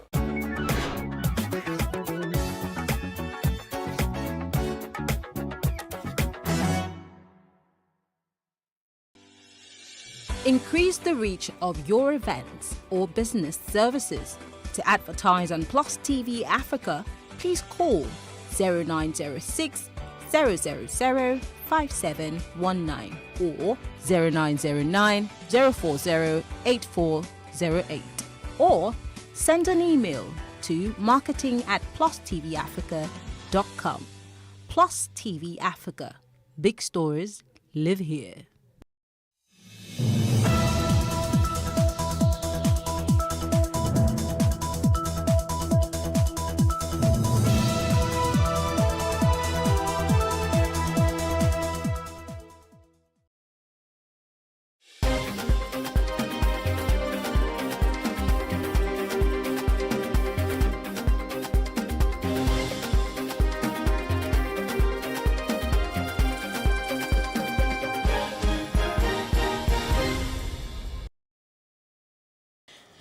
Good evening, I am Destiny Momo. This is the news update. The Lagos State Governor, Babajide Sanwo-Olu, has banned the operations of commercial motorcycles in 6 local governments. The governor announced that the ban is indefinite and total. The 6 local governments listed by the governor are Ikeja, Surulere, Etiosa, Lagos Mainland, Lagos Island, and Apapa. The governor gave out a directive at a meeting with the Commissioner of Police, area commanders and DPOs at the State House in Alausa. The fresh ban followed the February 2020 restriction placed on the activities of commercial motorcycles. The ban comes days after Okada riders killed a young man in the Lekki area of Lagos State over 100 naira balance. The whole of Sule local government, the whole of Etiosa local government, the whole of mainland local government, the whole of Apapa local government, and the whole of Lagos Island local government. A total ban on this and all of the highways effective from the 1st of June. This is the first banning that we're going to be embarking on, so that others know that in a short while it's either they get out or for something else to do. And from 1st of June, there are LCDs that are underneath them. We're going to publish them. We're going to list all of them. And so we're given the notice now, right, where you can begin to do your recce, begin to do, your strategy. From the 1st of June, please, we want all of the Okada to be completely off this major road. And one person was feared dead today when suspected members of IPOB invaded Ugbolu community and environs in Delta State. They also attacked 2 Dangote trucks, a commercial motorcycle, and an Audi Volkswagen car. The suspected militant group reportedly blocked the Ugbolu-Ila road at mile 5, shooting indiscriminately. And a federal high court in Abuja today struck out a newly amended 6 counts filed against Nnamdi Kanu by the federal government. The decision followed the withdrawal of the charge by the federal government. The withdrawal came after Kanu's lawyer, Mike Ozekome, complained that the prosecution was trying to delay processes by continuous amendment of the charge against his client. Ozekome told the court that it was the 7th time the federal government was amending its charge. And also a federal high court sitting in Oshogbo today affirmed Senator Ademola Adeleke of the PDP as the authentic candidate of the party in the forthcoming July 16th governorship election in the state. Justice Nathaniel Ayo Emmanuel, in his judgment, which lasted for more than an hour 30 minutes, held that the primary election conducted at the Waktif Center, Oshogbo, on March the 8th, which produced Dotun Babayemi, was null and void. PDP, during its governorship primary elections on March 8, had held parallel primaries in the state. Ayo Emmanuel, who cited Section 84(14) of the Electoral Act, after a thorough proceeding and counter-arguments by both councils, dismissed the suit filed by Babayemi. And gunshots amid protests have rocked the All Progressive Congress Secretariat along Woji Road, GRA, Port Harcourt, River State, and hundreds of members loyal to a former federal lawmaker, Senator Magnus Abe, stormed the premises, alleging hijack of the screening of state assembly aspirants and ward state delegate selection. Speaking with newsmen, the aggrieved party faithful said they arrived at the Secretariat around 6 a.m. only to meet the gates under lock and key. The protesters from the 23 local government area of the state carried placards with various inscriptions calling on the National Secretariat to intervene. As at the time of filing the report, party escorts loyal to the former minister are yet to react to the situation, and security agencies have taken over the Secretariat. And the national leader of the All Progressive Congress, APC, and a presidential aspirant, Bola Asiwaju Tinubu, has vowed that he will not retire from partisan politics until he becomes president. Tinubu was on a campaign visit to Benue State to meet with delegates and party stakeholders ahead of his party's primaries, promised that if elected, he will bring unity and development to the country. The former Lagos State governor, who insisted that he is the best man for the job, and appealed to the people to support him. There's an element of division going on, but from dignity of labor, not fraudulent management of accountants, we will give you Nigeria that you are proud of. May Almighty God grant all our wishes. Help me and stand with me to become the President of the Federal Republic of Nigeria, so I can serve you and serve you honestly. In his remark, former governor of Sokoto State, Senator Kashim Shettima, insisted that Bola Tinubu is the right person to take Nigeria to the promised land.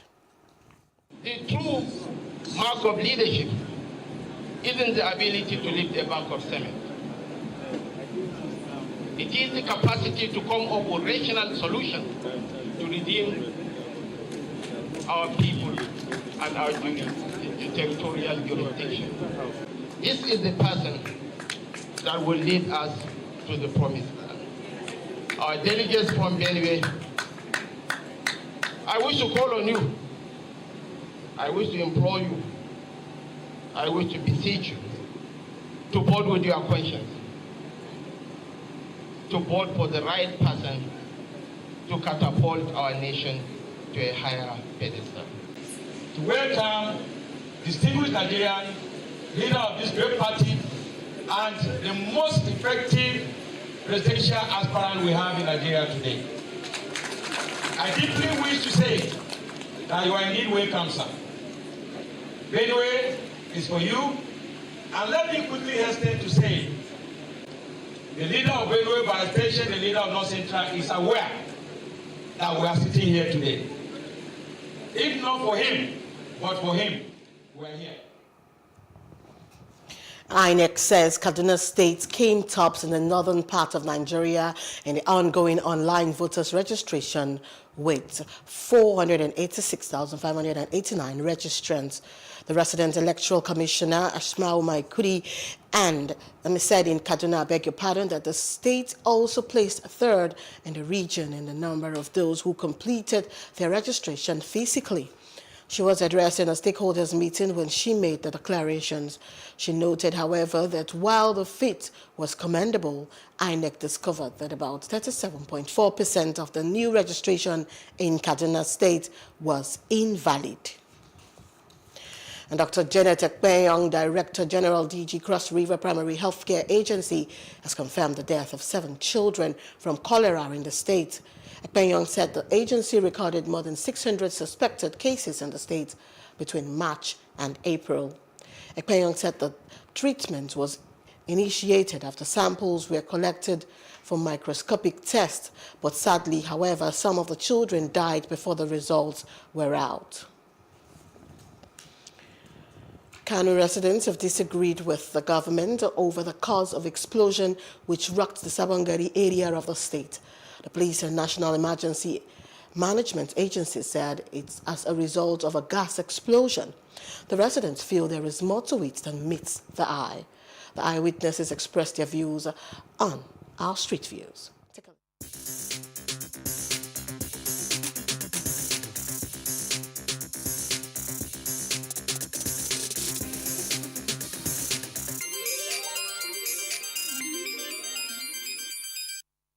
Actually, I'm a teacher in a school.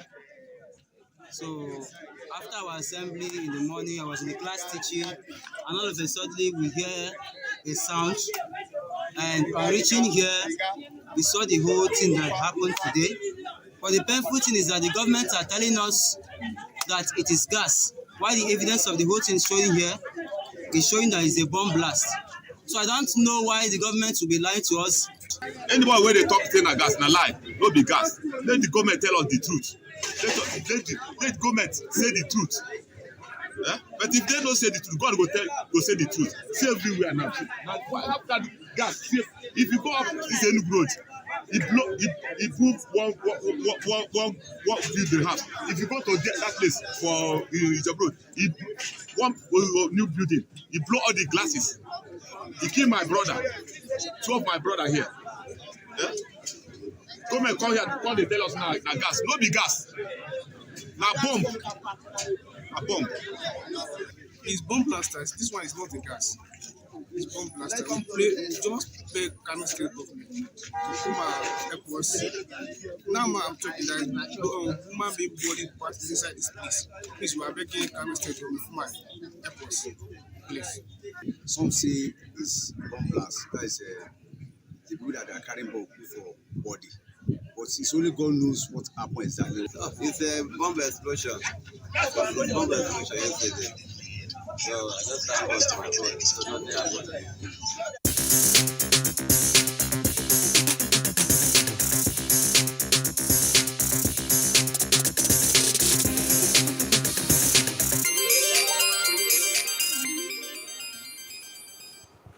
News from other parts of Africa. Dozens of Egyptian journalists gathered yesterday to protest the death of Palestinian reporter Shirin Abu Akleh, who was killed while covering an Israeli raid in the West Bank last week.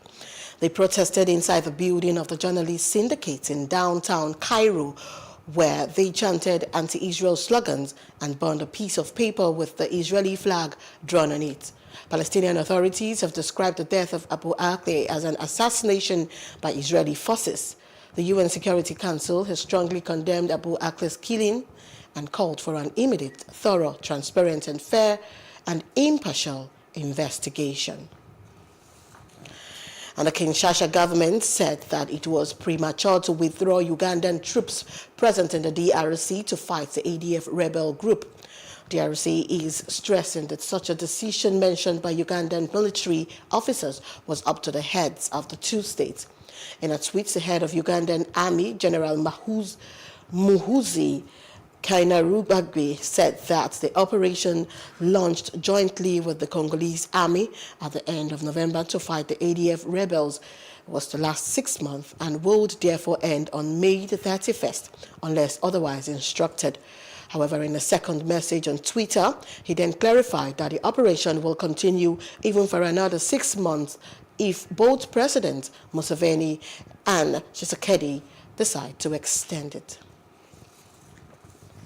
From news outside Africa, our European Commission today unveiled a plan for Europe to end its reliance on Russian fossil fuels by 2027 and to use the pivot away from Moscow to quicken its transition to green energy. The invasion of Ukraine by Russia, Europeans' top gas supplier, has prompted the European Union to rethink its energy policies amid sharpened concerns of supply shocks. Russia supplies 40% of the bloc's gas and 20% of its imported oil, and EU countries are struggling to agree to sanctions. Putin's war is, as we all see, heavily disrupting the global energy market. It shows on one hand how dependent we are on imported fossil fuels, but it also shows how vulnerable we are on relying on Russia for importing our fossil fuels, and therefore we must now reduce our, as soon as possible, our dependency on Russian fossil fuels. So REPowerEU will help us to save more energy, to accelerate the phasing out of fossil fuel, and most importantly, to kickstart investments on a new scale. So I would say this will be the speed charging of our European Green Deal.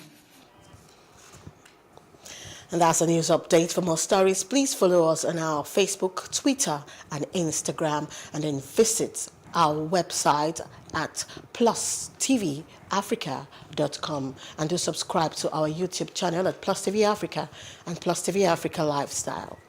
I am Destiny Mama. Many thanks for watching.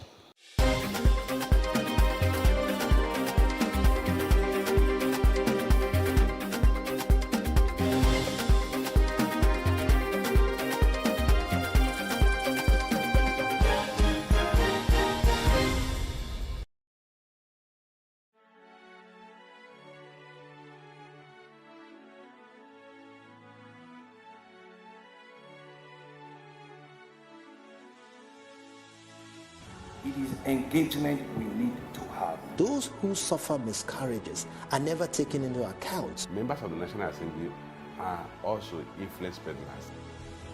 You are sitting on Nigerians' money. From the barbing, I pay my rent. On the barbing, I send my children to school. A consultative engagement. No any tangible notification before they ban us. It's one thing for people to be at your back and the heat of the moment, and another thing for them to still be with you when push comes to shove. I will do everything to take Lagos out of the national grid.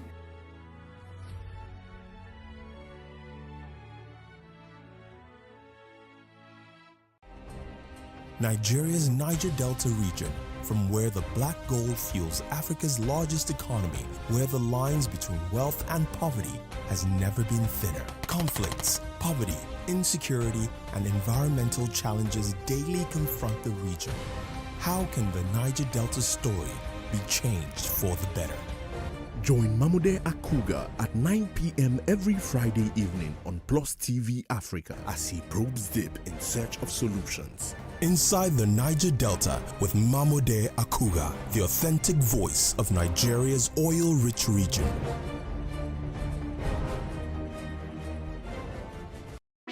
Hey, what's up, guys? You're welcome to another edition of Plus Events, and I remain your host, Ifeoluwa Oshuke.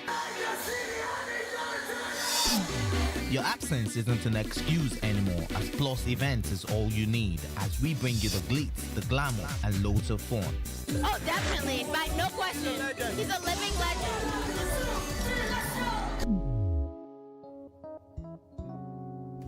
Oh, God forbid, Holy Ghost fire, I know. I just want to be blown away. I want to be wild. This is 11 years of doing it.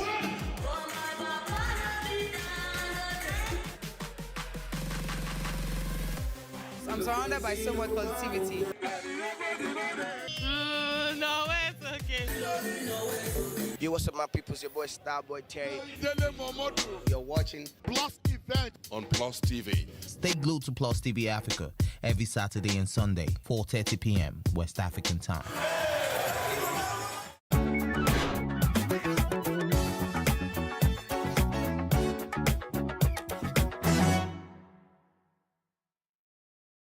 Kindness is the word that inspired Emmy Award-winning filmmakers Kahani Cooperman and John Hoffman to make The Antidote. The documentary focuses on how American communities across the country are coming together in times of need. My name is O'Connell. I'm Dr. O'Connell. What do you need? Anything? I need mental health. Dr. James O'Connell, founder of Boston Healthcare for the Homeless, goes out in the streets